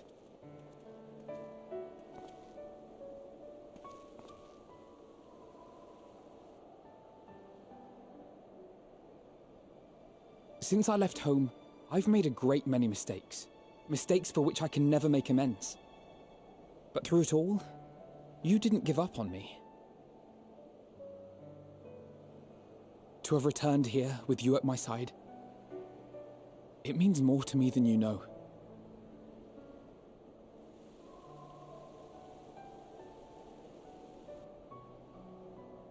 Thank you, from the bottom of my heart.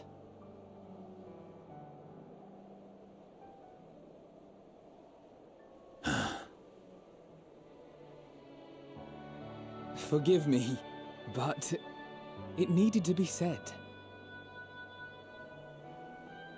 I'm the one who owes you thanks. Were it not for you, I would not be alive today, nor come to terms with Nidhogg's spirit. I am ever grateful.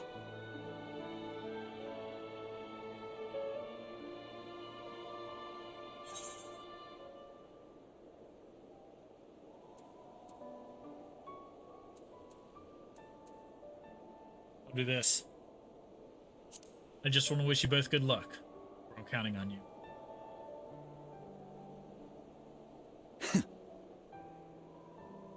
I know, and I won't let you down. Together, we'll show the enemy the strength of mortal will.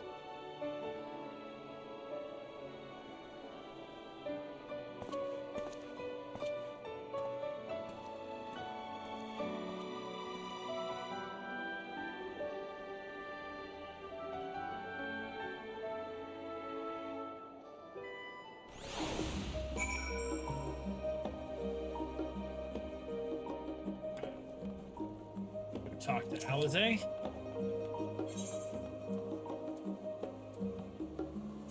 Here at the studio.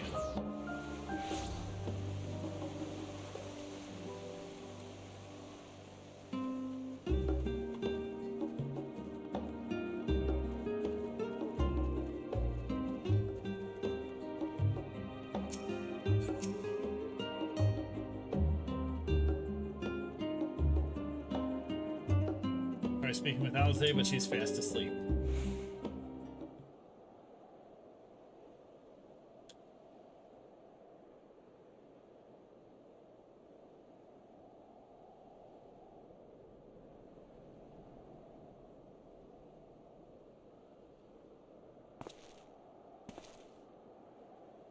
Alright, I'm just gonna awkwardly sit here.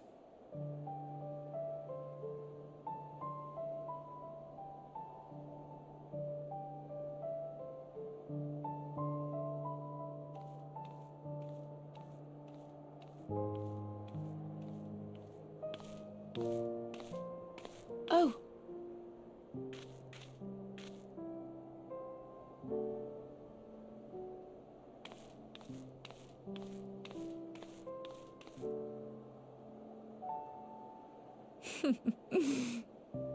Knowing them, they're probably dreaming about the celestial adventures to come.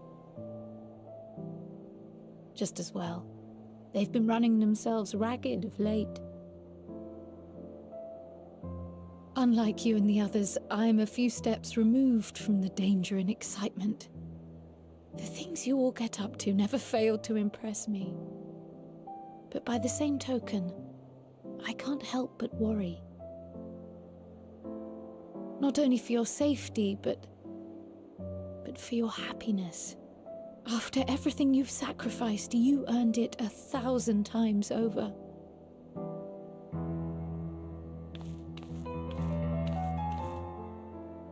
From the simple pleasures of tucking into a hearty meal or collapsing into a comfortable bed,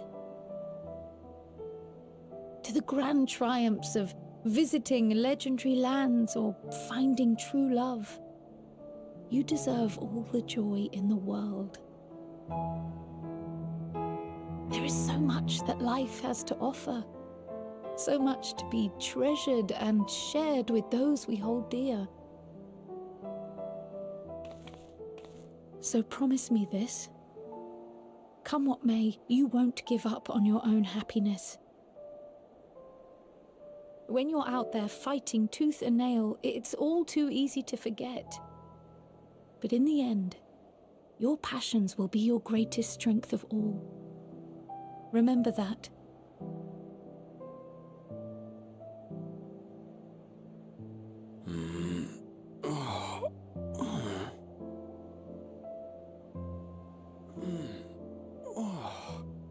This feels familiar. Well, 'tis good to be...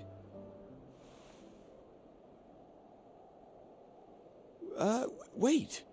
What am I... Gods, don't tell me I fell asleep. Not that there's any shame in it, but you were sleeping like babies.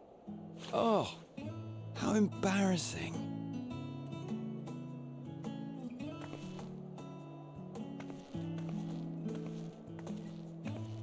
Not a word to anyone. Understood? Not one word. What are you talking about? All I can do is nod my head. I'm told that sleeping in proper beds of your own choosing is a much more effective way to prepare for battle. Oh. So, what were the two of you doing here? I had a few books to return to the library. Thought I'd take care of it while I could. And you?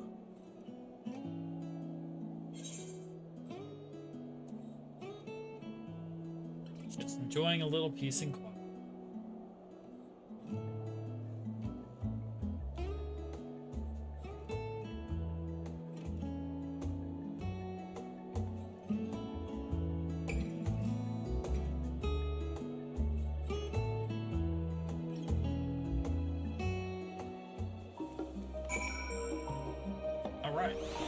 objective for the night. I guess I should. To the annex. That'll make sense.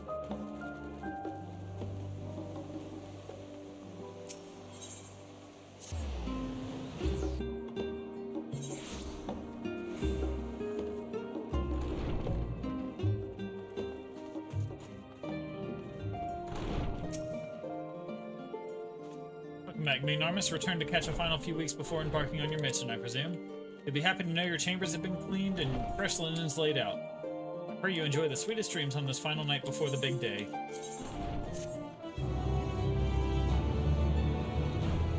Alright, last cutscene.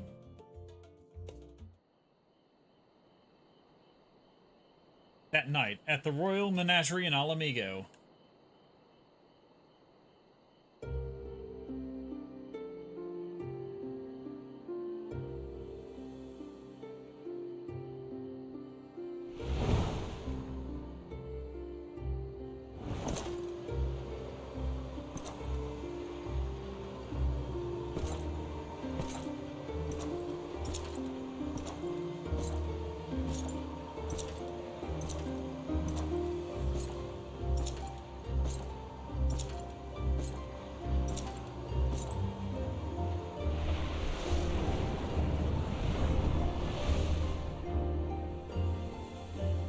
You will never get what you want.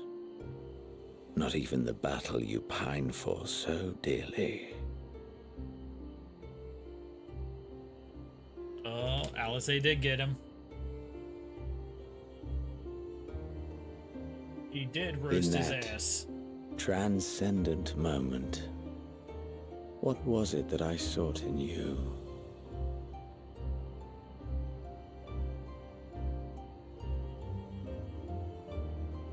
And what was it that you sought in me?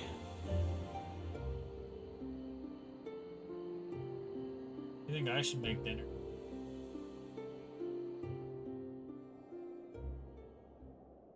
And thus it dawned. Day of Reckoning. The Day of Reckoning is upon us! For the next stream.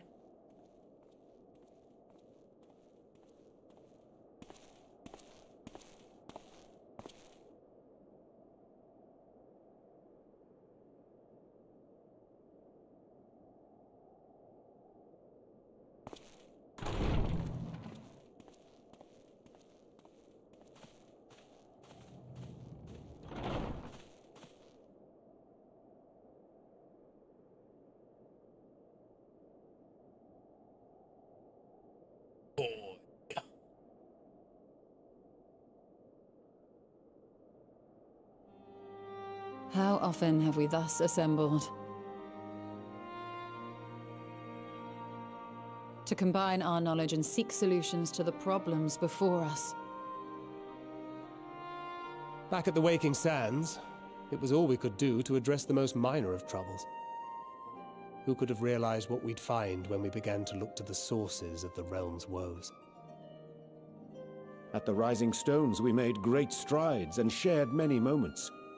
From the joyous to the sorrowful. We've had occasion to call other places home too. Be it Ishgard or Kugane, we were fortunate to find sanctuary wherein we might take stock and continue our fight.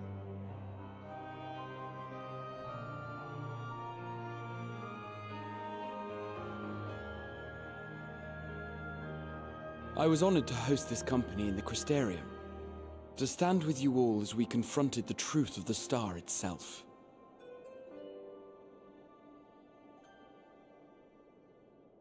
And now from this place, we go to fight the most important battle of all.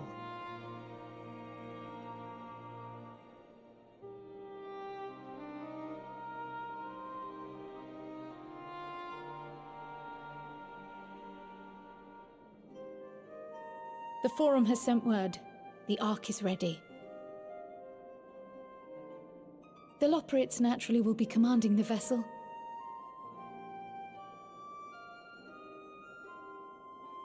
They will see the 8 of you to Ultima Thule.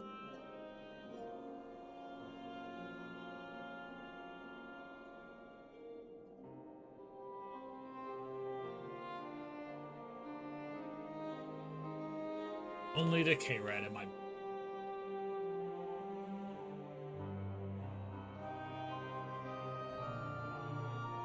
Upon arriving, your objective is to find and vanquish Meteon. As a final formality, the Forum bade me ascertain your resolve. So, are you certain you wish to do this?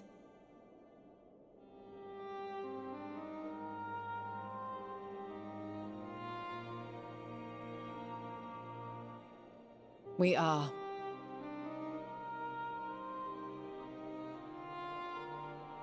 Then, ere you report to Thalmasane, I leave you with these words.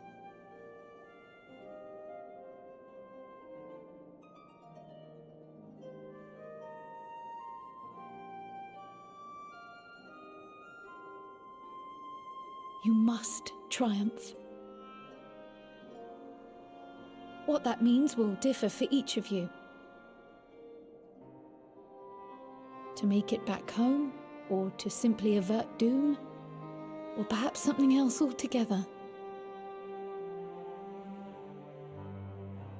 Yet whatever it is that drives you, I have faith in its power to see you through. So please, triumph.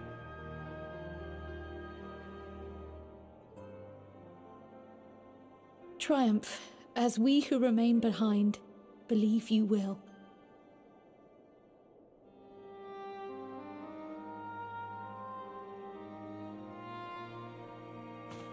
Let us be off then.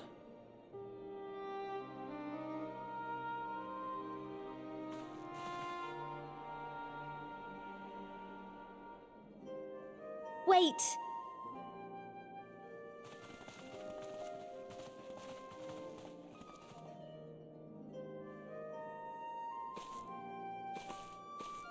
Both Kryl and I will be there to see you off, but as your receptionist, I feel I need to say this here.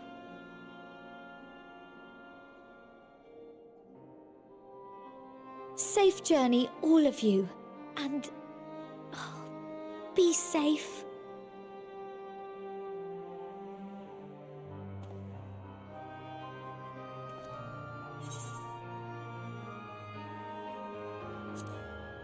You can count on.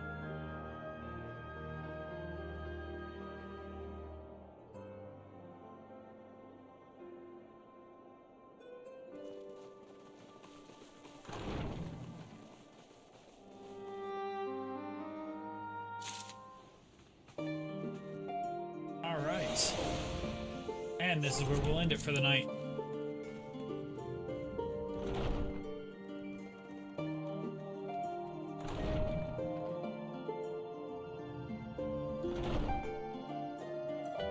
I will catch you all